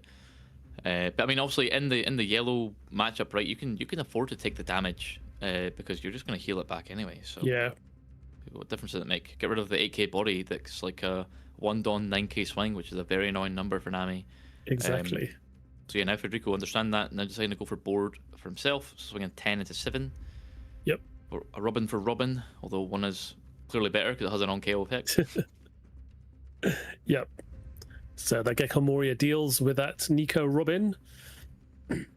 Now, how do you proceed from this particular point? I think you probably end up. Depends on what you want to do here. You can either go. Okay, yeah, he's going to go for the Borsalino route, I think. Okay. See that one being counted out? No, Nico Robin. Ooh, Kikanoja being trashed. Heal 2, and then draw 1. And how many Zeuses are those in hand now? So it was a smart decision keeping that Leo, I think. Yeah, definitely. To protect your looks like there's Borsalino blockers. Yeah, the 3. Unbelievable. That Leo's doing the Lord's work, keeping the Borsalino and Nami alive.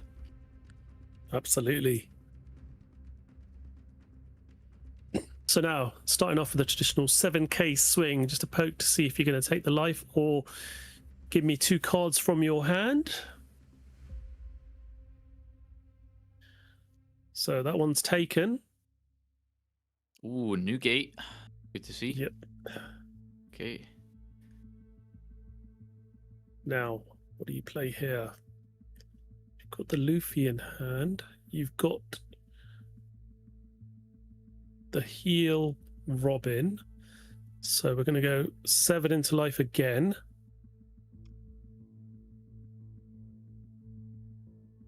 So Rico just seeing what's in his own trash. Is he going to give up here?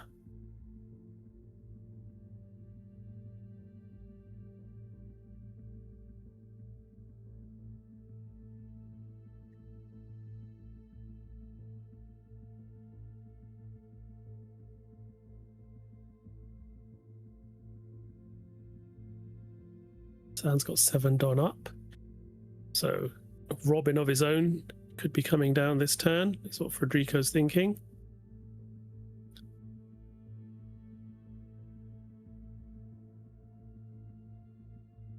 He's going to block that. Interesting. Blocking the 7. Yep. I say, I think you just opt to go for the Moria here. Yeah, so 14 into 10 now. The Newgate into Moria. Going to give up 3 cards for this. Yep, you got 5 left for a Borsalino. Yep. So yeah, He's going to give up 3 cards. 1. Yep. Yep. Borsalino comes down, heal, Pass. and pass turn. So 2 blockers on board. Got protection in the form of Leo. So how does Federico approach this now? We see another Edward Newgate hitting the board. Draw 2, trash 1. Gecko Moria going into the trash. 2 on leader, and where are the other 2 Don going to go? Probably on Gecko Moria, I would assume, or maybe even Nico Robin.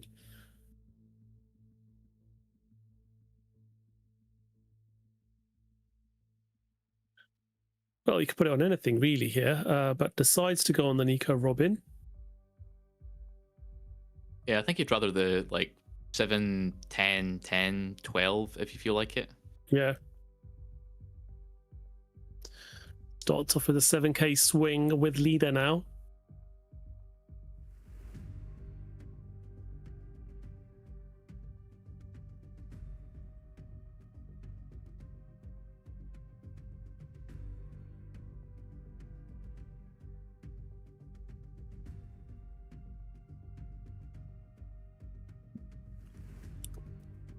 Yeah, tricky spot here. If you got your Borsalinos, you could block. I think you definitely just probably counter out of this one, and then see. Yep. So leader effect, and 1k counter in the form of Leo.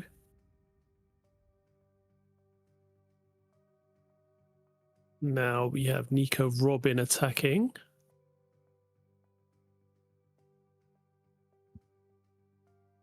Takes that 10k swing. Another 10k swing coming in. Borsellino blocks that one. 12k swing with a new gate.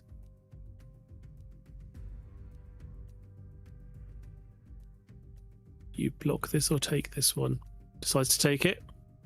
Nice. Gets another new gate. Nice. Yeah, gets a new gate of his own in hand there. That will be very useful now. Yeah, that'll be very good. So now, I'll have to decide how you want to go about this. Obviously, Federico has, what, 5 in hand? As we know, there's 2 2Ks.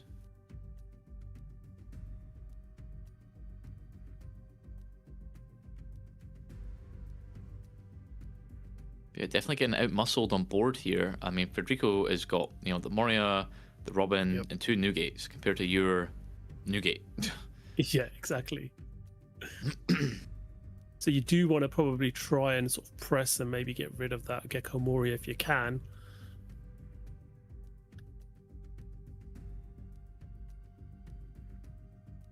I would say play the new gate, put the 2 Don underneath your own new gate and underneath your leader, obviously.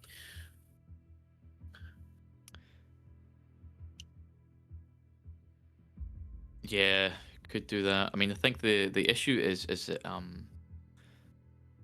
swinging 14 into 10, and Federico countered it last time. Yeah, he did. Yeah, so, and he does have cards in hand and plenty of counter as well. Yeah. Yeah, obviously we know there's plenty of counter, but yeah, I think with what 5 in hand, yeah, I don't think you risk it, because if the Gecko Moria gets to live and you're wasting one of your blockers on that swing, then you're kind of obviously you're not healing this turn if you're playing a new gate. So you're kind of in a tricky spot. Yeah, he might be forced into playing the Nico Robin here.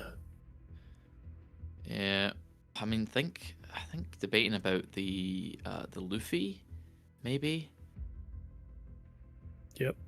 Luffy, or yeah, I think there's just too much cards in Federico's hand. Yeah, he's going for it. He's got a lot here. New gate.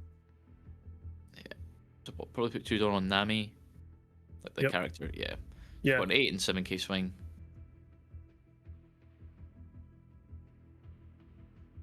Start off with 8.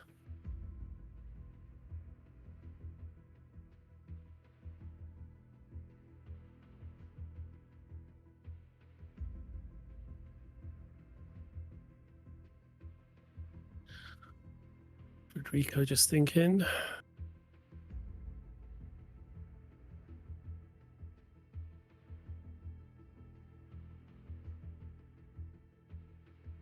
Does have 3 2Ks and 2 1Ks in the form of the girl. So uses girl to activate leader ability, and then 2K. Another 7K swing now coming in from leader.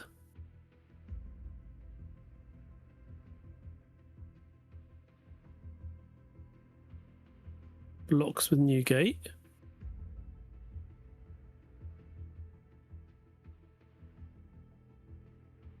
Three cards in hand, 5K's worth of counter.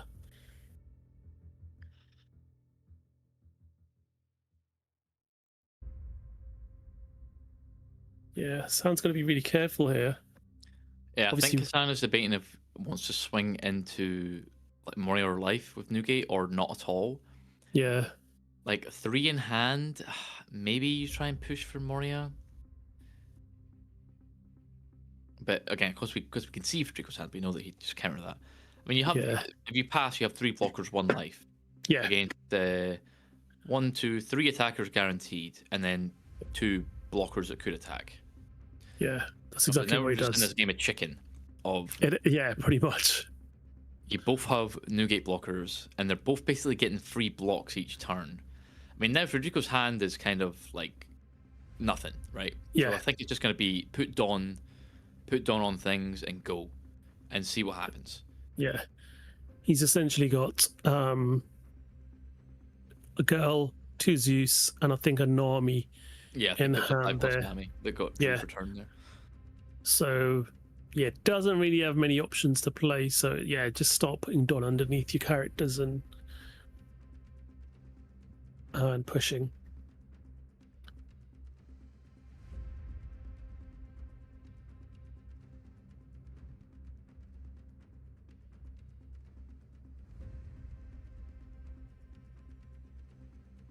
So let's see, what does he start with?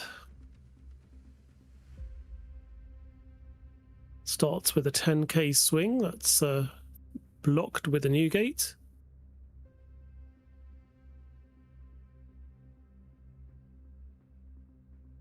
Yep, that's a good thing with having 2 Newgate blockers. You can always like free block one of the small ones and keep the big one up for when the going gets tough. Yep. 9k Right. swing. Oh, okay, so get rid of Sanji there. Also, Sanji is quite important in the mirror, being able to get one of your characters unblockable for the turn. But obviously, just seeing the... And maybe...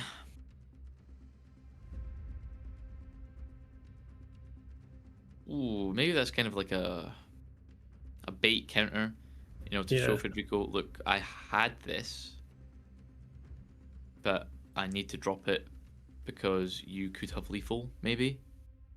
Yep. You know, so right now we've got, what, 3 more attacks, maybe 4 with Perona.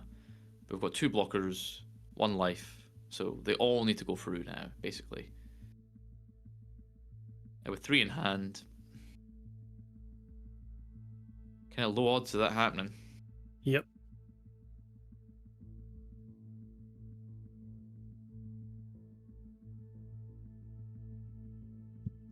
And just to remind everyone, because we're now halfway through this game, this is just game 1. Yep. This is obviously top 4. We'll be showing both top 4 matches today. The other one will be Mihawk, which we saw in top 8, versus Purple and Elm, which we've not seen in a while, so that'll be a nice refreshing look.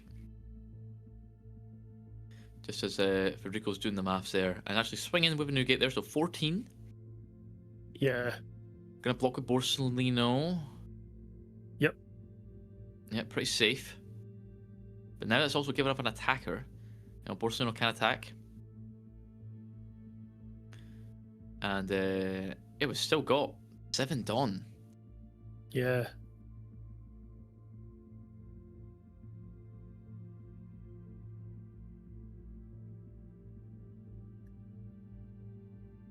So what's he going to do here? 7 and 9. So 8, 9. Sorry, 8. Yeah, 8 and 9. We done underneath Perona. Force 2k counter. Yep. And then the 9, you just free block with Newgate. Yep.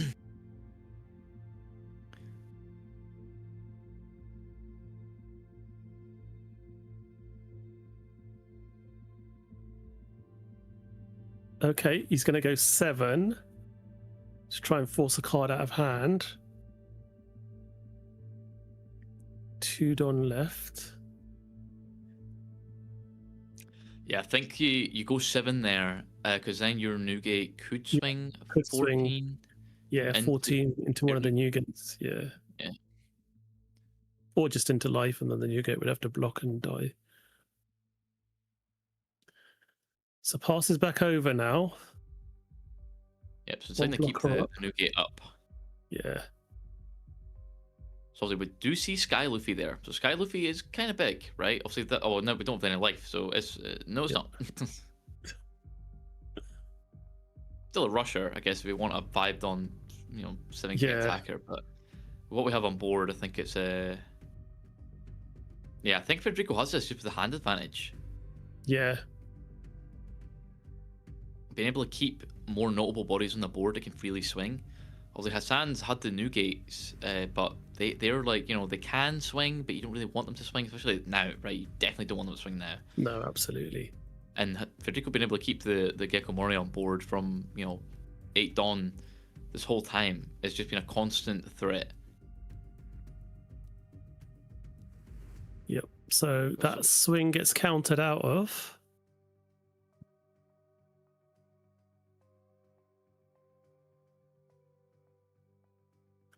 9k swing looking like it's inbound with the Nami leader.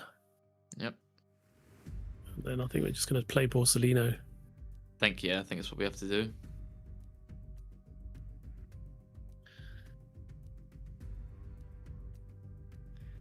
Still got 2Ks in hand as Federico. You know, 2 Zeuses are still there. Yep.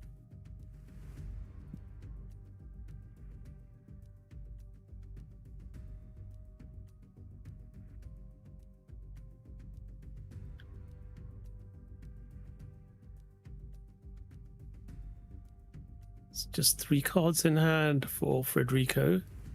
5k encounter.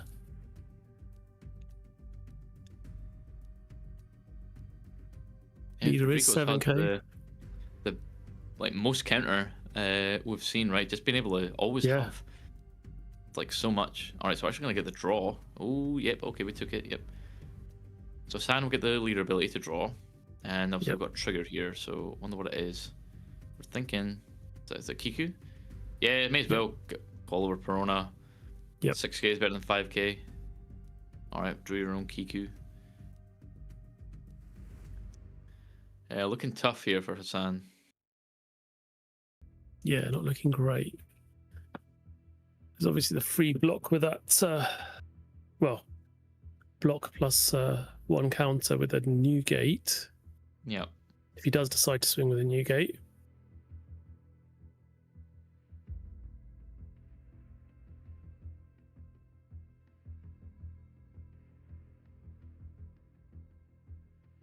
Yeah, gonna play it safe, play the Borsellino and pass turn. So 3 blockers on board, 1 life. Yep, so 5 attacks need to get through.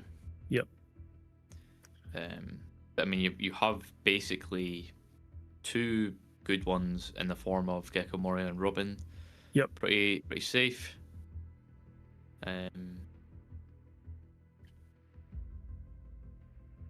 Yeah, gotta be wary here. Absolutely. Gotta make sure that you sequence this correctly now. Potential to win the game here for Federico.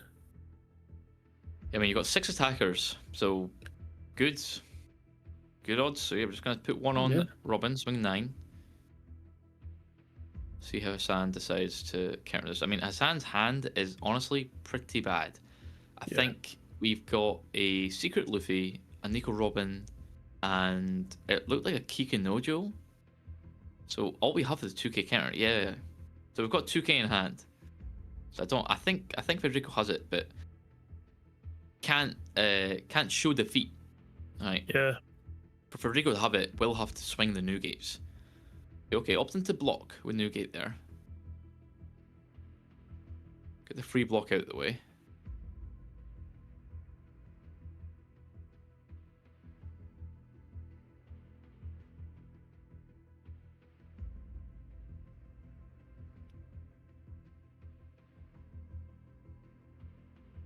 Trying to do the maths now to figure out what should be the next swing. So he's going to go 9 with Kikinojo. Yep.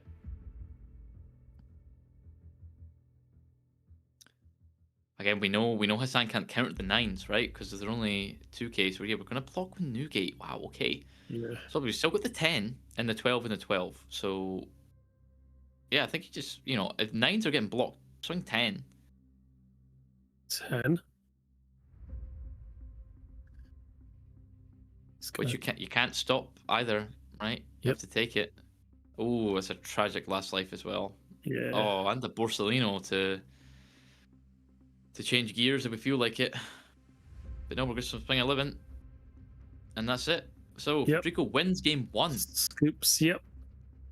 So Federico wins that game. It was a bit of a stalemate there, wasn't it? It was just like who's gonna sort of like risk it the most first? Are you gonna risk your new gates to push in? But I think that was a big tell there when Hassan was blocking with his new gates for those early swings, especially with those 4 cards in hand. So Federico taking advantage of that and ends up pushing to win game 1. So really positive situation to be in here now, especially with the amount of time that first game took.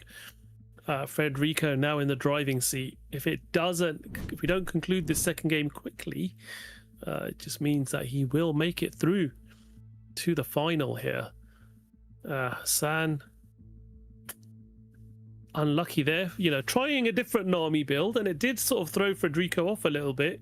That Leo did a good shift as well, didn't it, on the board? But the problem about having a character like Leo on the board is you're not then, that slot for that 5th character on board is now costing you an attack essentially as well every turn, isn't it? Or it makes it a bit more awkward,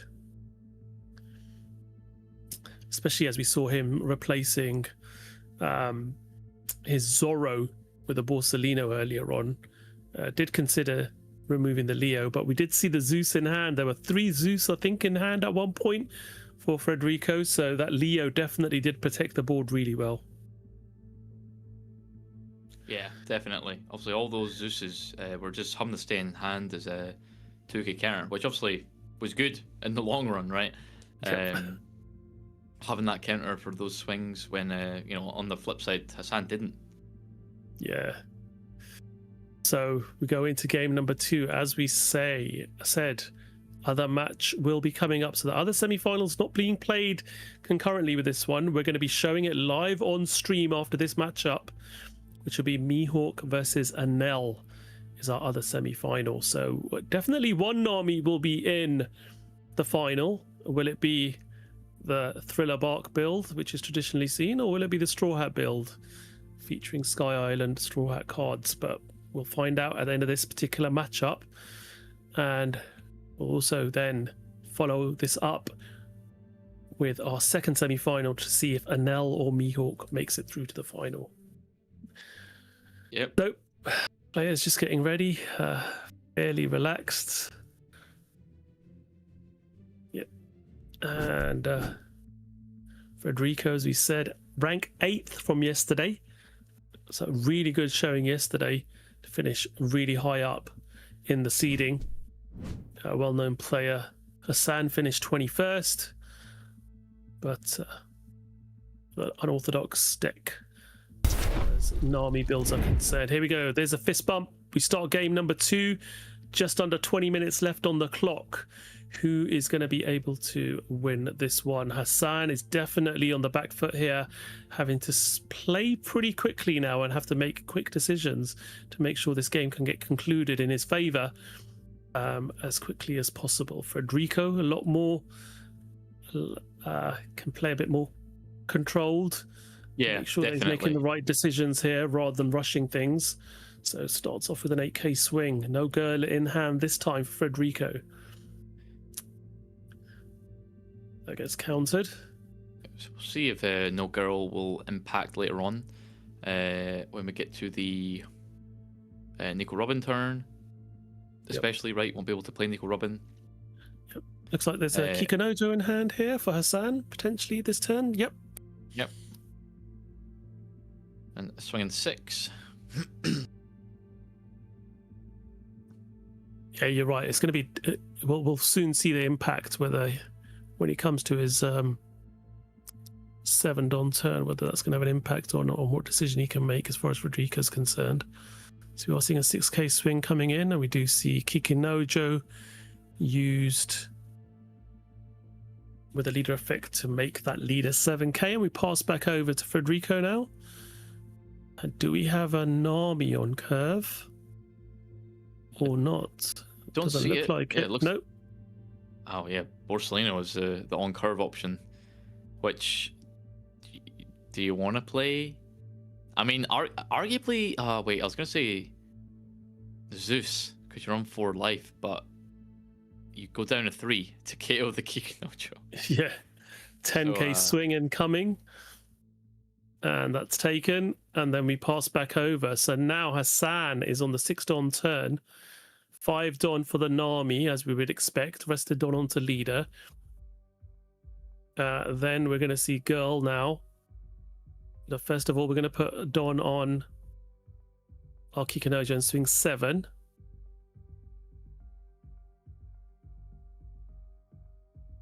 Yeah, swing with Kikunojo first, just in case there is a trigger in there.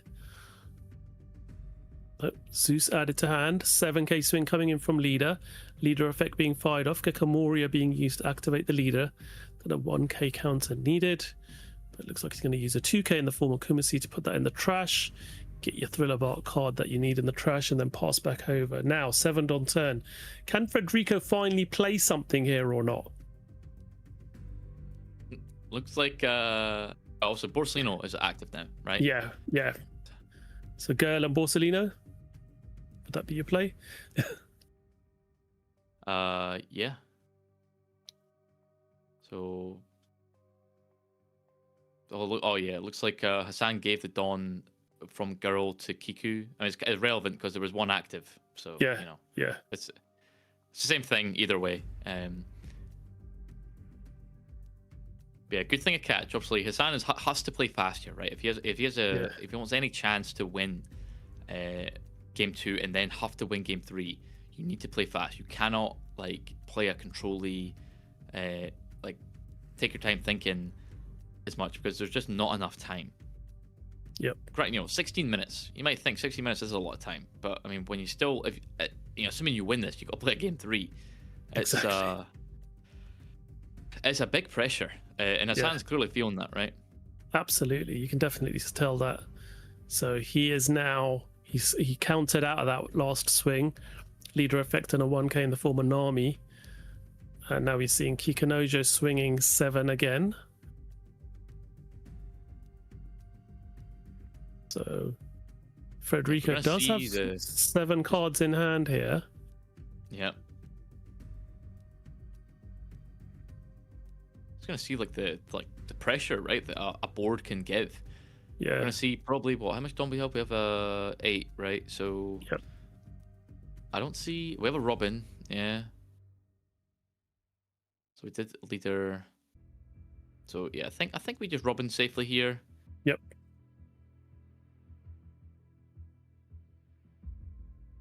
Really Play down Robin. Not doing that. Alright, lose a Rayleigh. That's tough. Really would have been good there. Yeah, that would have been a great trigger to get rid of the Borsellino. Absolutely. And then obviously use Girl, give the rest of Dawn to leader, and then just pass it back.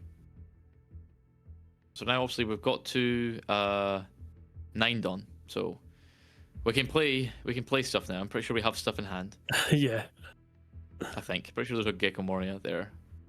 Yeah, so we can at least play that bit. Is there a Thriller Bark and Trash? I assume so. Yes, there was. Yep. I think he's put a couple of Thriller Barks in there. Definitely a Kumasi early on. Yeah. Mm-hmm.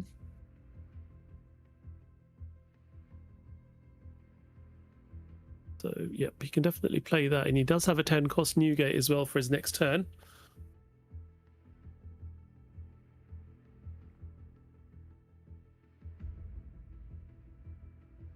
Starts off with a Don underneath leader. Swing 6. Yep, leader effect. Plus 2k. We do now see Gecko Moria coming down.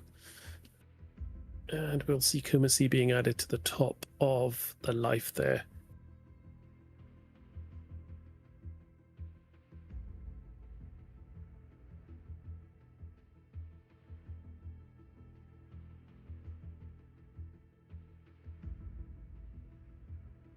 And on turn here now for Hassan. Does he have a 10 cost Newgate? I don't think he does by the looks of it. Yeah, unfortunately, no, I don't think so. Yeah.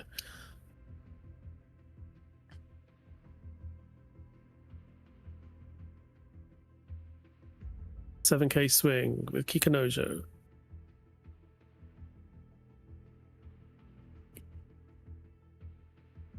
got another Robin in hand to play this turn. Yep. Although no Newgate is a bit unfortunate, especially when obviously we saw last game the effects of having just smaller bodies on board. Right, Yep. Federico was able to keep Gecko Moria and Newgate on board the whole time. And you, as Hassan, tried getting rid of the Gecko Moria, but just was able to get countered out. So it takes that 2k counter to hand. We do now have another 7k swing coming in with Nami.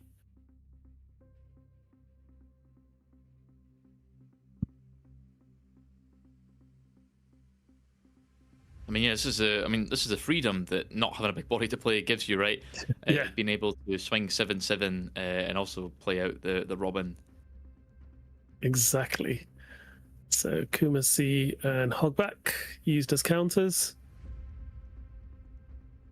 So we now have 8k swing coming into the 7.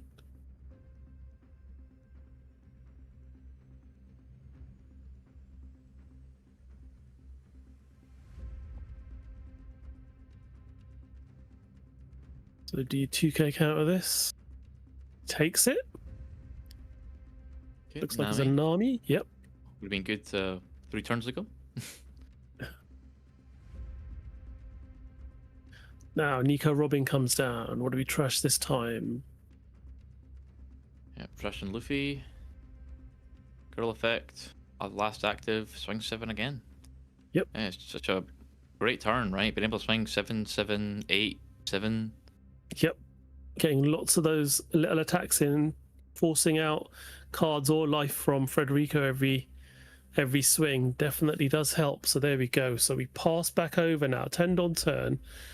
Federico does have an Edward Newgate in hand.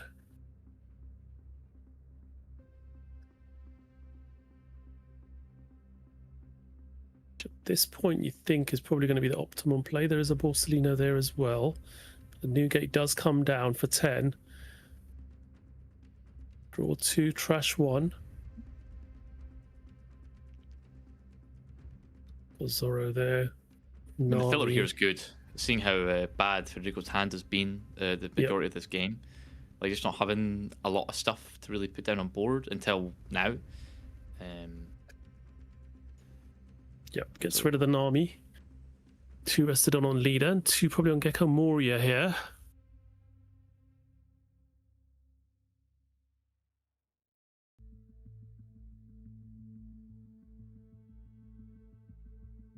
Minutes left on the clock now. Oh yeah, that's it. So 10 minutes to go for Hassan to try and close this up, start a game 3, and win that. 7 into Kikanojo. Kanojo goes, gets a heal 1, back up to 6 life. Well, up to 6 life now. 12 into Nico Robin.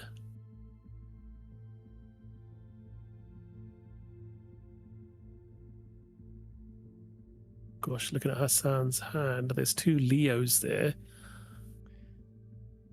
And I think it was a Borsellino. There's a Nico Robin, Sky Island Nico Robin, I think. yeah, that's been there for a while. Yeah. Had nothing to play off of it. I mean, look, Nami's on, Hassan's on 6 life. We're running out of Yeah. space, as you can see on the overlay there. Yeah.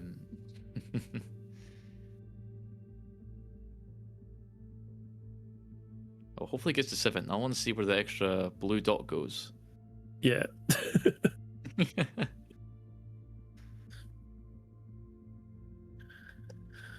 Right.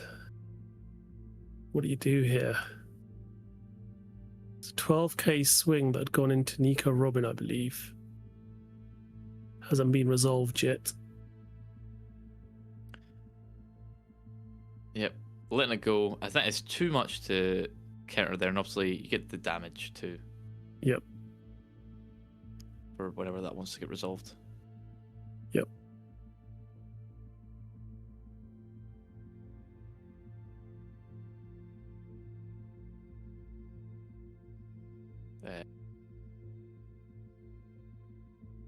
Did we miss something? Yeah, I'm not too sure as to why life wasn't taken there.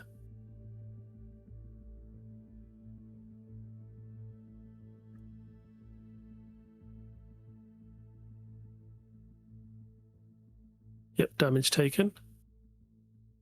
Oh, it's a May, of course, right? Okay. Yeah, he's deciding whether he wants him to take the damage or not. I don't see why not. Yeah, exactly. I mean, you want to force your opponent to work to have to build their life total up. Yeah, I mean, Seju was 6, right? Yeah. 7k swing. We might see 7 life. We might see. Yep. I hope we do. I hope our broadcast team is ready to add on that extra circle.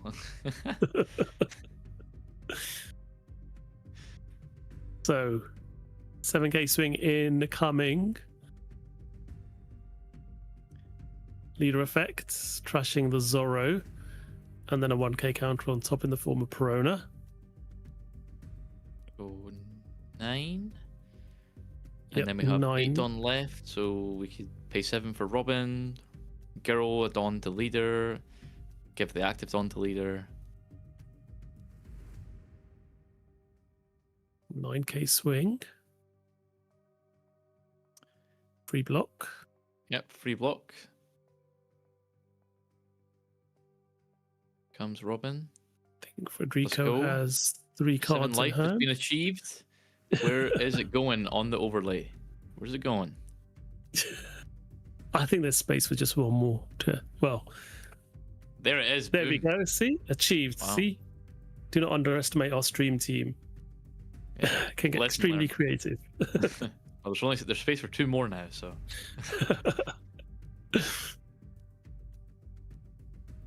So now, You're feeling good with 7 life. Almost double your starting life total as Nami. there we go. That last attack was counted out of, and now we pass back over to Federico. Now it's a matter of, can you protect your board essentially? Because I'm assuming here, Gekomori is going to be again. Well, saying that, get rid of that Nico Robin, then you are in danger of going down to 0 life. But you do have 2 Borsalinos in hand, That is true. but then you won't be able to activate put the Don on your leader.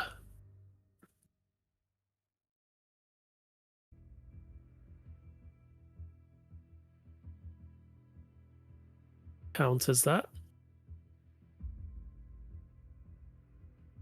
Yeah, so countering that kind of puts Federico in a position of like, right, now I need to be careful with my blocks. I mean, you could Borsellino Marco, put Don on leader. Yep. Which I think is what we're going to see. So, 6k swing. Ooh, do I take that with 7 life? I don't know. Oh my gosh. And Goku, never Yeah, punished. Yep. I mean, I was going to argue it's maybe like worth swinging 6 into Nami on board. Like, Yeah. granted, yes, the on KO effect can go off, but Hassan only has 3 cards in hand, so Yeah. like maybe it would have been worth a gamble. I mean, good. I mean, we know there's a rally in hand for Hassan, so good thing, I guess. Yep. But now we're bunkering up with 4 blockers. Yep. It's Federico here. Yep. Feeling Agreed. good. Yeah. So we've got 4 minutes left on the clock. Hassan has to conclude this game within that 4 minutes. Remember, if it's still 1-0, that's it. It's over. We Yep. don't go into overtime. Federico is the winner. So we have to be on the winner. So really, Hassan needs to try and close this off in the next couple of turns. But does he have enough it's- time? That's it. It's this turn and next turn, and that is it. Yep. And also, you're facing now 4 blockers. It's like brutal. Yeah. Really brutal. And 9. Federico can just swing with the blockers next turn, right? Yep, exactly. Yep. So we Block. block that with Newgate. Yep. Another 9. I mean, thankfully, I think Hassan's out of Robins, so there'll be no more Robins coming down. Yep. So it will just be a case of putting Dawn on bodies and swinging. Yep. So we see there 9-9. Marco draw 2. Oh, yeah, it gives 2k, a 1k. 2k, 1k. Yeah, that's going to be useful. Now, less than 3 minutes left on the clock now. Hassan needs to work quickly because this could end in Federico's turn here. So Yep. 9 again.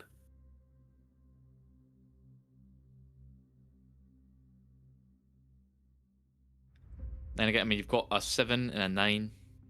Yep. If you want, with Kiku and leader. So block, Blocks. unfortunately, not there. Okay. So we're 9 going with 9. leader.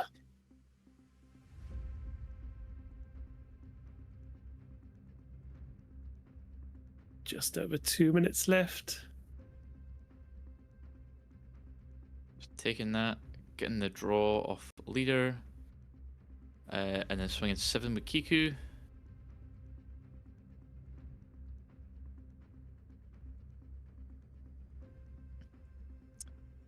Leader effect. Nami.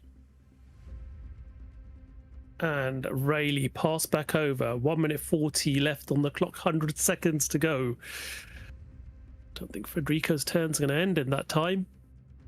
Yeah, I don't think so. I think, I think this is it. yep. I mean, obviously, Hassan has to win, right? So obviously, you need to get Yep. through blocker, life, and counter. So you got to, like, Federico has to have time to think about what he wants to do. Yep. So he's opting to play Newgate there. Draw 2, trash 1. Okay, another Newgate. Yeah, Robin is pretty useless. 2 Dawn leader, 2 Dawn Gecko Moria. Moria, yep. And this is where you swing 10 into Robin and then 12 into Robin and lose. Yeah. So there you go. Swing into Kikinojo, let him heal. Go Yeah, why back not? up to, what is that, 7 life again? Yep. Yep. Back up to 7. Swings into life. Passes turn back over. Now, Hassan has got 30 seconds to win this game. I don't know if he's aware of the time. He's definitely moving quickly. Yeah. And he does need to find a way to get through 3 blockers. So that's the first free block. Second one comes in. Should see another free block potentially here. Nice. And 2, 1, 0. And there we are at time. Don't know what the judge's clock is saying, but it's going to be very close. I think we are there, and that is going to be it. Federico has won this match 1-0. That first game was about 40 minutes long, and unfortunately, it didn't really help Yeah, unfortunately not. going into game 2. And this is what happens when you've got games like this with decks which allow you to heal, can be prolonged, and especially when you've got Edward Newgates as well. And then you start seeing each player dropping it, trying to sort of calculate the best way forward. It becomes very, very difficult. Federico there is our player who makes it through to the final. Very well played matchup there indeed. So yeah, always difficult when it ends on time like that. But again, it's always very, very important to get that advantage from that first game if you can. Federico had the advantage of being the higher seed and being able to choose whether to go first or second in that game. And that proved to be quite important in the end, didn't it? Yeah, it really did. And yeah, as you said there, right, especially the Nami Mirror and best of 3, winning game 1 is really, really crucial. The games go on for so long because it's such a back and forth. With Newgate included in the builds now, all the healing you do. And it's a shame that Hassan had like such a good game too. Like that was so overwhelming. But obviously just not enough time, and that's just the way it is. And you got to play around that. You got to be aware of that. And obviously your decisions that you take a lot of time on earlier, like in game 1, can affect later on, right? Because like, oh, okay, I spent like an extra minute on decision here. That could have used that minute later down the line. But that's just how it is in best of 3. Yep. Fortunately, the finals are normally untimed. Yeah. Also, it depends on the venue, I think. But Absolutely. So we are now gonna we're gonna go away for a quick break. The other two players are already ready to go, so we'll be going just for a very short break, and we'll be back for our second semi-final to see who's going to be joining Federico in the final of our Venice One Piece Regional. Don't go too far.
Odie Stock.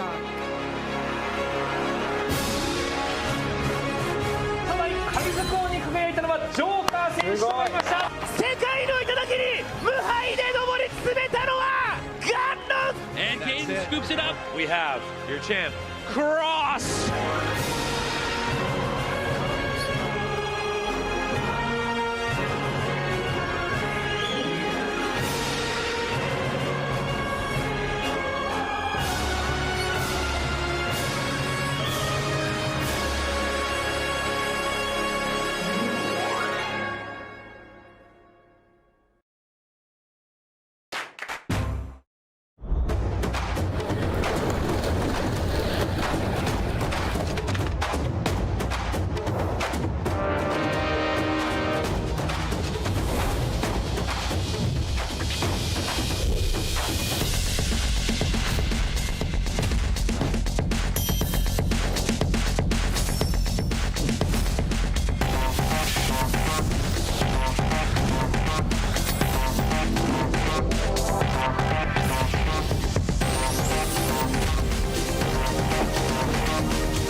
Hello everyone and welcome back to Venice One Piece Regionals. We're going into the second top 4 match now, so we just had the first one there between the two Namis, the Sky Island build that Hassan had, and Federico had the standard Thoroughbark package, and Federico was able to win it. So Federico was one of our finalists, and now we need to watch this second top 4 game and find out who will be joining them in the final and who will be fighting for the crown.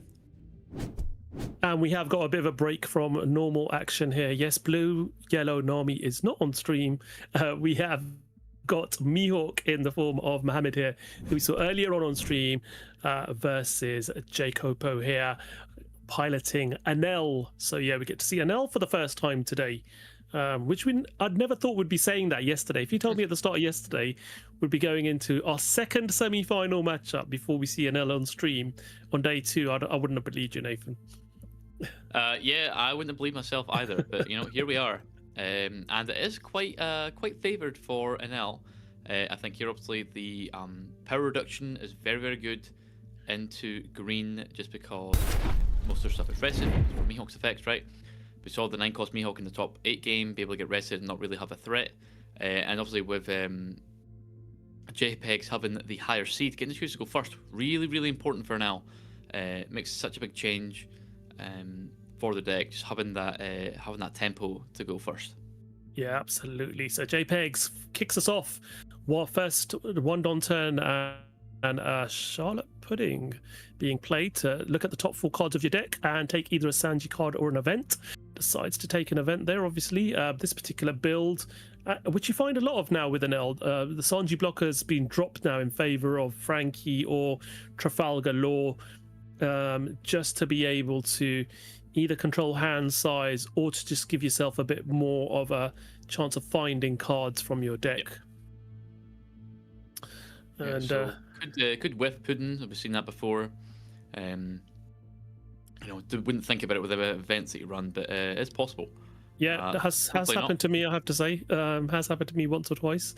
But yeah, we saw Mohammed there doing a search for Killing Killer and taking that manga Bonnie that we saw earlier on, the blocker Bonnie, added to hand as well. And I was about to say, it looked like JPEGs was playing with a Don deck that might be more suited to Mohammed, with a Mihawk Don, Gold Don there. But a nice couple of Gold Don there from regionals added in for the mix. And we do see a 5k swing coming in now, which is taken. And leader effect now. 4 Don up, 2 rested. Not going to stick them on Pudding because not really going to be able to do much. Use the 4 Don to play out Vinsmoke Reiju. Now, Reiju, interesting card. Obviously, she's a 4-cost, 5,000 power blocker. But as soon as you've got 4 events in your trash, she becomes a 9-cost, 7,000 power blocker. So she gets a plus 2,000 power and plus 5 cost. So can become quite useful as a defensive unit and an offensive unit later on in the game, especially with leader effect, which can make it an 11k swing if you use it on the offensive side of things. So we do see another search there being fired off, and we got a Law and Beppo off that Perona, and now we see a Kid and Killer search being fired off by Mohammed. So really digging deep into this deck early on with 3 searches quite early on in the game to be able to fill that hand up with pieces that are going to be very useful later on. So just considering his hand and which card is going to be optimum to add to it from those 5. I mean, I think you've got the 5-cost Bonnie. Yeah, I think we're going to go for or 2 2Ks or the I think that was Shanks, starter deck Shanks. All right, okay, so we're going to play the Apu and rest the Puddin and then swing into it. Yep.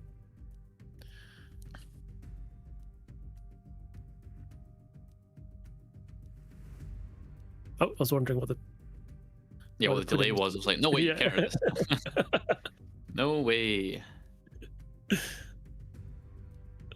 So yeah, we pass back over to Jacopo now.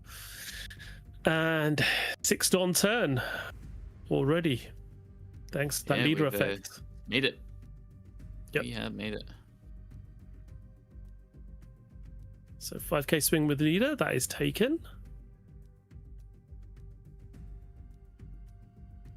We're going to see our first Anel being played of this semi-final. It's the Don -1. Look at the top 5 cards of your deck. Take any card you like. Do not reveal it to your opponent. And then you trash 1 card from hand. Very, very nice search, being able to literally take any card, add it to your hand. So depending on what your hand's looking like, you can find the right pieces you need from that top 5. And as we talked about before as well, card knowledge is really key in this game. So not having to show your opponent the card you take is really, really quite important. Yeah, definitely. Especially when you are, this late into a finals, right? You're this far in. You're both good players. Every little bit of information really helps. And obviously it is open deckless, but just not knowing what card went in hand there is going to be super impactful. Obviously, the only information you get is what card gets discarded. So you get to know your opponent's worst card in their hand at the moment. Yeah. And, it's Secret and L. And they're going to use the first event. Yep. Lightning Base Kitten. Get the draw 1. Might be a dragon. We're just filtering. Yep. Not using those for their ability. More just to be able to dig through your deck before you do your leader effects. Full rested Don onto Reiju. And I think we've only got the 2 events in trash at the moment. So Reiju currently is still a 5k base power. Yep.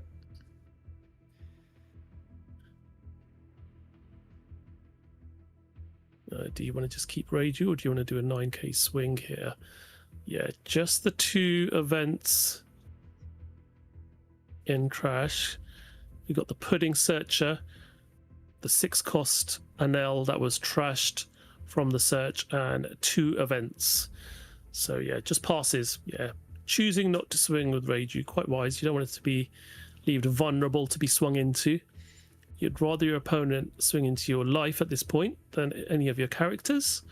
And our Anel player has definitely reduced our Mihawk player down to 3 life already, but that's probably taken out of self-interest as far as Mohammed's concerned. Yeah, definitely. Also, I think not attacking with Reiju there because the Bonnie is in hand. The Bonnie can just freeze the Reiju. You're also exposed to any freezing that green has in terms of Electrical Luna or I Know You're Strong, because the Reiju plus cost effect isn't in effect yet. So keeping that active, definitely important. So see there, swing with the Kid Killer, just get it rested so that you have 8 rested cards for the Bonnie. Yep. To draw 2, trash 1.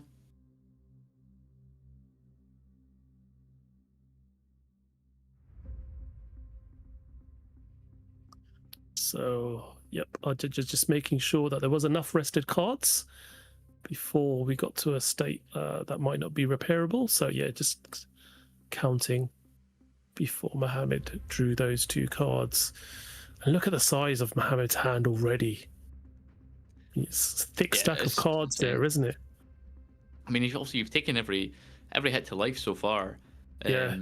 Because you just want to see more cards, right? You want to see all the tools you have at your disposal. And it makes sense. Complete sense. Yep. Well, those first 3 cards that were played as well literally replaced themselves being searchers. So yeah, he's just double checking. Yep, double checking. So swinging into Ohm. So that's let go. Passes back over now. So it's a very strong turn there. With the Law, return the Apu, play the Bonnie, draw 2, trash 1, play the Apu, just bounce to rest the Ohm. You've really sacrificed nothing. And you're really keeping ahead on board now. Absolutely. Now we've actually got viable bodies with Law and the Bonnie. Yep.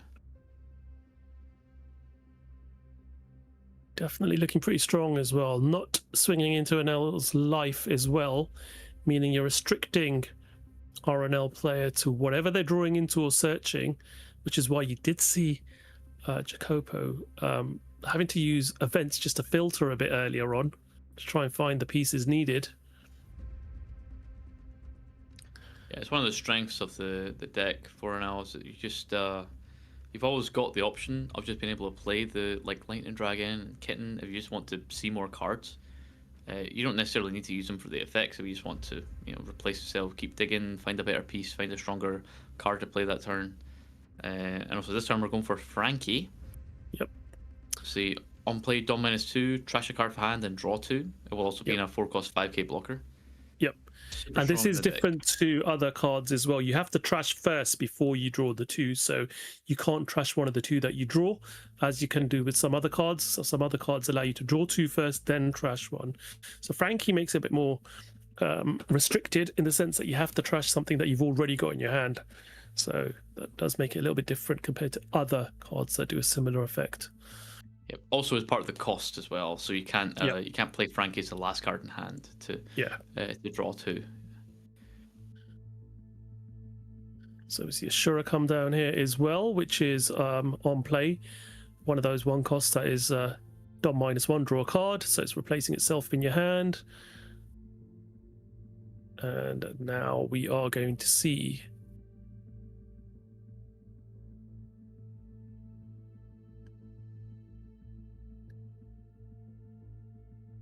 cost has been increased of the Anel, and then the power has been increased of the Vinspec Reiju based upon the number of events we now have in trash. Sorry, the Anel's power cost is +2. Yep. So we are going to now see leader effect using Shura to swing 6k into the Bonnie. Into 6. Letting it go.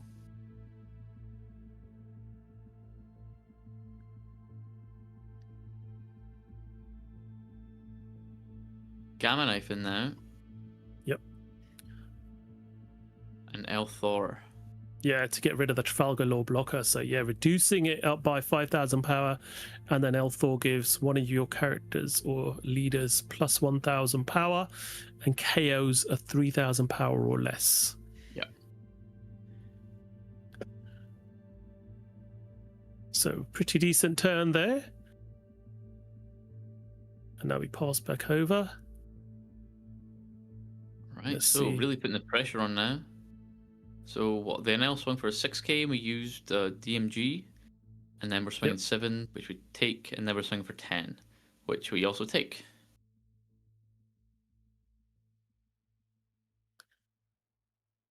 Pass his turn back over. So Mohammed's down to 1 life. No significant characters on board at the moment. As Jacopo has established an Enel, Reiju, which is now 7,000 power, has a Frankie blocker in play as well.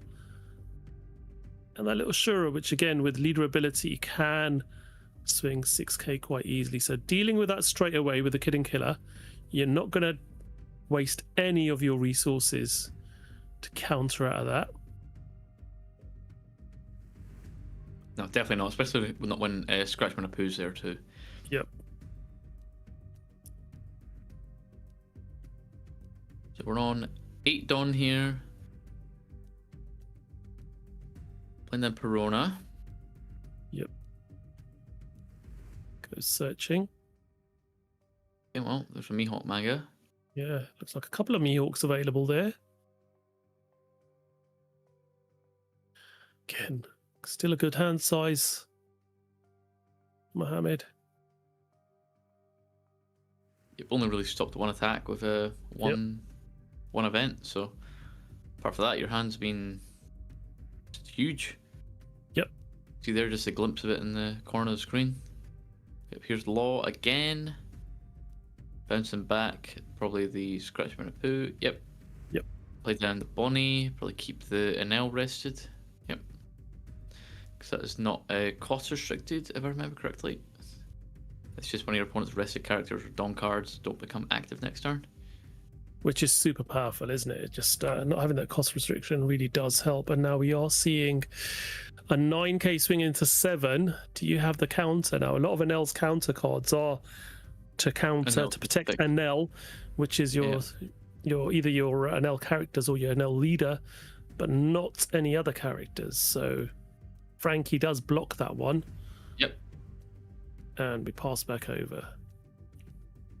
So back up to 6 Dawn now. The Enel stays frozen, as we know, thanks to that Bonnie coming down off that Trafalgar Law.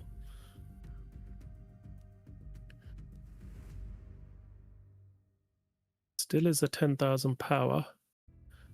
As long as you got 6 Dawn or less, it's very difficult to get over 6 Dawn with this Enel leader. Yeah, I think impossible. Yeah. Unless you've got an illegal Dawn deck. That's true, yeah. I'm sure we'll get an effect maybe in future that can give your opponent some Dawn. Yeah. Maybe. Yeah. Just to counter this. Well, imagine if, what if Marshall D Teach nullifies your leader effect? And then could you bring 4 Dawn in from outside? Yeah, why not? Yeah, I just had them in my pocket. Yeah, there you go. Outside the board state. I wonder if that's in the FAQs actually at any point. Yeah, I wonder. It probably is a frequently asked question. Like, okay, Teach negates my leader effect. Can I get 8 Dawn?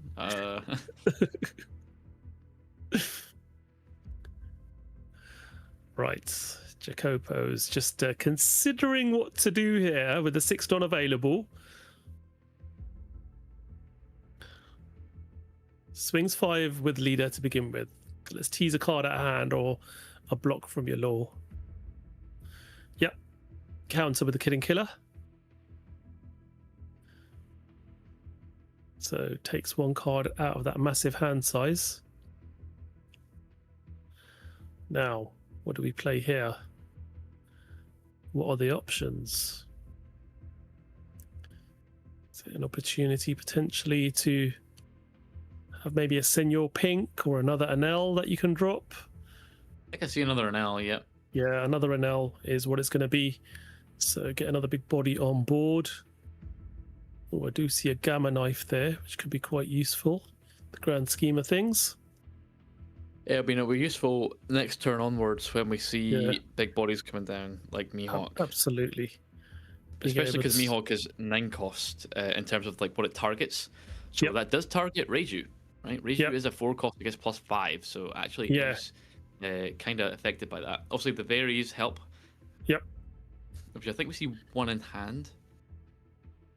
Or 1 in Yeah. the search. I don't know what's what. So puts the 4 cards back at the bottom of the deck and now has to trash 1. Crushes a shrew from hand.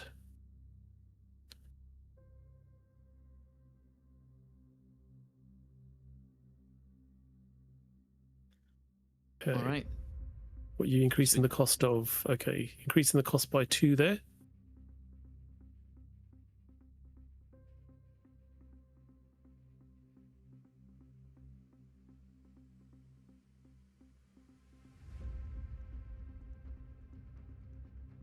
We are now seeing leader effect. 4 Don underneath Reiju, 9k swing. No, 11k swing, sorry, as I mentioned earlier. Yep, because it's a +2. It has a +2, so yep. Does Taking take it. that. Wow. Okay. Want on to play Ohm. It's on -1, draw a card.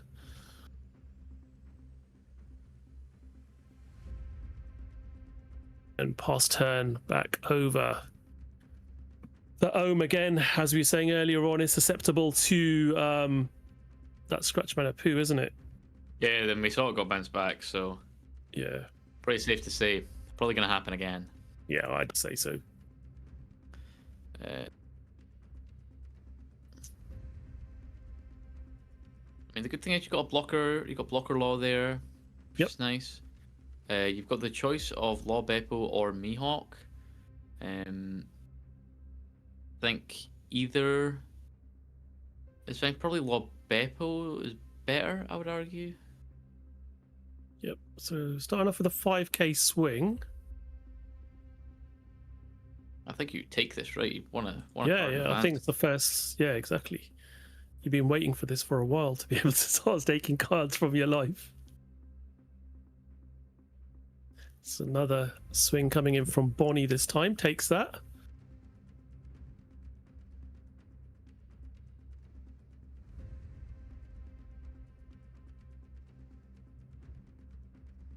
Now Mohammed's just thinking, what's the best play here? So we're going to see Bonnie come down, freezing their Nell again. Yep. Does not care about cost. Another Bonnie comes down. Yep, freeze the Reiju. Yep. Leader effect, rest the Kid and Killer. Restand 3 Don. And passes the turn back over. So just like that, a board of 6 caves. Yep.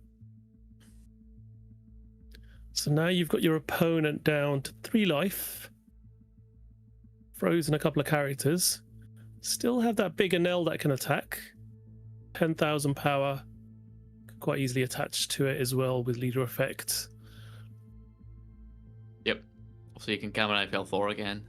Yep. You want to get rid of Law. But Mohammed does have 3 Dawn up, so expect some defensive events. I don't think we've seen the I Know You're Strong get used yet. Yeah. So we know for sure there's at least 3k counter in hand. At the very bare minimum. And the Scratch Mana Poo. Yep. So what do you have available here? I mean, I think the positive about all these characters being 6k is that you could, like we saw earlier on, see, we're going to see Trafalgar Law coming down. Very good blocker from ST10 that allows you to, if your opponent's got 7 cards or more in their hand, you can Don -1 and get them to trash 2 cards from their hand that you choose at random. So they don't get a choice. You choose them at random. So that has whittled down Mohammed's hand by 2 cards, thanks to that Trafalgar Law. You're seeing it being very strong. Yeah, you're seeing it being teched into a lot of NL decks these days, especially to sort of help control the hand size of opponents now that we've got no puddings available and hand sizes are just getting out of control. So it does help. So leader swinging in for 7. Going to see that one being countered. Ooh, Lightning Dragon there, very strong. Yep. Able to freeze the Law, so it can't block next turn. See how green likes the freeze effects when an L does them. And now what? Leader put 4 Resistance on the NL that can attack, plus the active. Yep. 15k swing. Yeah, so not enough. You can go up to, what's it, that's 9, 11, 12, yeah. Yeah. Not enough. That's it. Law, very powerful. Good rips there, right? Obviously got rid of the I Know You're Strong event, so that's in our 3k counter, missed out on, plus the Bonnie blocker. Could have hit a couple of bricks there, would have helped Mohammed, but unfortunately not. Did get probably, on average, probably two the best case cards. Obviously could have got better, could have got the 4k counter, not, but you know, definitely still good. Absolutely is, yeah, definitely. That law can be really, really painful. Mohammed was building up such a big hand size, wasn't he? And it was just, unable to counter out that one. And we go to game 2 with an L1 game up. Yeah, so we'll see. Obviously now Mihawk gets to choose going first or second. So we'll probably go first, able to, you know, take the NL's curve in terms of not having to deal with the threats quicker. And also means for you, you get your 5 drops out on curve. And you know, it's just for the Mihawk ticket, it's just better, I think. Yeah. More than average. Absolutely. So, Mihawk on the back foot here now. We might see a Nami versus an L final here, which was probably something that we might have anticipated going into this tournament. But we have seen this Mihawk make it all this way. Still have time. But as we saw in the last round was a bit more difficult, wasn't it? With the Nami mirror match and it going so long with game 1.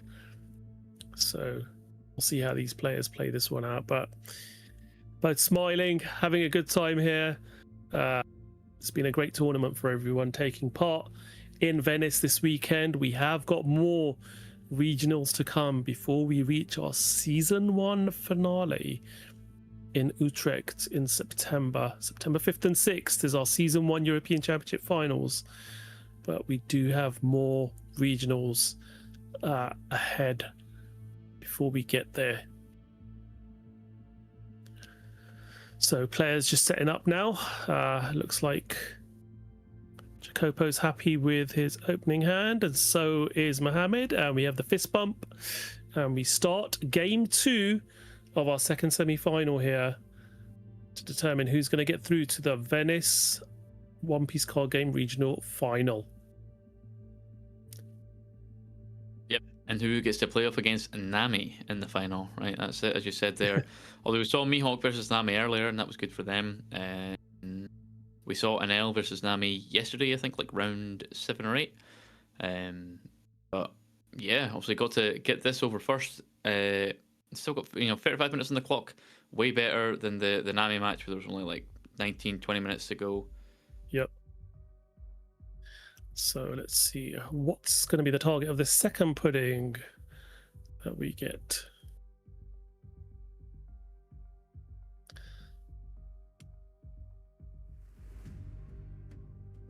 The Lightning Beast kitten that was taken to hand there.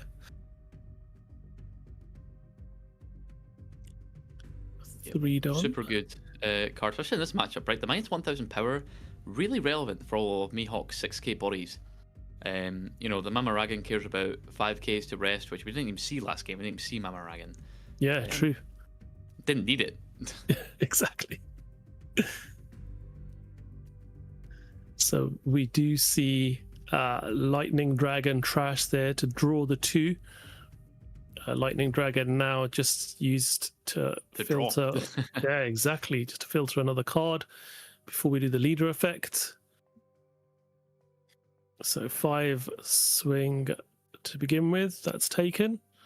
And you can see that Mohammed had 3 done up and decided not to swing even into leader. Just doesn't want to give any card advantage to Jacopo to be able to dig from that life. And then we do see that pudding attack counted out of, and we see an ohm hitting the board as well as we pass back over now to Mohammed. Does have some big cards. We got a Lauren Bepper at the back there, I think. Let's see what the 5 drop is. I see a 5 drop, I just don't know what it is. Oh, it's a Perona. That's it. Yeah, Perona. Yep. just couldn't. Everyone else had like a distinct foil into it that I was able just to remember, but I was like, what is that one? It's just a Perona that has the on-play effect. To your opponent's 5 cost or lower characters cannot be rested until the end of your opponent's next turn. Obviously, turns off blockers when you're attacking offensively, and then obviously stops them from attacking on their next turn into you, which is obviously really good to shut off Ohm and Frankie. Ohm especially, right? The power reduction. Yeah, absolutely. So annoying. Because that could reduce that power to 5,000, and then Mamaragan to rest the Perona. Yeah. So Secret NL again. Out. Yep. On curve, basically. Getting that free card. Free information that your opponent is not privy to. And then just get rid of the worst card in your hand. yeah, and it's quite important as well when you are putting these cards back to the bottom of your deck to make sure you are sequencing them right, because you do filter through your deck so much with your search, especially if you're playing a few of these NLs, if you've played a couple of puddings, you are going to be looking at a lot of cards that end up at the bottom of your deck that could end up coming back to the top. So making sure you've got them in the right order sometimes can be really important as well. So 2 swings into life there. Both taken. Both 6Ks. I don't think there's any 2Ks in Mohammed's hand. But even then, with the way Mohammed plays, just wants to take life early. Yeah. And just build up a hand of tools. Yeah, absolutely. So, really looking for Law. I don't think there was one in hand. Alright, okay, taking the 4K counter event. Oh, there was a Law in hand, yeah. So here we go. Classic. Yep. Classic turn. Play Law. Bounce the Perona. Play out. Blocker Perona is good here. The manga. Yep. I think there's one in hand. We've got 7 rested cards. 8 with leader. But even then, you'd have 8 anyway, with Bonnie coming in rested. Bonnie coming out, yep. Gonna go for Smoker. Yep. Right.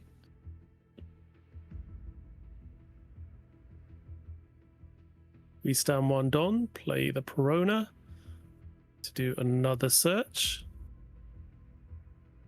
Ooh, tough call there. Yeah. Gonna take So the let's- Law. Yeah, I think that's more important. Yep, takes the Law, adds it to hand. Again, building quite a healthy hand size again.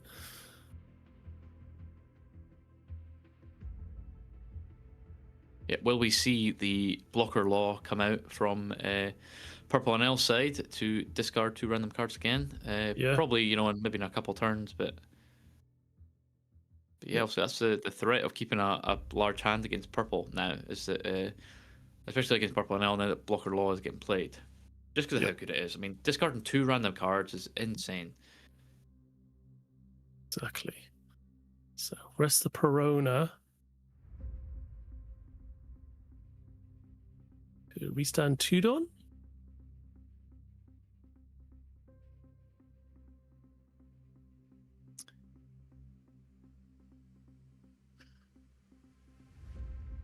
Right, back over to Anel. Let's see what the play here is going to be now. Again, 6 Don. Do you have another 6 cost Anel that you can drop here? Or do you want to strategize a different way here?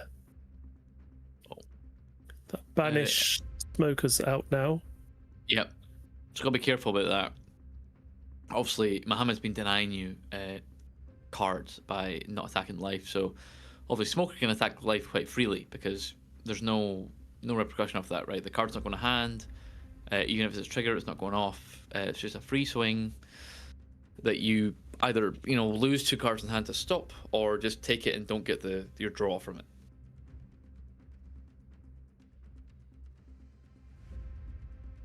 So Yeah, quite a absolutely. tough turn here, as we see going through the motions. Yeah, you got Can't the see what's blocker in law hand. there. Yeah, exactly. Yeah. You've got the blocker law out there now, so any swing that you do sort of put towards Smoker potentially could be blocked, but then you do have other methods of being able to deal with that Smoker if you've got the right pieces in hand. Okay, so power reduction onto Smoker. Yep. So now it's 6,000. So you can freeze it here now. Yeah, you can freeze it.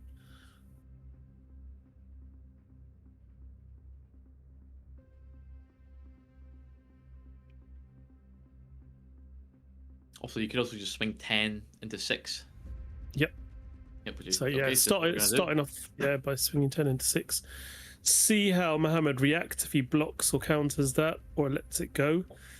If he does block it with the law, then you can Lightning Dragon after. So that way you've got rid of a blocker and frozen the smoker. Yep.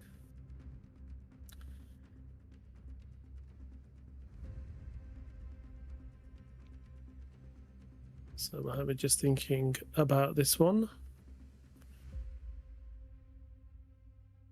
Yeah, I was going to suggest, I think at this stage you just let it go.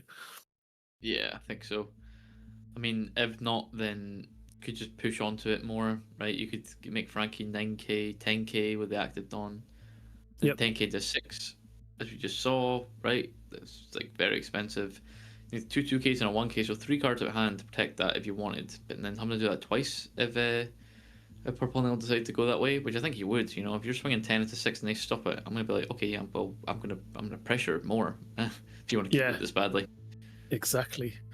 So another swing into life that was taken there. So 7 into life, and that was taken down to 1 life now. Increasing the cost of his Anel there.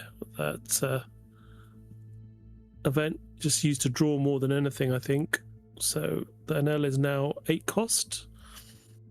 Yep. That's true. And obviously now, because taking the life, blocker law is now active. Obviously, blocker law doesn't work if you are at 2 life or more. It's only if you're at 1 life or less. So I think we'll probably see a 10k swing with Frankie into life, I think. Yeah. Yep. Why not? Just put the pressure on. Absolutely. So 10k swing coming in now with Frankie, 4 rested Dawn and 1 active attached to it. Just checking how many events there are in the trash right now.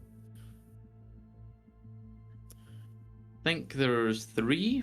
I think. Yeah, I think there's 3, but he's got Jacopo's got 6 cards in hand, so we can still see. We can still have another event activated after this attack.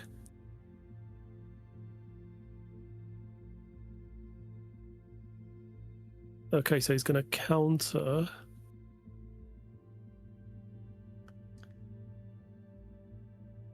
Do you see the Lightning Dragon now? Yep, so punished for blocking with the law there. The law stays rested. Pass back over. So Kid and Killer to begin with. Yep. Looking at the top 5. Probably want to find the Bonnie here. Oh, law's nice. Yep.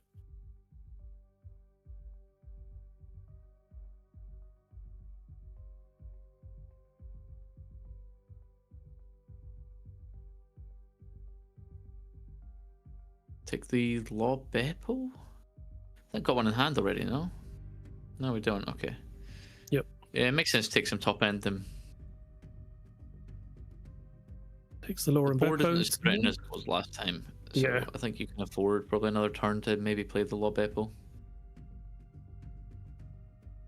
Swing 5 into Ohm. That should be a default. Let it go. Yeah, definitely.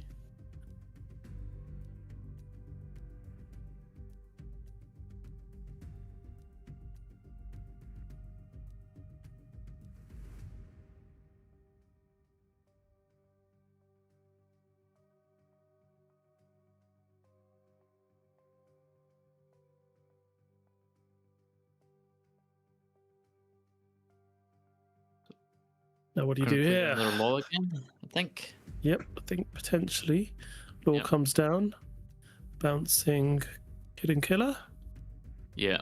Playing out. What 5 drop do we have? Blocker Bonnie. Yep. There we go. Draw 2, trash 1. Well, there's the Bonnie you did want. Yep. Bit of a shame. Getting that so late. Would have been good to freeze the Secret Anel. Unfortunately, not allowed.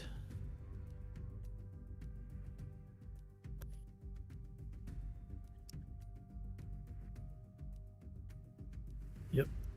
Trashes. Law and Beppo there. Plays out Kid and Killer again. Yep, just want to keep digging. I mean, obviously, Reiju is nearly going to be a 7k body to swing with, Yep. or obviously defensively if you want it.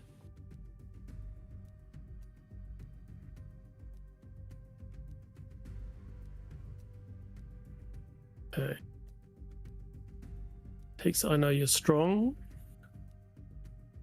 And now we see a 7k swing coming in.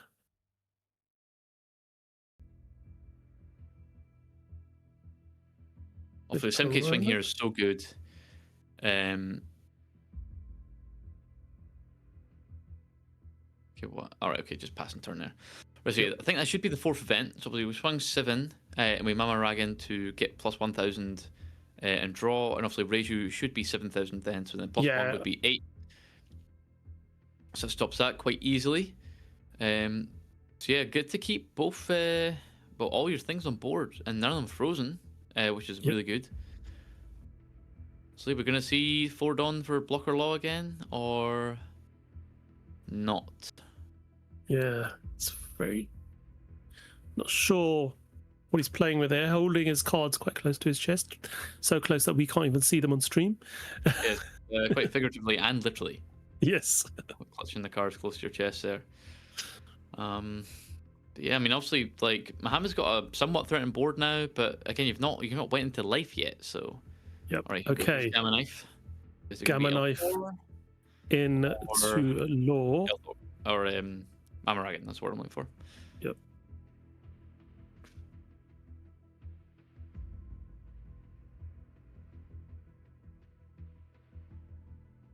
What's it gonna be?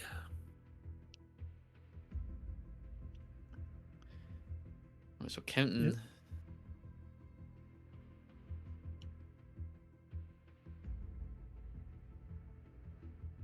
Okay, Yep, Elthor. So get rid of that nice and clean. Give plus 1,000 power to something. Don't know what it is, but we're swinging 10, potentially 11 here. Yep. Yeah, Yeah, give the 1 to the leader. leader. Yep, so 10k swing into life.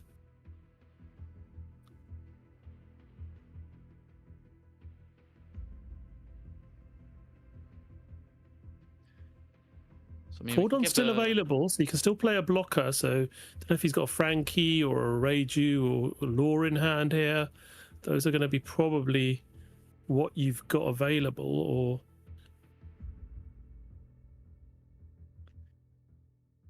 yeah, I mean, I think arguably here we could just try and push, right? yeah, Like, the only thing is you're kind of at mercy of, like, if the Luna or I Know You're Strong, then you don't really have a good attack next turn. yep, But you could probably, I mean, you could put 2 Dawn on Reiju, swing 9. Right, so that's a big number. See how Mohammed blocks that, and then from there, you can. Alright, so we're going to swing 9 with leader. Yeah, okay. yep. So 9 with leader. You're pretty solid. If we're able to Dawn minus them back, we can leader Yeah. effect to get the 4 rested. Attach the 4 rested to Frankie. Yep. And then we could have 2 more active Dawn because we already have 1 active still. Yep. Yep, so that's what we'll see. So we could see 2 9k swings with Reiju and Frankie. Yeah.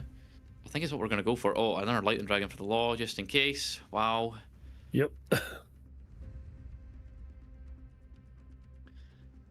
And obviously, Blocker Bonnie is there too for next turn. Another kitten. So now we can leader effect. Get the active, get 4 rested. 4 rested on Frankie, swing 9, and then maybe swing 9 with Reiju. Yep. So 2 active Dawn, 4 rested going on to Frankie. Is it going to be? Would make sense to do 2 9k. Right? Yeah, it could go Reiju. And just go 11 with Reiju. Yeah, 11-7. Yeah. I don't think the maths makes too much of a difference. Obviously, 11 is 3 2s and a 1. Obviously, the 7 is like a 1 event So yeah, I think oh, okay, so we're actually going 10 here. Yeah, 10. 10-8. So there's 3, go up to 8. There's 2, go 10. Yep. So 1 more. Bonnie. Yep. I mean, how much is left in hand? We use wow. Okay, only 4. 4 cards in hand. Okay. He's just having a And quick obviously, look. like there's no Dawn active, but Killing Killer could get 1 active. So Yep. got to be cautious of that. Don't want to fall into that trap, I guess. I mean, like honestly, that you feel pretty confident just going in here. The Yeah. only way you really get one out is if you swing in. Think swing in, and then next turn you get Lunad. Yep. All right, so there's 8, 9. Right, Yep. so that's so Hamid's big hand advantage is gone now. Absolutely. Yeah, it's totally wiped out now. Yeah. So he's really going to have to find some way of dealing with this board now. I think he's just got to focus on getting rid of this board. Yes, you can. Yeah. Yeah. I think the law was Lightning Dragon, not the Bonnie. I don't know if it makes too much of a difference. They're both Nope. 6k blockers, but Going for life. Okay. Law and Beppo comes down. Leader's now 7k. Swings with leader. Rest Law and Beppo. Restands 3 Dawn. there's Luna. Yep.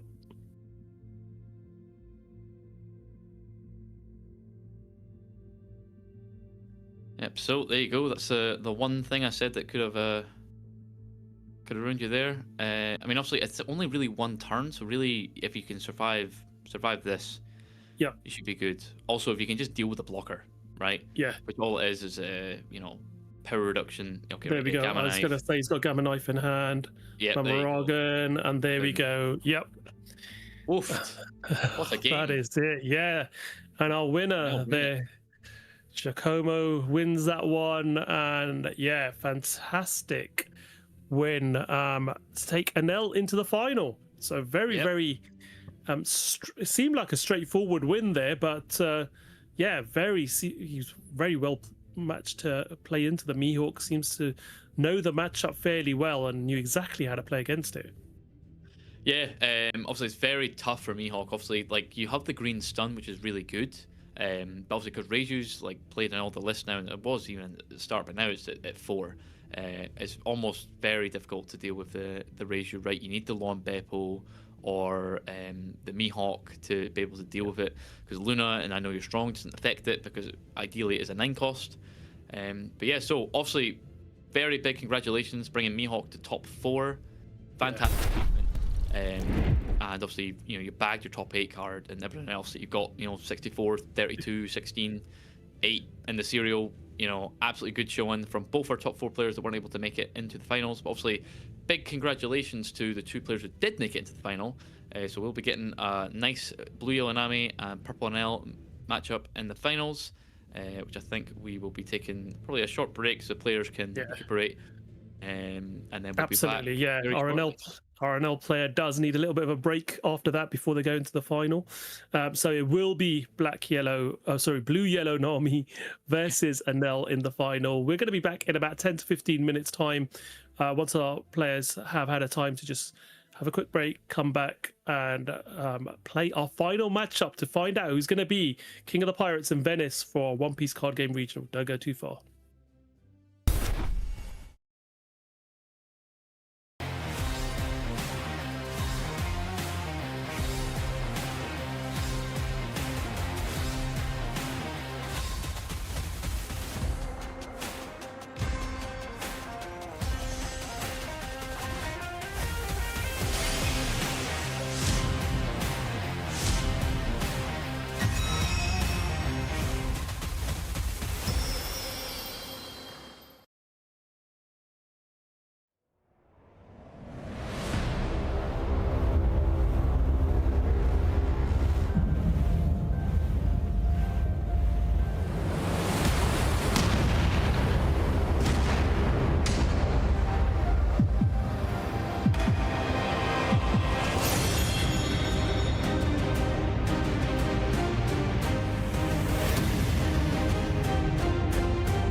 start? ただ神底王に輝いたのはジョーカー選手となりました。世界の頂に無敗で上り詰めたのはガンノン And Kane scoops it up. We have your champ Cross.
Already start.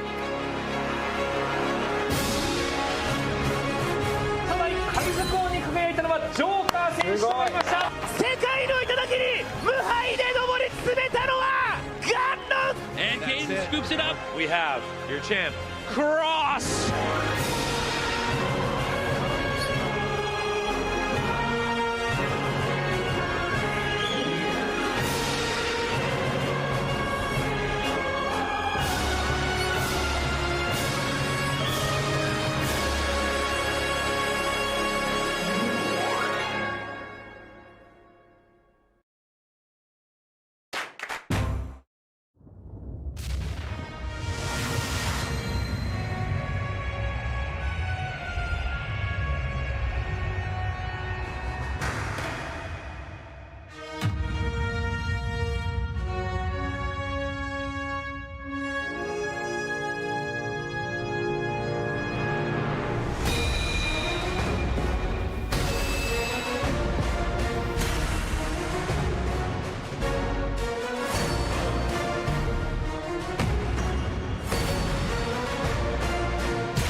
It's been quite a journey, hasn't it? We started our Venice One Piece card game regional yesterday morning.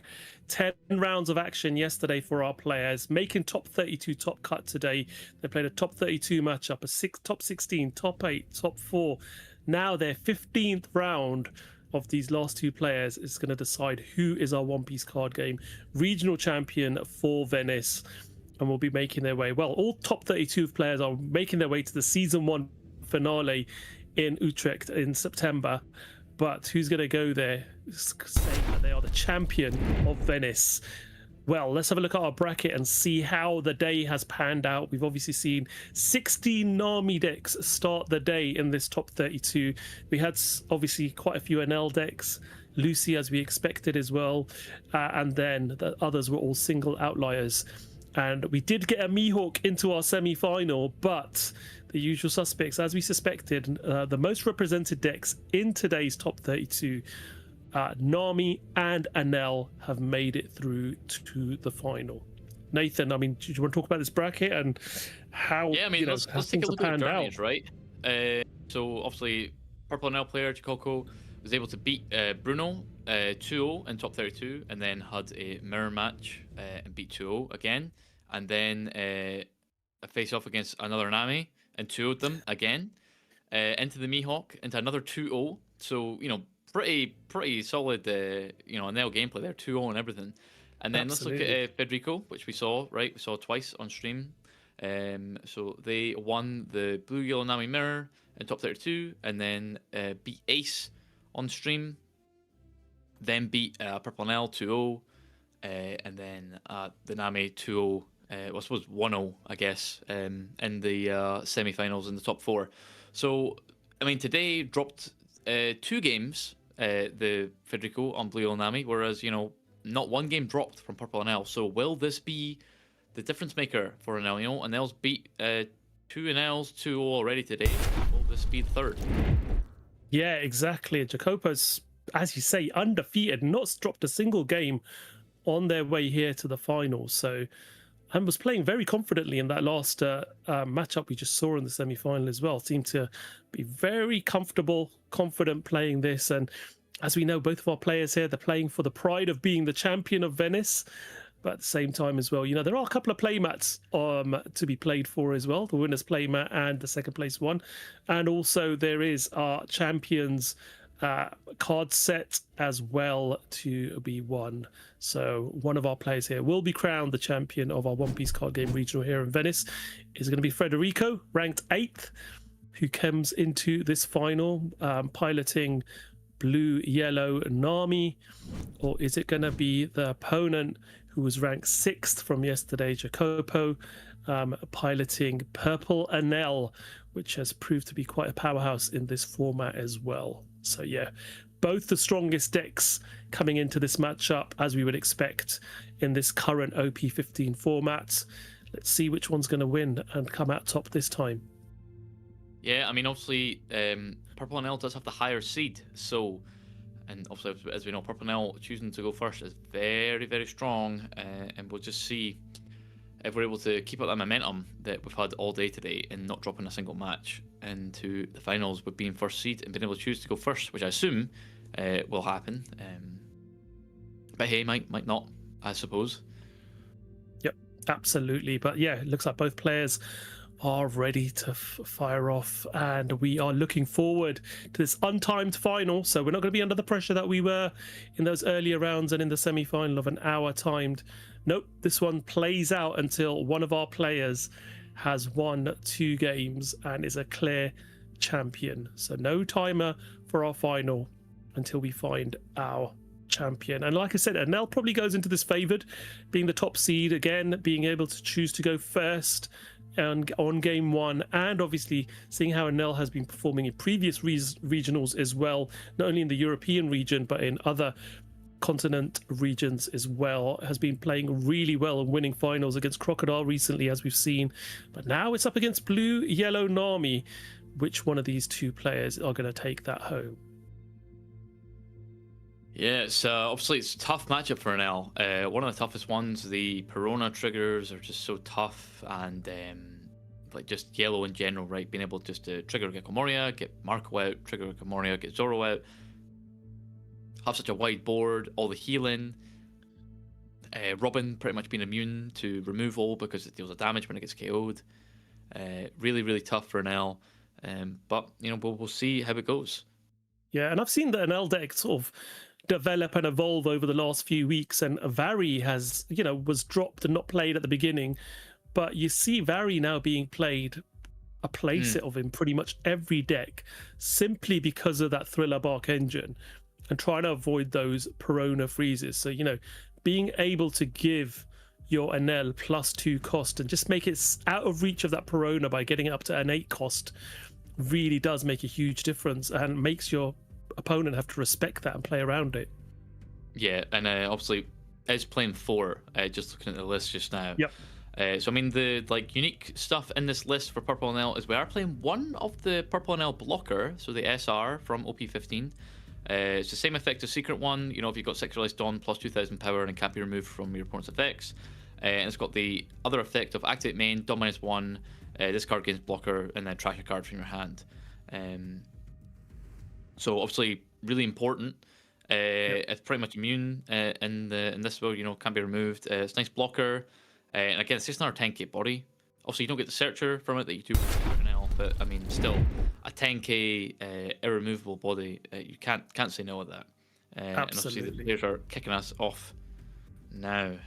There we go. We see the fist bump, both players firing off, and as expected, Jacopo goes first, but no 1-drop character to be played on turn 1 here. So passes over to Federico. Does he have a girl in hand? He does indeed, but no, decides to just put 1 Don underneath Nami and pass the turn.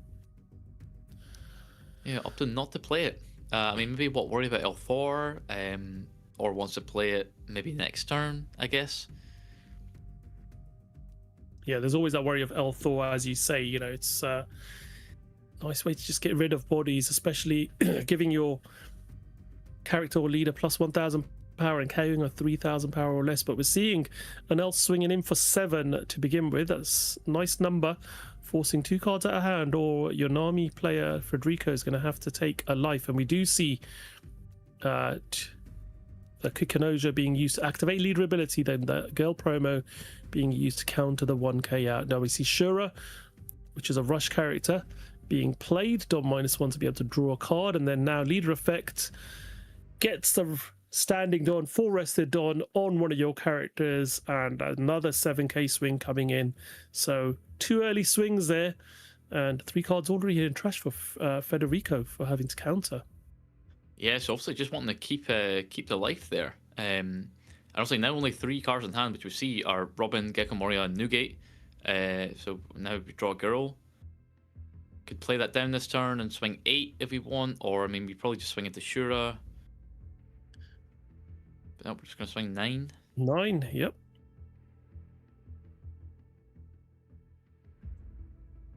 Trying to apply the pressure here, swinging 9. Jacopo's just considering what to do here now. Does also know there's a threat of 5-cost Nami coming up next turn as well. Does counter. Yep. Putting quite a few events in trash there, as we see. Yeah, so Regio will be coming down ecstatic. Yes.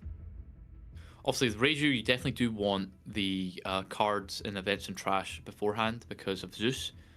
You know, if you give the opportunity for Nami to play down a Zeus and KO the Regio because it doesn't have the plus cost yet, then, you know, oof, that is such a brutal swing. Yep. But so we'll see how this turn goes now. Gonna leader effect, get rid of a Newgate. Yep. Leaders on 7 now. Gonna see, yep, an L. Oh, good. So the blocker one. Yep. Haven't seen this played very often. As you said, just the one in the deck for this one. I mean, a lot of players don't play this, myself included, because you are having to trash a card from your hand to make it a blocker. But again, it is, you know, the most optimum is finding one of your other blockers and using the other NL to be played out on your 6 Don, but still a very strong card indeed to be able to have. And you don't have to activate its blocker ability at the end of your turn, so it is optional. Yeah, also it's an activate main, right? So you can do it. You know, yeah, you can do it whenever you like. Yeah. But yeah, I mean, I think it's obviously just another nice like body, pretty much, right? I did play it in mind for a bit because there was a lot more Lucy players where I was playing, so I'm like, oh, it's good into that because, you know, can't remove it, and also it's quite good in the mirror as well. Forces just more like power reduction to get used other than just in your secret NLs. But obviously the effect did get used here. So I've got a nice 10k blocker, so you're not going to take any damage this turn. Yep. Yeah, I play 1 in my deck as well, just so that you've got it when you need that big chunky blocker. But Federico now on 6 Don. Trying to figure out what the best way forward's going to be here from here. We've got a Zoro we could play. And we could Zoro Girl. Yep. If we want, but I mean we're gonna like go down to very low cards in hand by doing that. You know, you're going down to 2 because you need to discard 1 for Zoro's effect if you want to heal. Yep. Exactly. And obviously you've got the Robin and the Moria in hand, so you probably don't want to use them. Yep, right, swing 7, block. Alright, here comes Zoro. What we discarding? Rayleigh is a counter. I think you want to keep the Robin and the Moria though. Oh yeah, discarding Girl. Yep, cool. Heal 1. And passes back over. Just like that. So now we've got a 10k swinger if we want it. Yep.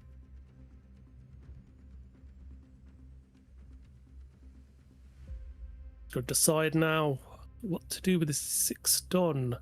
Just having a quick look through the trash. See what has been discarded.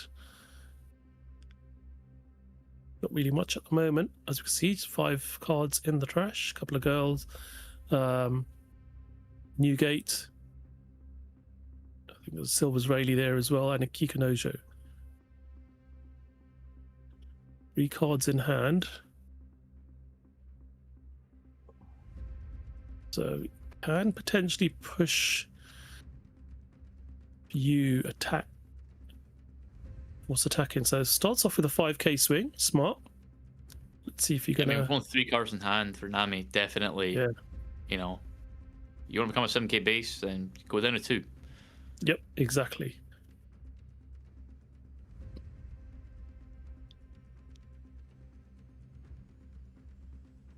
Yeah, we're just okay. We're taking it. Obviously, we just want to see cards now. I think. Absolutely. Right. Corona trigger, Corona. obviously useless. I don't think there are any Thrower Barks in trash right now, so keep that in hand. Obviously, you can discard it for leader effect if you actually do want it in trash to become the plus 2,000 power, becomes 7k base. Put So in the now- dig, Ohm. Oh, Divine Departure, that's good. That's a So very next nice turn card is- indeed. Next turn, we're probably going to see Robin come down. Turn after that will be Newgate or Moria, and obviously Divine Departure is fantastic, right? That minus 8,000 power is really, really good. Yep. Does cost all your active Dawn initially, but because all your events are 0 cost and just Dawn minus as part of the cost, you're definitely Yep. more than happy with that. Absolutely. Raise you too. So strong turn here. Yeah, Swinging very strong. 7 with Ashura. Now into Again, life. this will need 2 cards for hand here if we want to stop it, because we haven't done leader effect yet, and then Enel's just going to swing for 10 as well. Yeah. Probably wants to put that Perona in trash. So just thinking about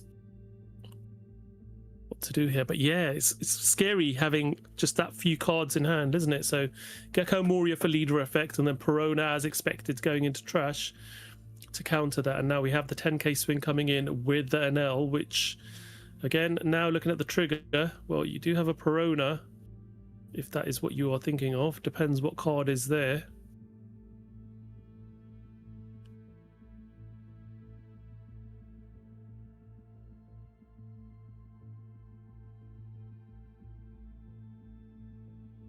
Just having a look.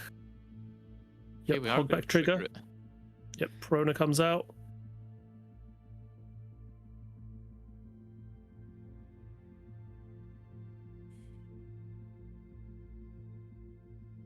There's only 2 cards in hand for Nami here, so kind of tough. Yeah, it's a tough situation to be in for Federico.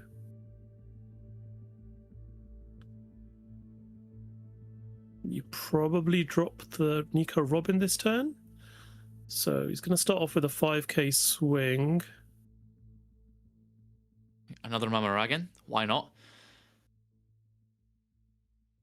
I think that was the 4th one, if I remember right. Swinging Or now. undiluted, very long in the day. Yep. Swinging 6k with Zorro, and that's blocked by the Reiju. We're now getting a 6k swing with leader. That one is taken. So down to 4 life, finally. Yep, and here comes Robin. Yep, as Subtraction expected. and Newgate. Yeah. And healing And 2. we So that's healed 2 Newgates gone, so probably not going to see any of them this game. Yep.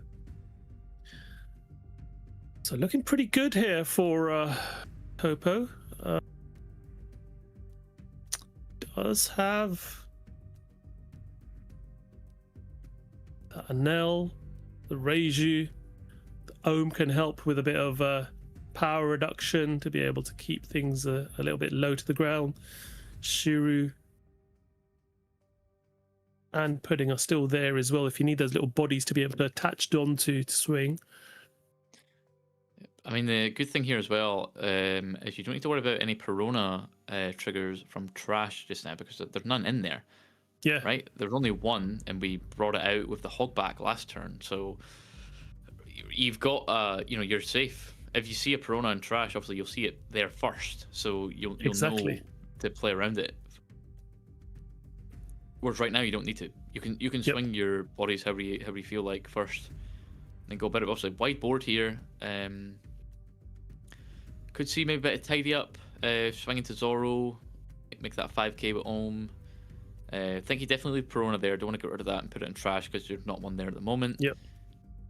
But yeah, we're just going to swing 7. Obviously, I mean, still 3 cards in hand for Nami here. Yep. So what do you want to do here? So you take it. that one. Oh, I think that was Kumasi. Okay, yep. Kumasi, yep. So I think there's a Kumasi, Zeus, Porcelino in hand, and a Rayleigh. Yep.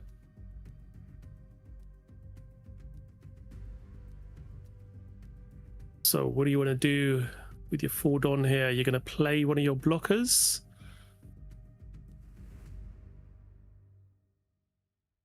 Yeah, I mean, you could play with the Puddin or the Shura. They're both pretty expendable when another one's there to take its place. Exactly. It's going to swing 9. 9k swing with Reiju.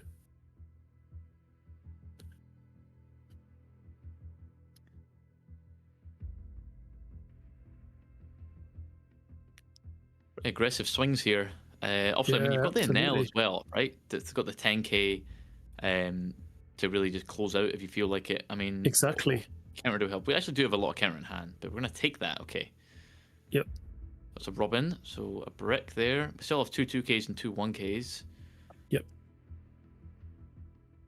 So, I mean, we can swing 10 if we fancy, or 11. Yep. So you're going to Lightning Dragon. Play with the Perona. And up the Zoro. Oh, yeah, of course, 6k.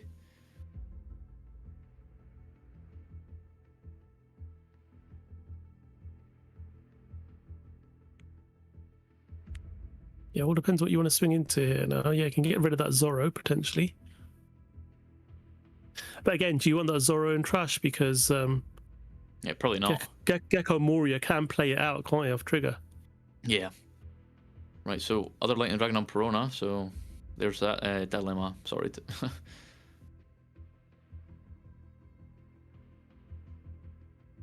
Right, so you've nullified those threats next turn.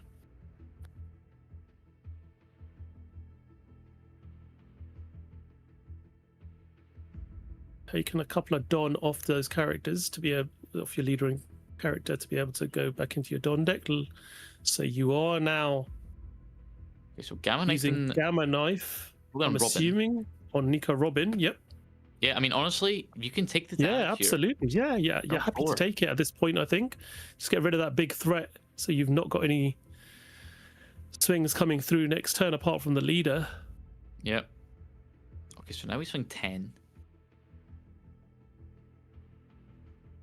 I mean, maths-wise here, we could Dawn minus again, and then I think it's gonna Dawn minus to do L Thor at least, to give +1 probably to Ohm, and then KO the Robin.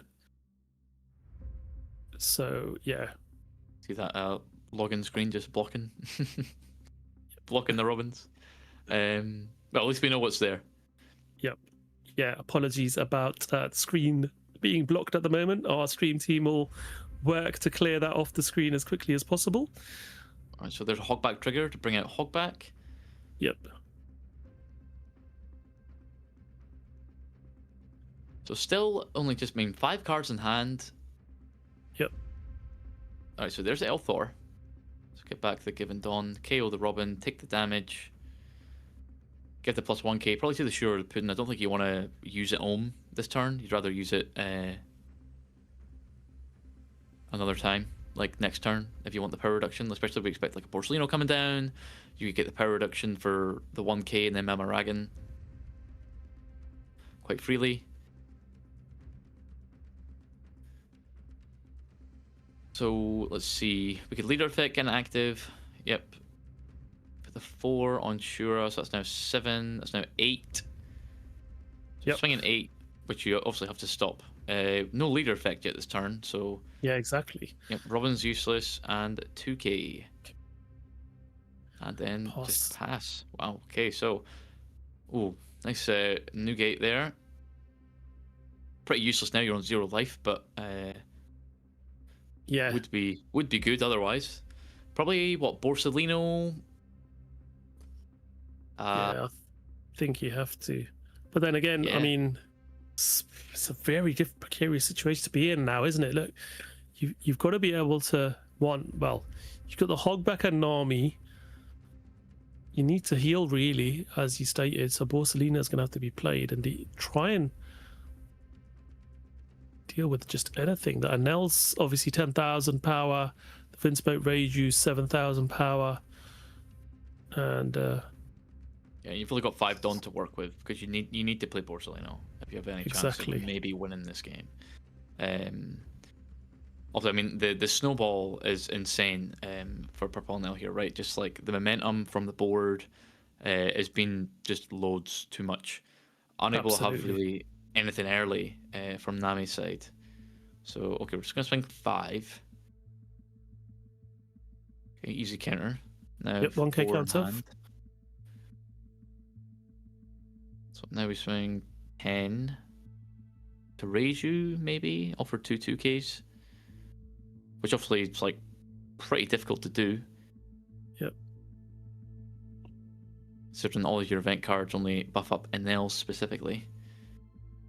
So raise you might be gone here. If it's gone there, I can't tell. Didn't point to anything. It was probably audibly discussed, which we cannot hear, obviously. Yeah, exactly. So let's see. This particular 10k attack, wherever it's directed, is going to be countered or not. 4 cards in hand, it seems quite difficult. Yeah, I feel like it has to be going to raise you. If it was going to life, I feel like you just take it. Yeah, exactly.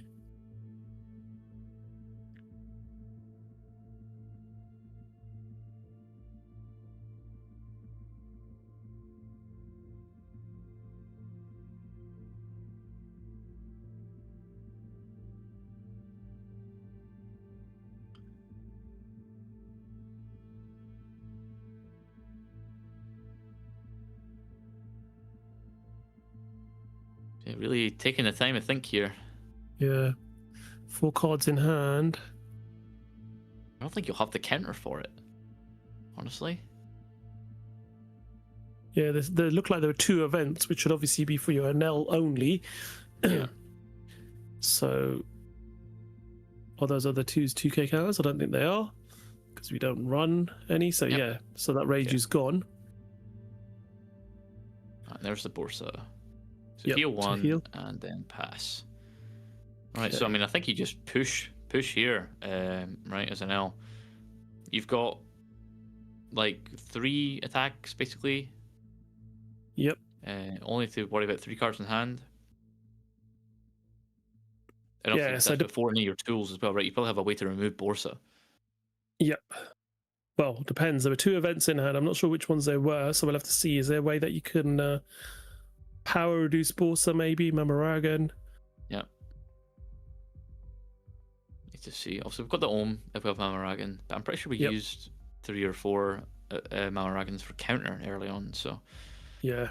And there's no Pronan trash, so don't need to worry about that. I don't even think there's nothing good to bring out with Gecko Moria last trigger either. You're safe for that. It's a pretty ecstatic feeling. Yep. There, and obviously we know he has Divine Departure in hand. Yes. That's the important thing. I think that's maybe where the counter is coming into effect. Alright, so Senior Pink, probably grab Mamoragan. Yep, of course, because Mamoragan. Ohm can Good, use yep. it freely. Get the active on. Mamoragan back to hand. Swing 2k with Ohm to reduce Borsalina. Yeah, I don't think you're in any risk swinging 2k with Ohm. You've still got the Shura and the Pudding that can actually Yep. use the Rested Dawn. Yep. So swing 2, power reduce, do Mamoragan, draw 1, rest of Borsalino, and now it's time to go town. So we can swing 7 with Leader. Yep. If we want. That's what we're going to do. That's probably the play. Swing 7 with leader. Force out that leader effect. Yep, which obviously we know is there. So with Leader effect, new gate, plus 1k with the Rayleigh. Now we're Yep. 7k base, there's only 1 card left in hand, so now we vary. Yep. Let's do cost on a now. More importantly, takes a Don off that leader. That's now you can recycle with the leader effect.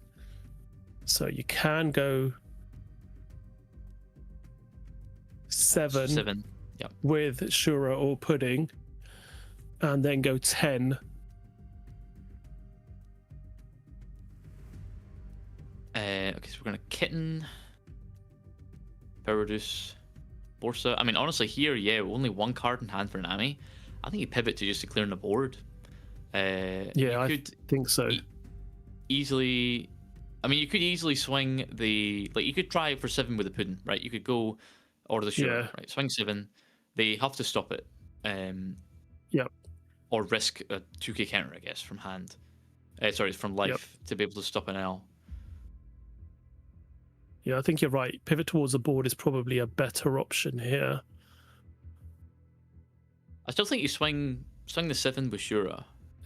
Maybe not actually. I think you're safer going after board. You swing 6 into 4 into Porcelino, you guarantee get rid of it. You swing 10 into Zorro if you want. Obviously, you are risking Gecko Moria being able to trigger that out, but yeah. Okay, so we're going 7. So into life, I assume, because that's the only decision. Otherwise, it's impossible to counter anything else on board. Yep.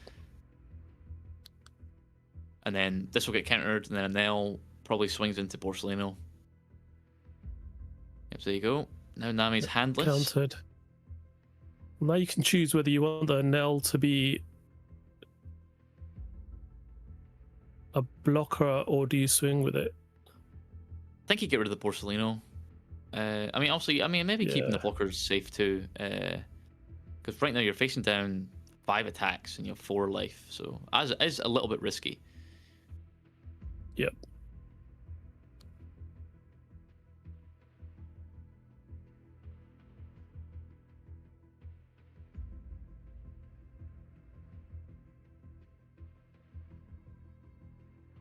Yeah, 0 cards in hand here. Get rid of one of those bodies potentially. I mean, the argument is, right, do you have enough? Porcelino, then you only need to stop 1 attack, right? Obviously, because you've got Leader, Hogback, Perona, Zorro, and you have 3 life. So all 4 of them need to hit for you to lose. So if you can stop 1, then you're happy. So just gonna go into life. Okay, interesting. Goes to life. Okay. Passes back over now. Feels confident that there is going to be enough to be able to counter out here. Yeah, fair enough. I mean, So the hand we is do like have- quite healthy, so you're probably safe. Yep.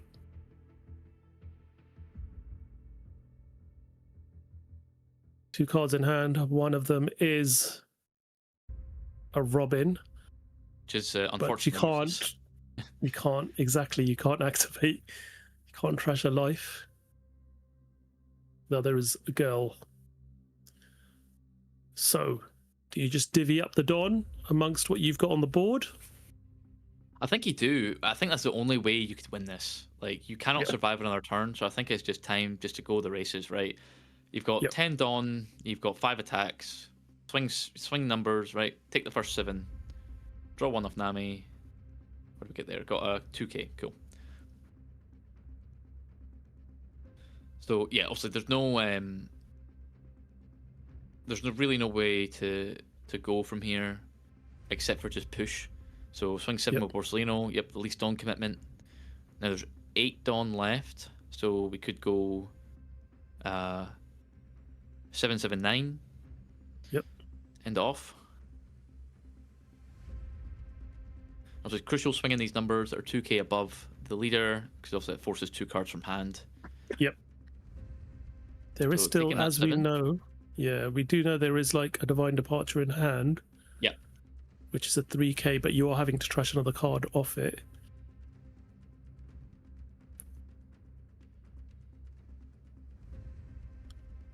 So what numbers are you going to use here now?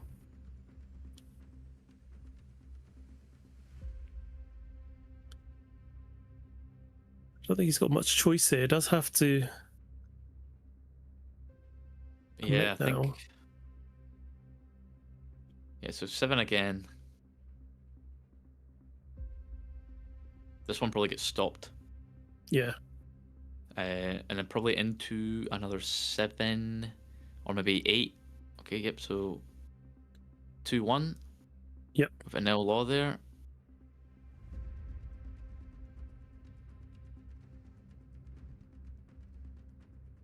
We've still got Prona and Leader to swing. Yep. And obviously we have 6 Dawn left. So 6 Dawn. So again, Could go. 7-9 I think is probably... Oh, we're going to go 8-8. Yep, so take the 8. Yep. Obviously we know we've got Divine Departure. So long we have 1K. Yep, boom, that's it. Yep, So that's game 1 goes to Purple and L. Yep. So our player who's made, absolutely, player who's made a clean sweep to the final without losing a single game continues that run. Just 1 game away now from winning this regional. What a showing in this top cut.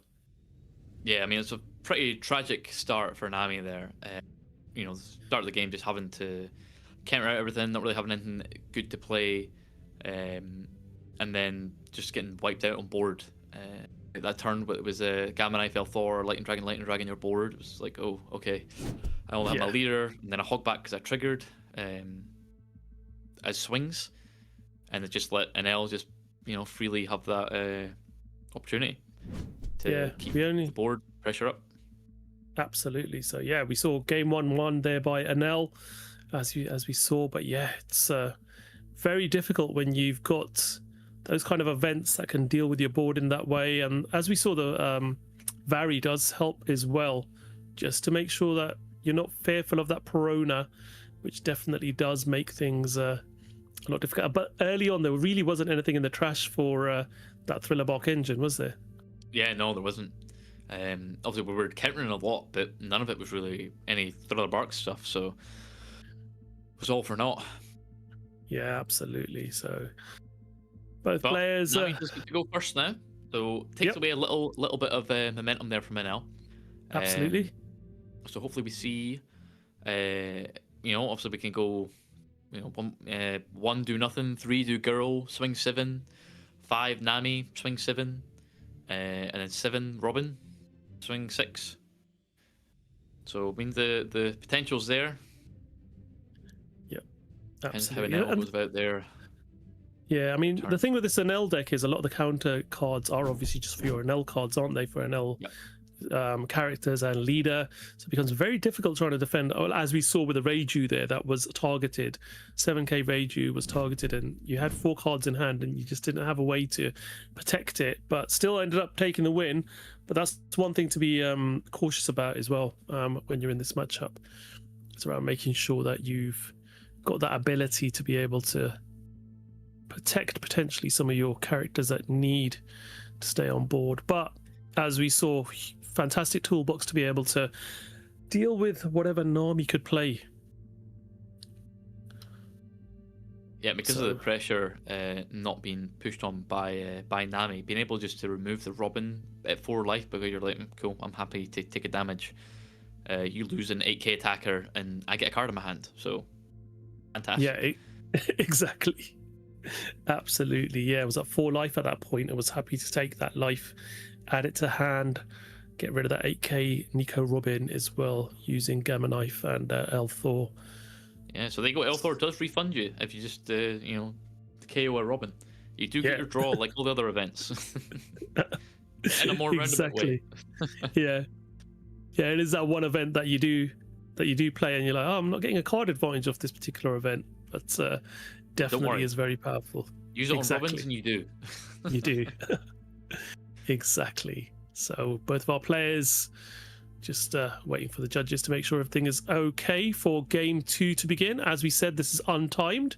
So if Federico does win this one, we go to our 3rd game and not have to worry about any running out of time in this particular matchup. But it certainly looks favoured towards our NL player here. So has not, as I mentioned earlier, has not dropped a single game on their way to the final. So we start game 2. There's a fist bump, and as I predicted, I think we're going to see Federico going first. Yes, we are. Pass his turn over to Anel. 2 on turn. One drop this time. I didn't see one last game, so yeah. Go Fated Pudding. Pudding does come down. Oh, Lightning Dragon's good there. I don't know what the other event was. Yep, there are options though, so it's not going to be a whiff. Oh, yep, Moragan. Right, yeah, of course. Definitely take that. Yep, for sure. Do we have any other 1 cost that we can play for this turn? Nope, just pass his turn. Back over to our Nami player on 3 Don now. 8k swing.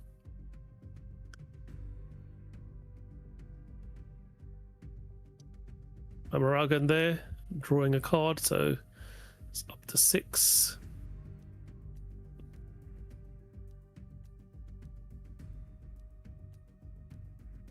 And 2k counter and a 1k counter in the form of Ohm.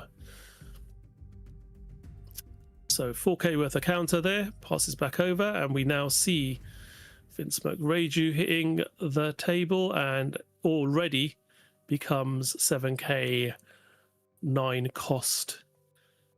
Because I believe we should have enough events in the trash already now. Yeah, I'm pretty sure we do. Yeah, we definitely do now. Yeah. It's obviously very important there, as I said, right? You don't want to play the Reiju down into Nami because it can get Zeused if you don't have the 4 events in trash to protect it there. Yeah, exactly. Which we do. But I think for the first time, Zeus isn't in Federico's hand, which obviously the games we've watched, it's always been there. So except we've got the one of Hiyori getting played there instead. Yep. So 7k swing with Pudding to begin with there. No, didn't swing with an L first, so probably missed an opportunity to get a swing in there, don't you think? I mean, you'd always just become a 7k base anyway, right? Yeah. As Nami, so it's kind of 6.5 a dozen. Yeah, well, yeah, you'd still trash 2 cards, yeah. Yeah.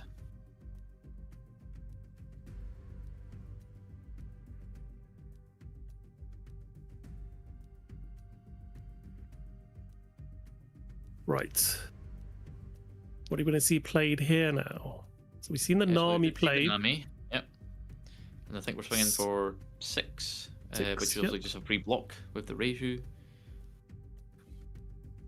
And then, yeah, now into NL's turn. Will we see the blocker or secret NL come down? Yep, that would be Or will it perfect be curve more if we do. Board stuff. Yep, 6 non available. So we see 7k swing to begin with. Okay.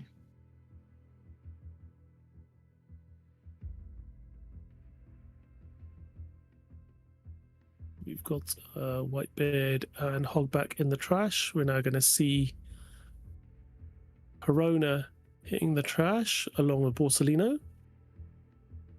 So getting those Thriller Bark pieces in that trash nice and early this time. And we are going to be playing the blocker NL, trashing the secret NL and Dom minusing 1 to make it a blocker for this turn. Leader effect now. 7 with Pudding.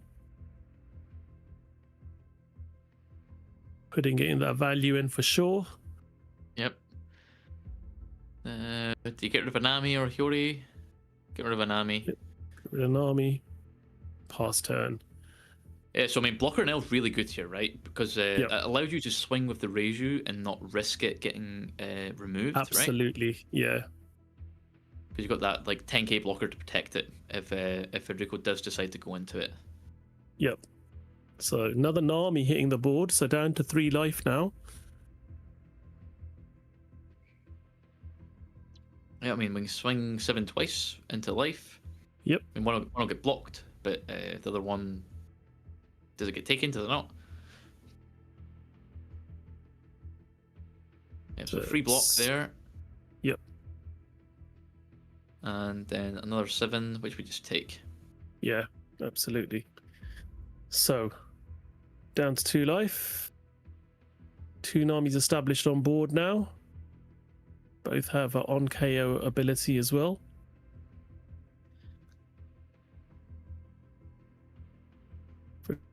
Federico's quite comfortable on 4 life still. Yeah, very big difference. Oh, we got a pointer now. Whoa, didn't see that There we at all. go. Oh, we've seen Buggy's hand in the past, and it's back again for this regional. Buggy's hand just pushing those dice across. No Buggy was hurt sticking that hand on that rod there for sure.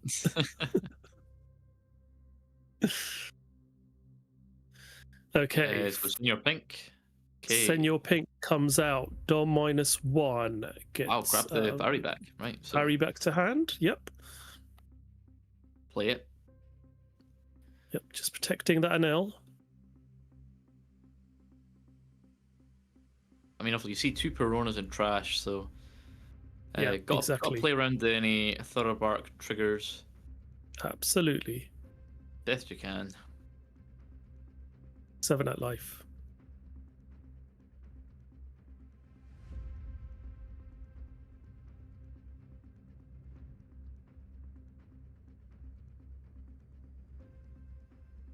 What are we going to see now in reaction to that 7k swing?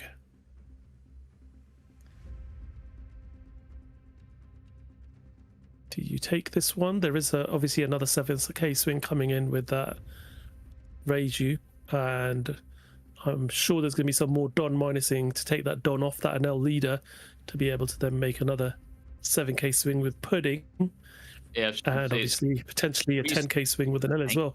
it's quite a lot. Yeah. Oh, Wow. Okay. I was gonna talk about really earlier on. I think in game 1 I was like, oh, you actually could really raise you, but I'm like, Yeah, absolutely. feels bad, but oof, that is a great trigger there. Absolutely. Probably the best trigger you could have got to be able to deal with Yeah, anything honestly, on board. yeah, quite brutal. Absolutely. I mean, now you know not to. I don't know. I mean, you probably swing Reiju first. Yeah. I guess. I mean, I suppose the argument is that you swing leader, then Dom minus, then swing pudding, because neither the NL or the Reiju can get puddinged. Not pudding, Piranha'd. Yeah. But obviously, really exists. Yeah. Well, didn't that play can just around. prove it. Yeah, didn't play around the Rayleigh there, did he? And was punished for it. There's only so much you can play around. You can't play around everything at once. Exactly. The Piranha is much more likely to happen, so it makes sense to play around that. Absolutely. Now a 10k swing coming in with an L. Yep, Well, just that taking one's it. taken as well. I think we pass here. Yep. So down to 1 life, but probably in a better position here. You've got 2 Namis here on board, one of which is one did get frozen lightning though. second, but yeah. Yep. I mean, obviously, you've got Robin in hand, you've got Marco, you got the Zeuses, so you're feeling pretty good, I think. Yeah, 6k swing.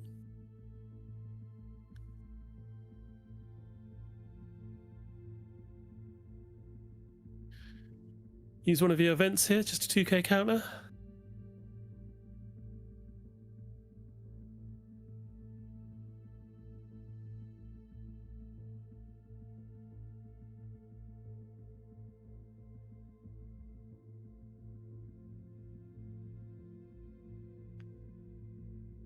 I'm assuming the swing was into life and not into pudding. I'd assume so. Yeah, don't think you're gonna protect them. I mean, you could, I guess. Possible. Probably not worth it when the leader is also right there, going to swing 5. Well, probably Exactly. 6. Exactly. Yeah. So this is a 6k into life. So 2 1s. Wow. Okay, that's quite telling.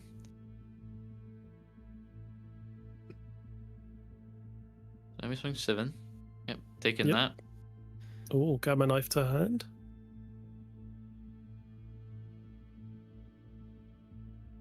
And here comes Robin. Yep. Porcelino, heal 2. So back up to 2 life now.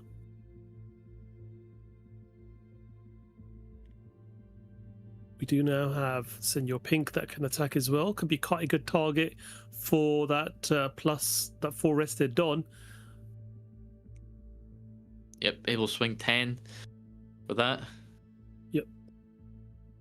If you fancy.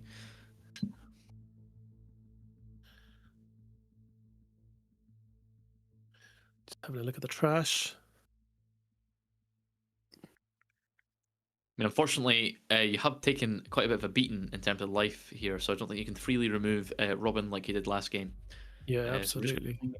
10 immediately. Yep. Don't have the Vari anymore, so you don't want to get Piranha, so just swing with it first. Yep.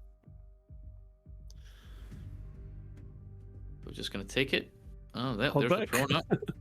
So Senor Pink has been stopped. Yep. That's rough.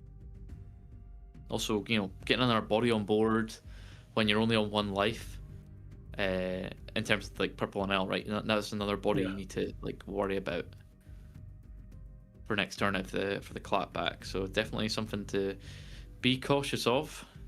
Might pivot to something more defensive now.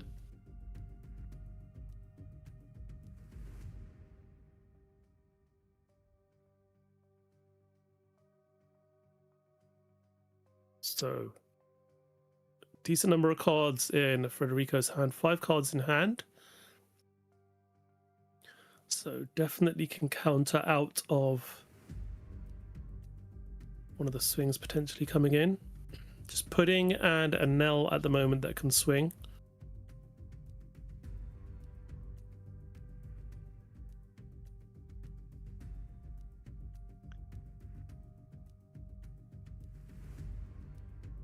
Yeah, we're probably not going to see any like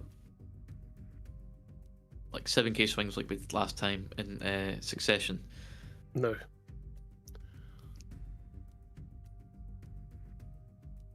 Oh, a lie. Okay. 7 into life. Leader effect, Marco, plus 2k counter in the form of Zeus. So up to 9 out of that 7k swing. Okay, Lightning Dragon. Freeze one of those Namis. We see Frankie coming down now. Crushing a card, drawing 2. Do you have any other way of freezing or dealing with any of these other characters now? Give yourself a bit of a buffer. Yeah, hopefully so. Otherwise, the one blocker I don't think is enough. Yep.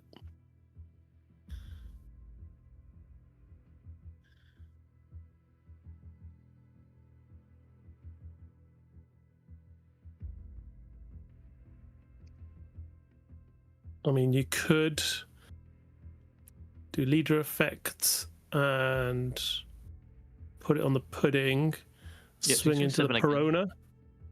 Yeah. Swing 7 again. Yeah, swing into the Perona because it will really pretty much mean, you know, whatever the Perona does, it's not really going to affect anything else. Going into life. 7. Okay. Into life, looks like it.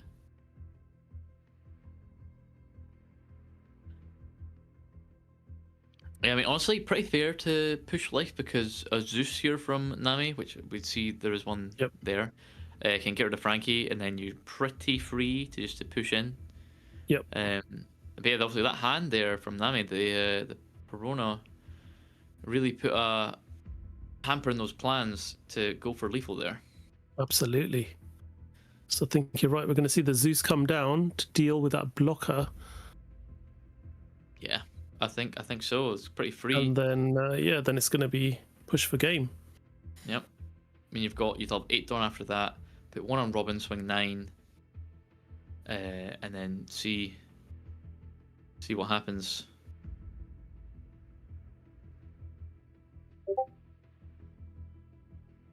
After that, we'll have 7 done left, so you could do 3, 2, 2. So you can swing 9, 9, 7, 7. Yep. Let's see what's gonna be done here.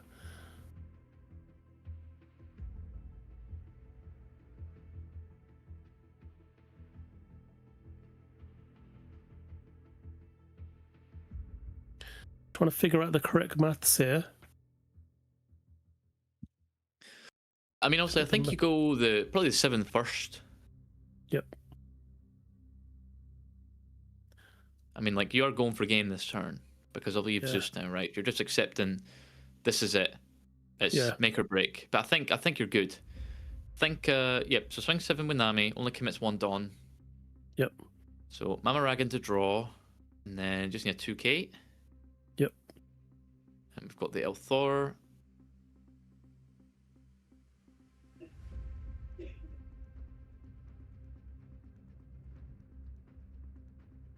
What have we got now?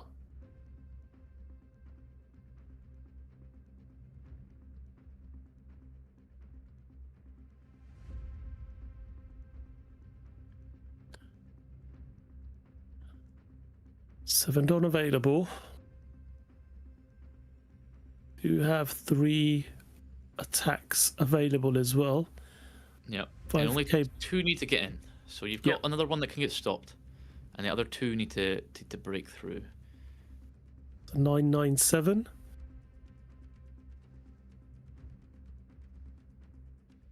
Yep. Yeah.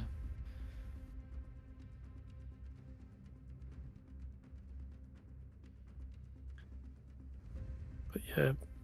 Man, Does he I have think you just put the... yeah.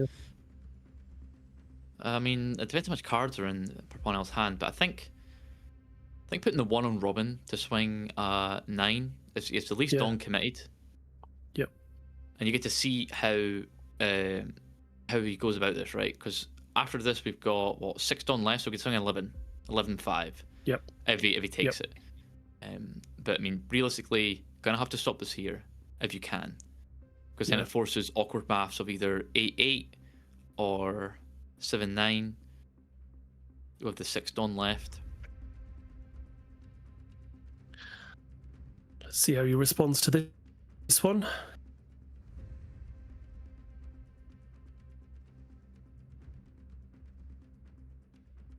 Takes it. Right, takes it. Okay, so I mean, let's just swing 5 first, and then Yep. 11. 1k counter. Right, yeah, that's enough. Scoops So, up, and that's it. We go to game 3.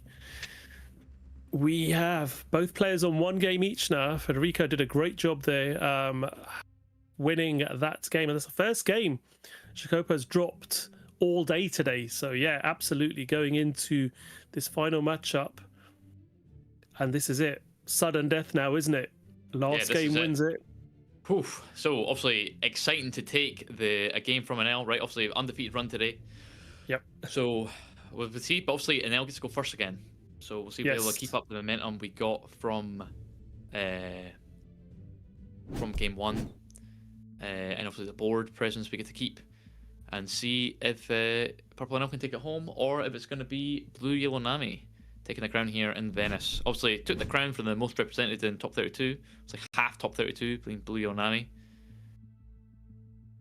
Absolutely, but we've seen, like we said, we've seen a Nell winning so many regionals recently. Can it continue that streak? But yeah, Blue Yellow Nami definitely has got a good chance of ending that here.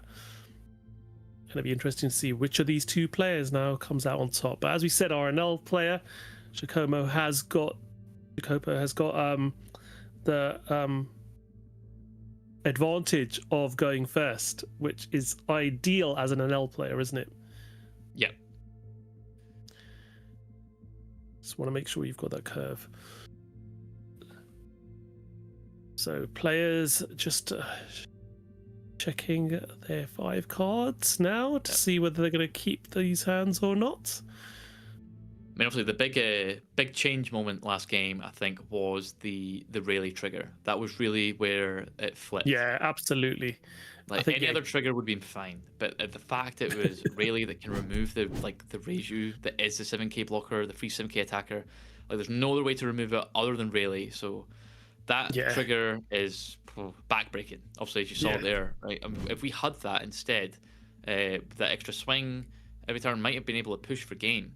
Even with the Feather Bark trigger into Perona on that last turn for an L there. Yeah, definitely would have made a difference. Yeah, so one thing that, as you say, was game-changing for sure, that particular matchup, especially at that particular point of the game. And it was, as you say, that only that trigger that could have dealt with that Reiju. So definitely perfect timing. So just having a look. Federico's just having a look at the hand there, making a decision. So for all of you that have joined us, we do thank you so much for taking part and your time out your weekend to watch us here on this stream. We got 2.3 thousand of you on YouTube watching, over 700 on Twitch, so 3,000 of you watching us live at the moment. across the two platforms of Twitch and YouTube. Do remember that we do have One Piece action on both these platforms on a regular basis, so do make sure that you follow the Twitch channel and make sure that you've got those notifications turned on when we do go live with One Piece Card Game Central for all of our European regionals. And of course, on Play Bandai Card Games, we have regionals from different regions being played on there as well. So do subscribe to that channel and make sure you keep an eye out for future regionals coming up on there as well.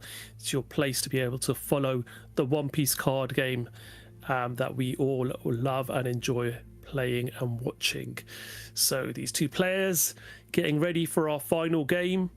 We have got a couple more regionals to go in this season before season 1 ends, and a handshake from both players there as we start our third and final game of this regional final.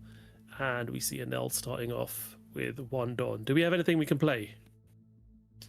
No. Okay. I was going to say, really taking our time if we have nothing to play here.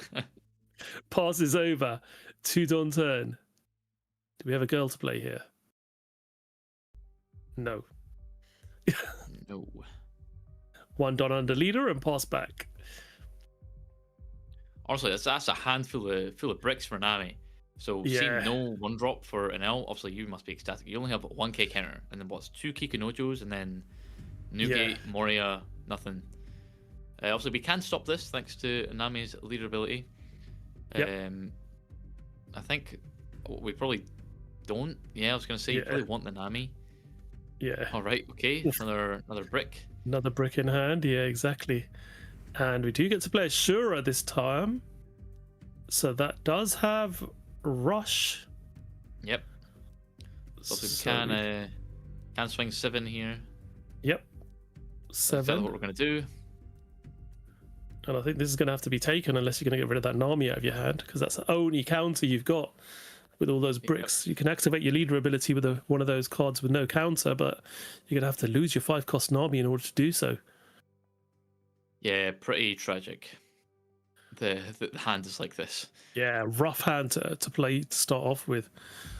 Really rough. I mean, I think you stop it. Yeah, Kiku, you only need 1 Kiku.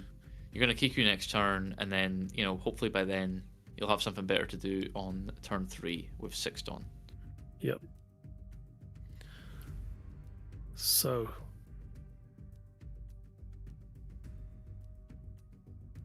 swinging straight in with that one, 9k. Passes back over. Yep. And what can our Anel player do here now with 6 Dawn available? Do we have an Anel character that can be played, whether it's the SR or the secret rare 6-cost Anel? Well, I mean, we've seen the SR blocker one get played both games there, right? Yeah. On turn 3. So we'll see. Again, Nami has like nothing in hand. I think we drew Nami, the 5-cost Nami for turn. But yep, it's going to be... Alright, yep, again, the blocker one, the one-of.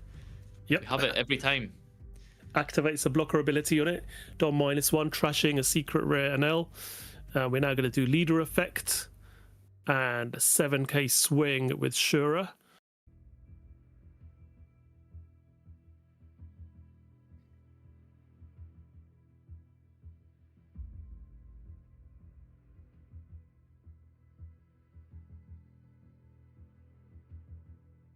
Again, same dilemma as last time. Leader effect into... we got the Zeus this time. Zeus this time, yep. I think that was drawn when life was taken. Ah, of course, yeah, from Nami effect. Yeah. Draw into a Borsellino there by the looks of it. So we're finally getting some counter. Yep. Okay, Nami gets played.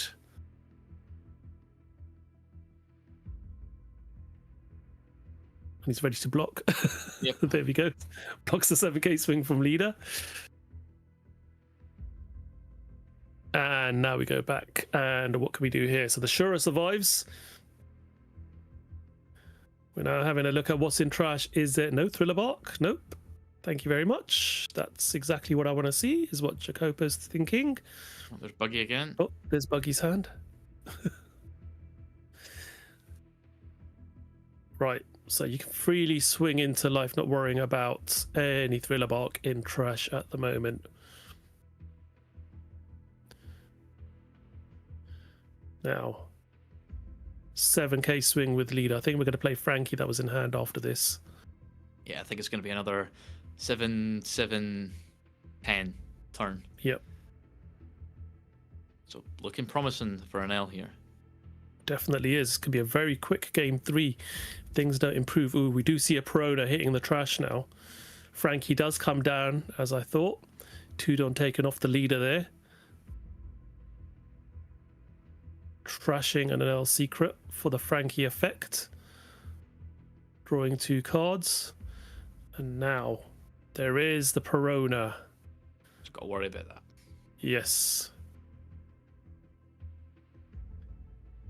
I mean, I think you swing 7 with Shura first enemy, because if Perona comes out, you can just turn the NL into a blocker if you want. Absolutely. So we see the Borsalina being used there. Yep. So I think it's a handful of bricks again for Federico.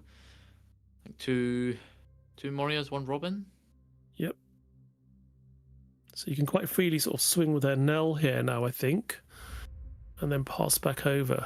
He's just deciding now, do I want to make it a blocker? Nope, swing 10. Yep. Get your value, I think. Take it. Yep. Another brick. Oh, God, another brick. Wow. Yeah. Wow. Pass back over. I think it's a Porcelino draw, so that's nice, I guess. Yeah, this is insane. This is unbelievable.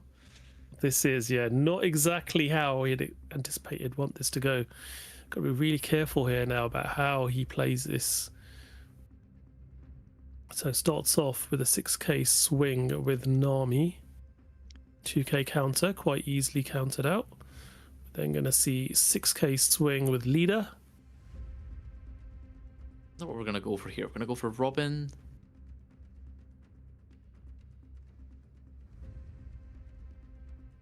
Probably Robin here.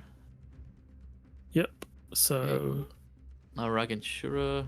Yep, Robin. Trash Marco. Would have been another brick. Very funny. yep.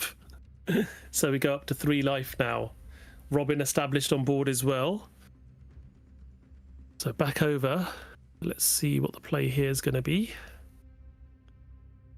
Yep. So starting off, well, thought we were going to see a 7k swing from leader there. He's a bit more conscious of the fact there is a Perona in trash, maybe. Yeah, you do got to worry about that. I mean, what are the cards in hand again for Federico? I think there's nothing, right? There's no counter. There's 1 counter. I'm not too sure. I think there's a Borsalino in hand, isn't there? So there's Yes, maybe okay, yeah, 1k there's Borsalino. counter. Yeah. So do you sort of... Yeah, it's just... And this is where you've got to be like, respect the fact there could be a Thriller Bark trigger Yeah. in life now. Especially considering what we've seen. Yeah, it's a safe bet. Alright, so we're playing 4 for Reiju. Okay, yep, nice. Yep. Razor comes out. Or This is -1. where the first trigger is going to be Rayleigh again, and, you know, beefy. Yeah. Surely not. Surely not 2 games in a row, I believe. Yeah, can't happen 2 games in a row, can it? Can it? Ooh, hope not. That'd be pretty brutal. Yeah. So 10k swing going into life. Okay, yeah, so Is don't is want to it going get to be it? Ronad. Exactly. So, okay, so we've got a Girl as well. Yeah. So Girl and Borsalino. And then 2 Gecko Morias and a Newgate. Yeah. He's going to have to take this one. Trigger. Hey, another brick. Fantastic. Well, so we can get the Perona or we can get the Prona, exactly. Prona will come out. honestly, I think the Marco. I think you want the draw. Oh yeah, the more. Marco actually. Yeah, the Marco would be quite useful here. Yeah. Because your hand is so bad in terms of counter. I feel True. like you definitely want the draw. Yeah, true. And that offers more than the Perona. Also, it's a 6k body. Yeah. And the off chance that you don't block with it this Yep. turn, You could swing next turn if you want, if you feel like it. Depends on how the rest of the turn goes. Yeah, exactly. Could end up power reducing it, arresting it, and then freezing it. Yeah, He's got all the right pieces in hand. that's true. So Tudon still open. Leader effects not being used yet. We've only just played the Reiju and done a couple of events. Lightning Dragon to freeze the Nami. So you are free to swing with Shura and Leader and Frankie still.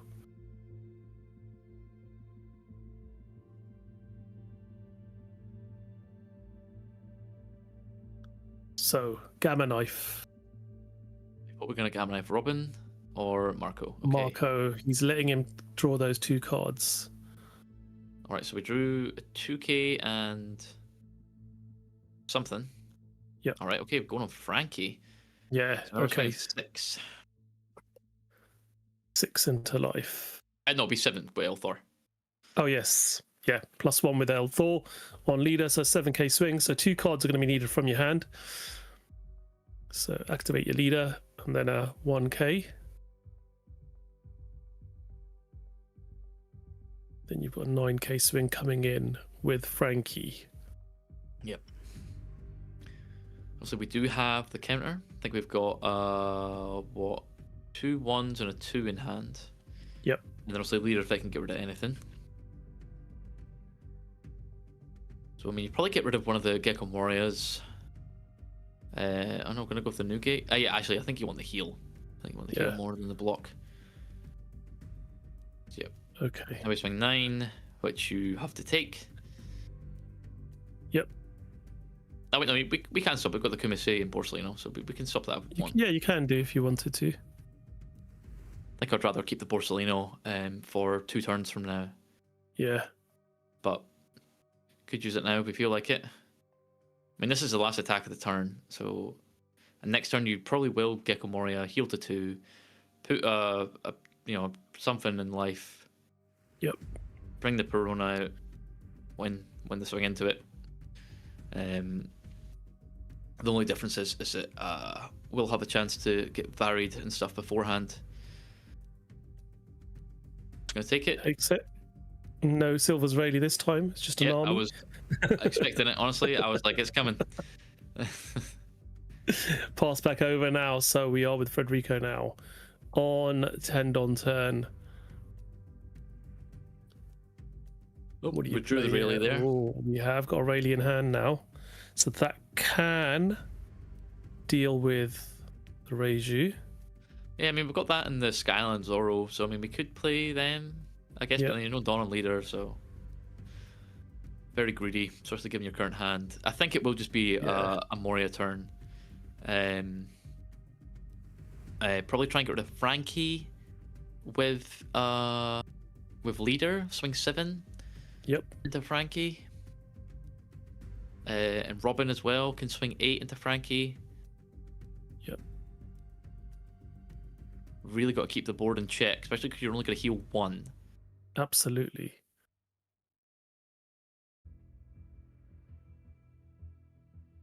Reiju is a blocker as well. 7k blocker. Gotta respect that as well.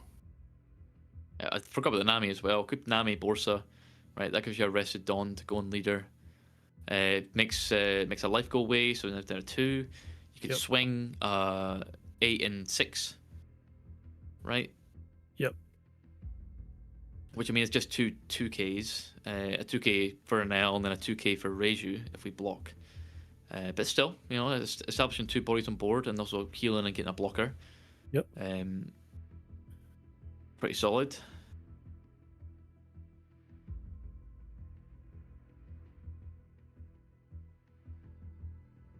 So what's he going to do here now? So just having a look through his own trash.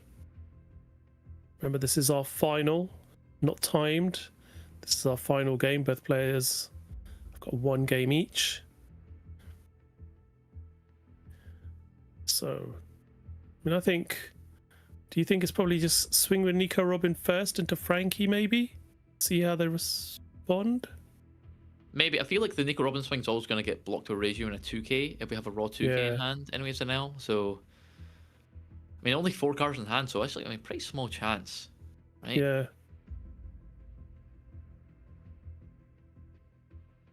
We're going to swing 6. Okay. Okay, so we're not going to go for the Nami Borsa play. We could obviously still go for Borsa and maybe put more Dawn on Reiju. Not Reiju, Robin. But I do expect the Gecko Moria, I think. Yep. Yeah, power Borsa Zoro. We'll back to 9 Dawn, so yeah, that's a possibility too. Heal twice. Get rid of those useless cards in your hand anyway. Right with Zoro, just discard a brick. So, blocks with the Reiju there. Okay.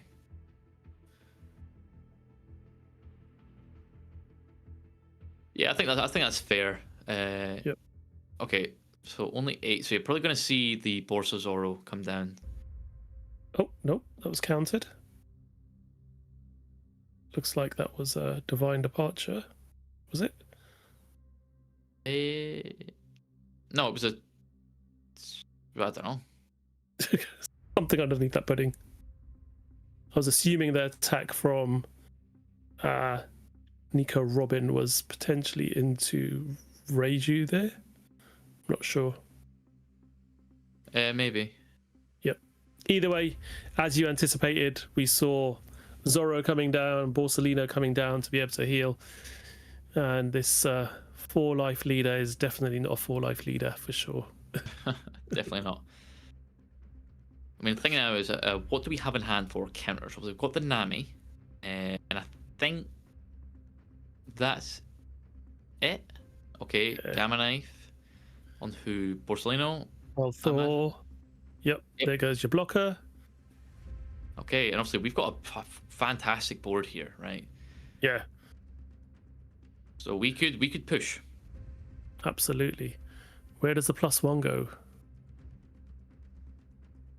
That's a good question. Yeah, I imagine probably leader. I mean, it doesn't. I don't think it really makes too much. It's gonna go one of them, I guess.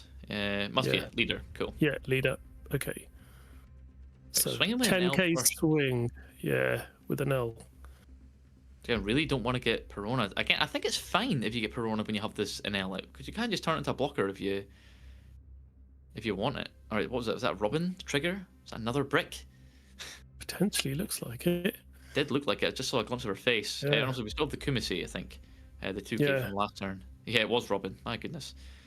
So yeah, we've got Rayleigh, Nami, Kumasi. So we've got a 4k counter plus leader effect. Technically 6k counter. Yep. 8k swing into life now.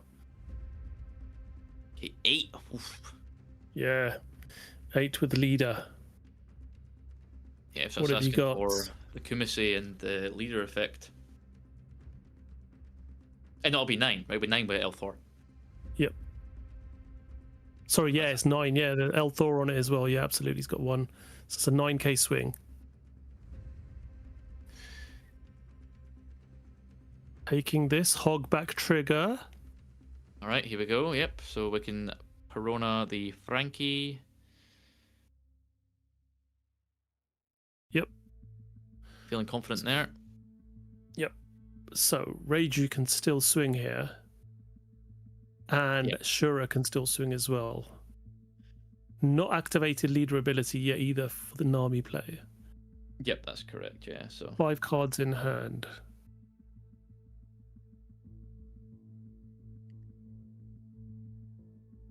Do you have events that you can don minus off your leader?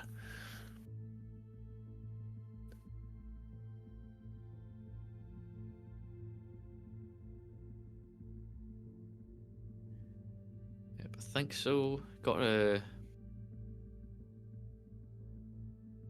Think how you want to push here. I mean, the good thing is obviously the Frankie is a blocker, right? So Yeah, exactly. you've got that failsafe for next turn when Nami does clap back, right? You've got obviously facing down 5 attacks next turn.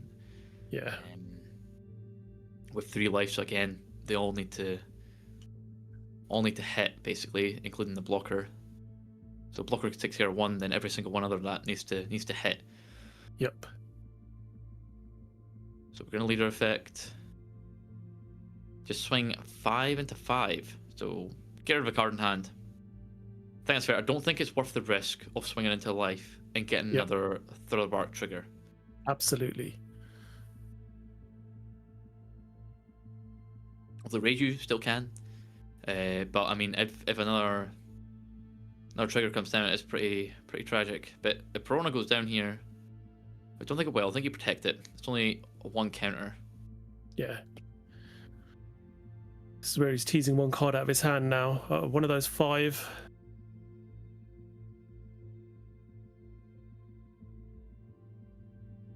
Yep, so just let it go. Lets it go.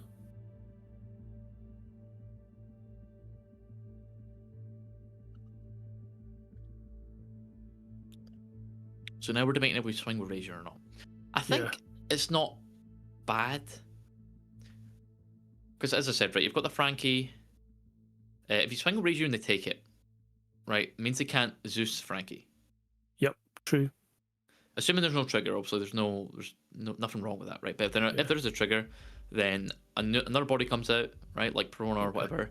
And again, he's got a Rayleigh in hand, but that's the big Don commitment, isn't it? Yeah, exactly. Yeah, that's not worth the Don. Exactly. Passes back over. Okay, 2 blockers, 3 life. Yeah. Okay. Couple of Nico Robins, a Gecko Moria in hand. I think More obviously... top end bricks. Yep. Seen them all this game, basically. So Israeli in hand, Nami in hand. Yep. I think Kumasi's the only counter really there, and the Nami. And the 2k counter in the Kumasi, 1k with a Rayleigh, 1k with a Nami. So we've got a 4k counter, and again plus leader effect. We've got 6 basically. But yeah, very interesting. Like patient take to not swing with Razor there. I don't think it's worth the risk. I think you're right. Obviously, it does stop if Nami does go down to 0. It does stop Robin as well, right? Obviously, it doesn't stop the Moria, but I mean the Robin is quite big, being able to stop that. I think he could have been greedy there. I think. I guess if it was a Rayleigh trigger, you do kind of get blown out because Frankie gets KO'd for free, and then you're have no blockers. Okay, also only 1 card in hand. Yeah, definitely not. Definitely not. So yeah, taking the 6k swing, that's quite telling. Yep. I mean, I think you just push 6k again with the Nami character. I think the Gamma Knife was taken there, so that's a 0. Yeah. It's not a counter event at all.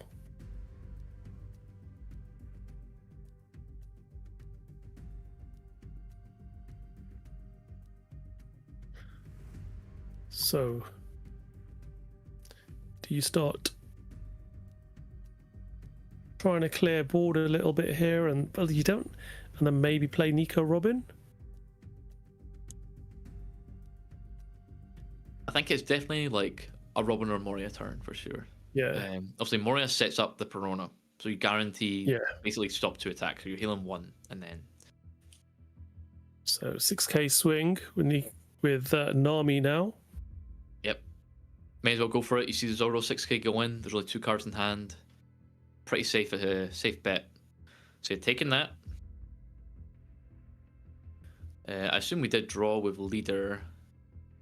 We also drew Girl. I don't remember Girl being there before. Yeah, I think so. Yeah. So yeah, we've got 2 Robins, Gecko Moria, 5 cost Nami, Rayleigh, Girl, and the Kumasi in hand. So we've now got 5k counter plus leader, so 7k. Yep. Not committed any Don yet. I mean, arguably, you could, and now because obviously the Reju's there too, I was going to say you could push with the Rayleigh, but because Reju's still there, then definitely not. Yeah.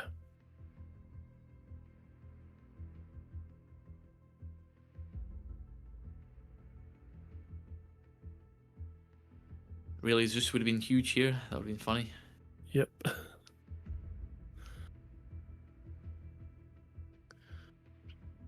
What's he going to decide to do here?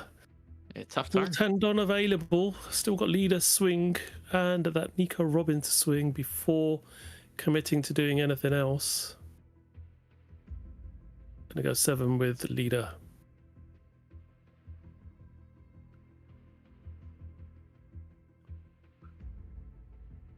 Gonna take this one. Yeah, it's tough. I mean, I think you have to. I think you can't.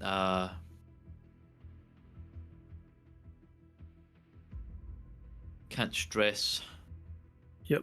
I mean, obviously we could raise you block and double counter here. Yeah. Just think exactly what we're gonna do. Keep both your bodies. Yep. Yep. And now we're just gonna see Gecko Moria come down, put the hog back in life, and hope we have some varies, which I don't think we do. But it's down to the wire here. It is pretty much. This is it now. I think. A lot of counter now. Yeah, I think the next 2 turns between these two players can decide this. So we start with the 10k swing. Yep. I mean, yeah, I think that this turn decides it, right? If Chick Pickle can win, then nice. And if not, then I don't think it can survive the onslaught next turn. No, absolutely not. So this is it. Intense. No blocker. We've got what, 4 or 5 attackers. 3 need to hit. So yeah, take that. Get the Prona. Stop the Frankie. Boom. Right. 2 attackers dealt with. Ooh. So 2 need to hit. You've got 3 things to attack with. Yep. Wow. Okay. So we're going 11 with. NL. Okay. I don't know if Nami can stop that. I've got a dud in hand, 2k, that's 4. Go up to 9 and 3 1ks. Yeah, we can. We can stop that. It costs us all our cards in hand, but I think we do have enough for it. Is it worth it though? I mean, arguably, what's going to come next? Yeah, Raging can swing for 7. Now, there's only 2 cards in hand. Now, Mamaragan could do Dom -2 off the leader. Well, yeah, that's the thing, right? We do with only 2 in hand. What Dawn minus effects can come out? I mean, best case is what, two Mamaragans, but even then, you're still not getting the full utility. So yeah, I think you are drawing off the Mamaragans as well. Remember that. So that's true. Could that's draw true. into something else that could help you. So depends. What's in hand. Absolute best case is put 5 Dawn back. Leader effect, get active, 4 on Reiju, swing 12, and then if you have an Elthor, maybe that can be 13 if we take it here. But I mean, we can stop this. But then the worry is just 7/7 if that's enough. Alright, so we're taking it. Okay, so I mean, the 13k could be enough if we get it. So Dawn -4.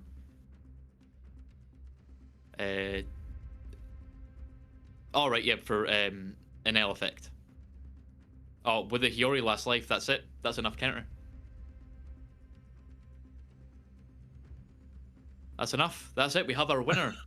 Blue Yellow Nami takes it. Yep.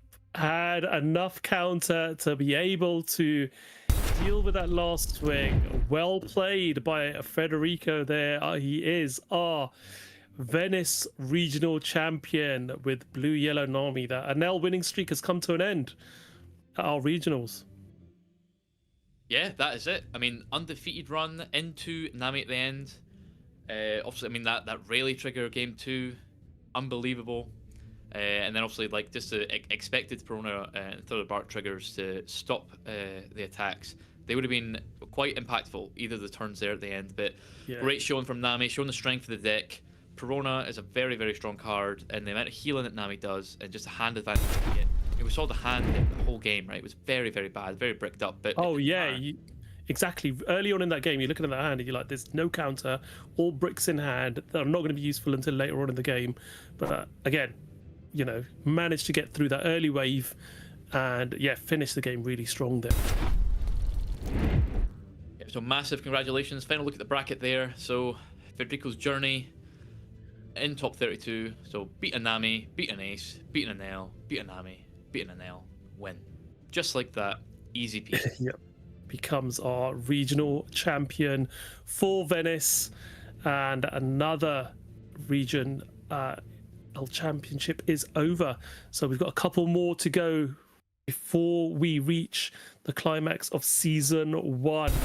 Yes, we have got more events on the way, so do make sure that you're tuning into those as well, and all the action will be coming to you. So we've got Lucca on the 6th and 7th of June. Our regional there is in Italy, so looking forward to another one there. And then we move over to Toulouse on the 27th and 28th of June for our French regional. And then finally we have our Flame Fruit Colosseum tournament in Utrecht the day before our season 1 finale, which will be in Utrecht at the Jarberg's venue for the 5th and 6th of September.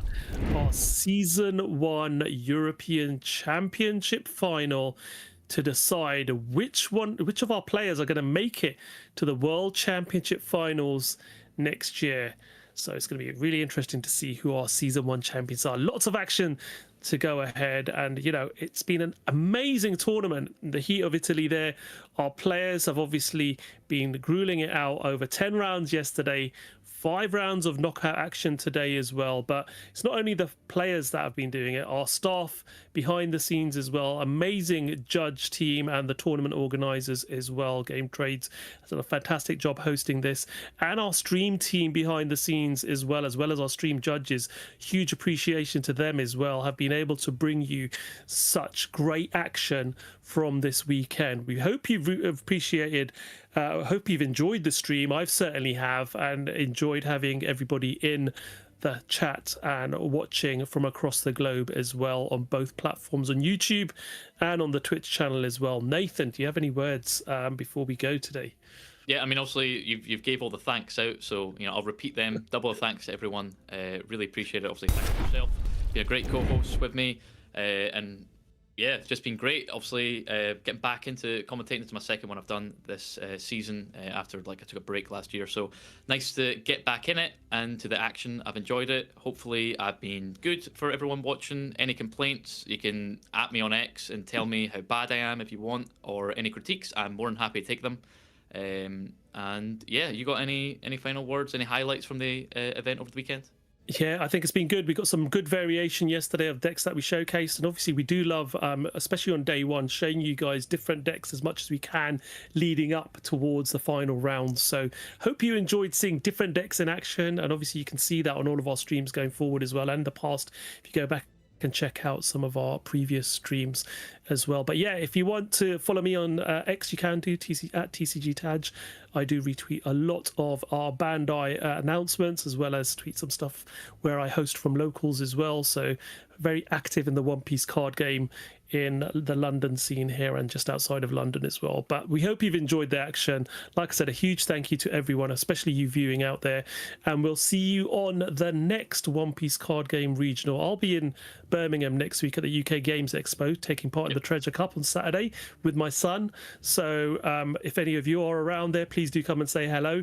But if I don't see you there, see you soon on a regional coming to your screen soon. So take care from me, and Nathan, I'll let you close it out. Yeah, I'll also be at the UK Games Expo next week. There's 3 Treasure Cups happening thanks to Organised Play Events. Lovely UK tournament organizer. I didn't get a ticket to any of them, so not that lovely. Don't hate me. I'm hoping to get a last minute ticket on the Friday. But yeah, obviously just really excited to enjoy the weekend next week. And yeah, thanks everyone for tuning in. Take care. All the best.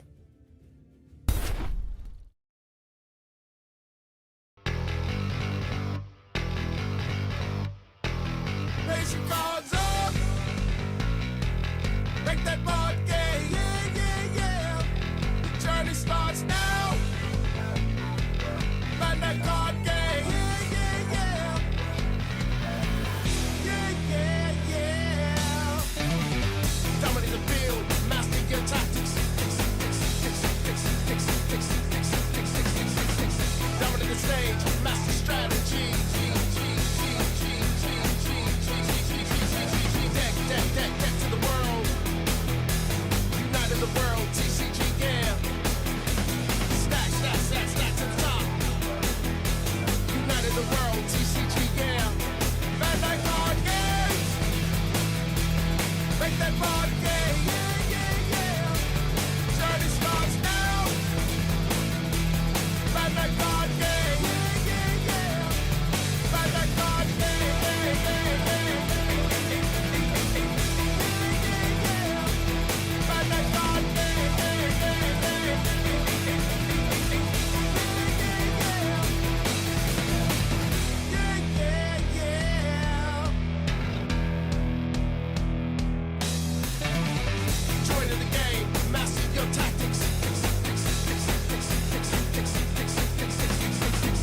Jump in the surge, master strategy.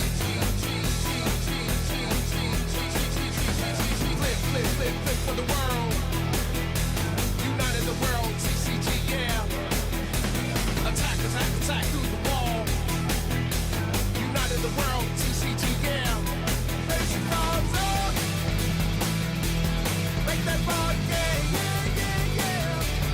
Journey starts now. Play that card game, yeah, yeah, yeah. Play that card game, yeah, yeah, yeah. Play that card game, yeah, yeah, yeah.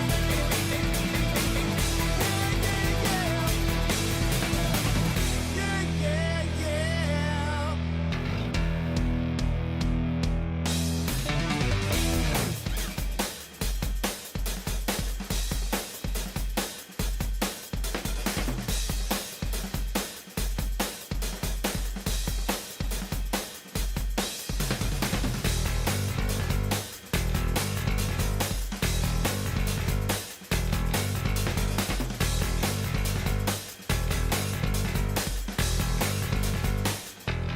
Raise your cards up. Make that board game, yeah, yeah, yeah. The journey starts now. Find that card game, yeah, yeah, yeah. Yeah, yeah, yeah. Dominate the field, master your tactics. Dominate the stage, master strategy.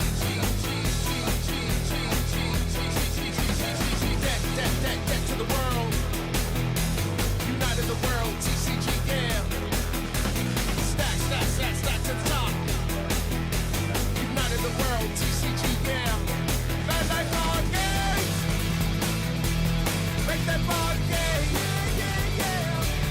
Journey starts now. Bandai board game, yeah, yeah, yeah. Bandai board game, yeah, yeah, yeah.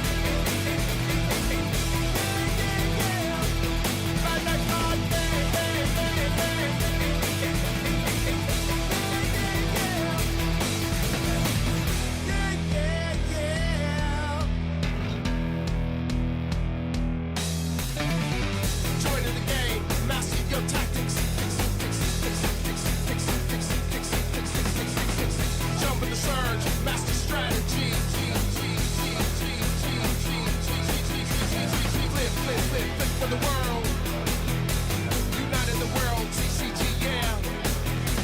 Attack, attack, attack through the wall. United the world, TCG, yeah. Face your cards up.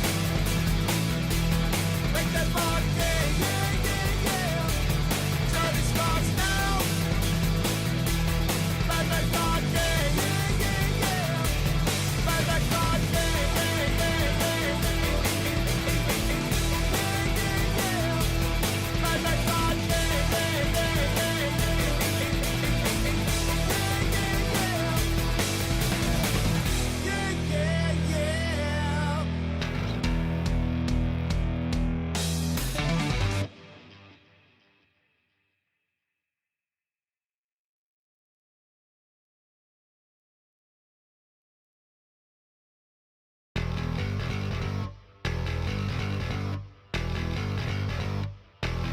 Raise your cards up. Make that board game, yeah, yeah, yeah. The journey starts now. Find that card game, yeah, yeah, yeah. Yeah, yeah, yeah. Dominate the field, master your tactics. Dominate the stage, master strategy.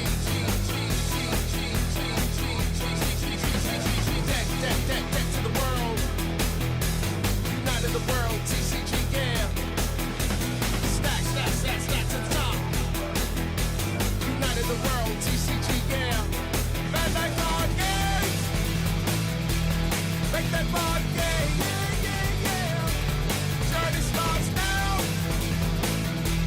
Bandai card game, yeah, yeah, yeah. Bandai card game, yeah, yeah, yeah. Bandai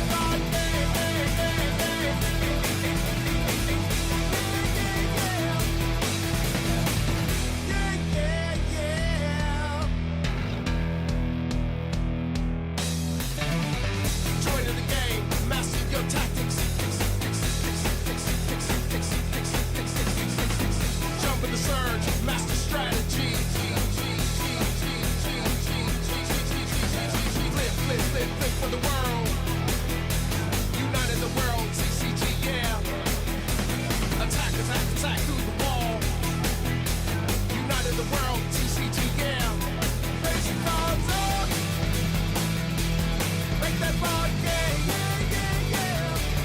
Journey starts now. Play that card game. Play that card game.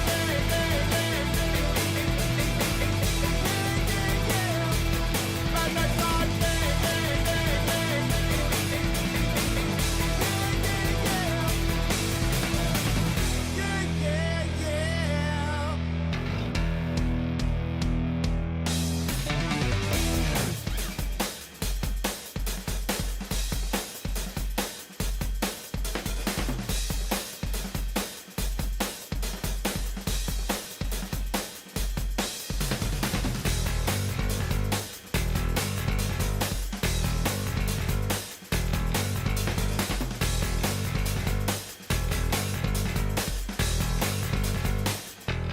Place your cards up. Break that board game. The journey starts now. Find that card game.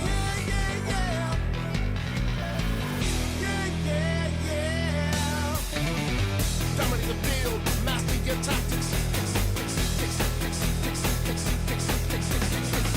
Dominate the stage. Master strategy.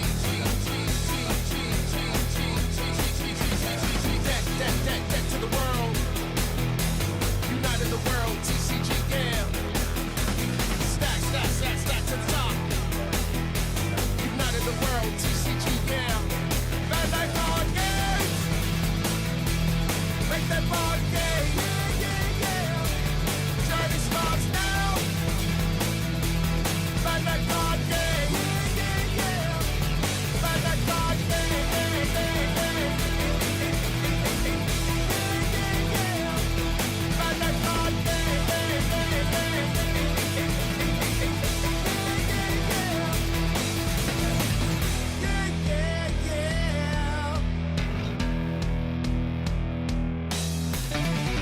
Joining the game, master your tactics. Jump in the surge, master strategy.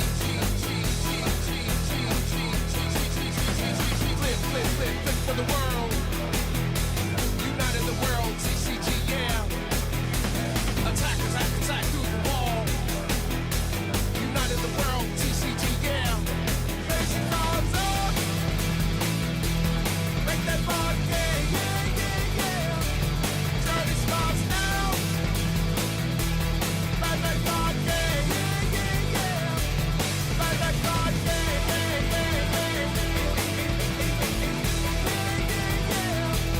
Play that card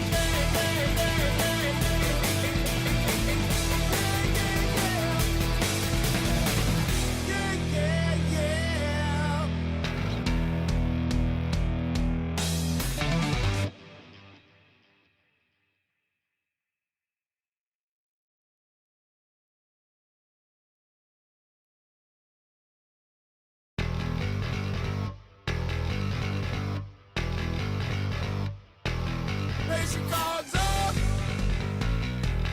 Make that board game. The journey starts now. Find that card game.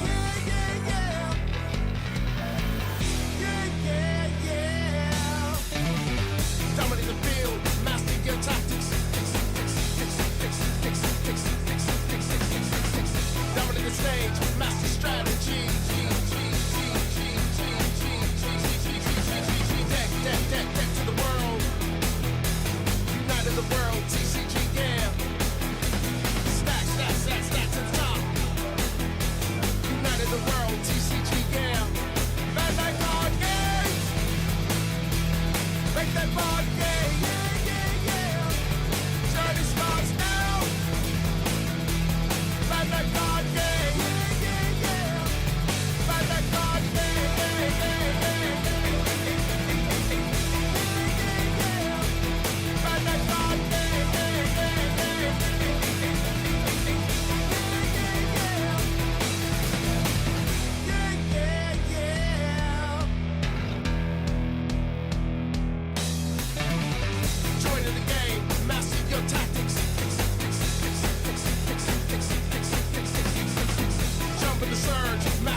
let go.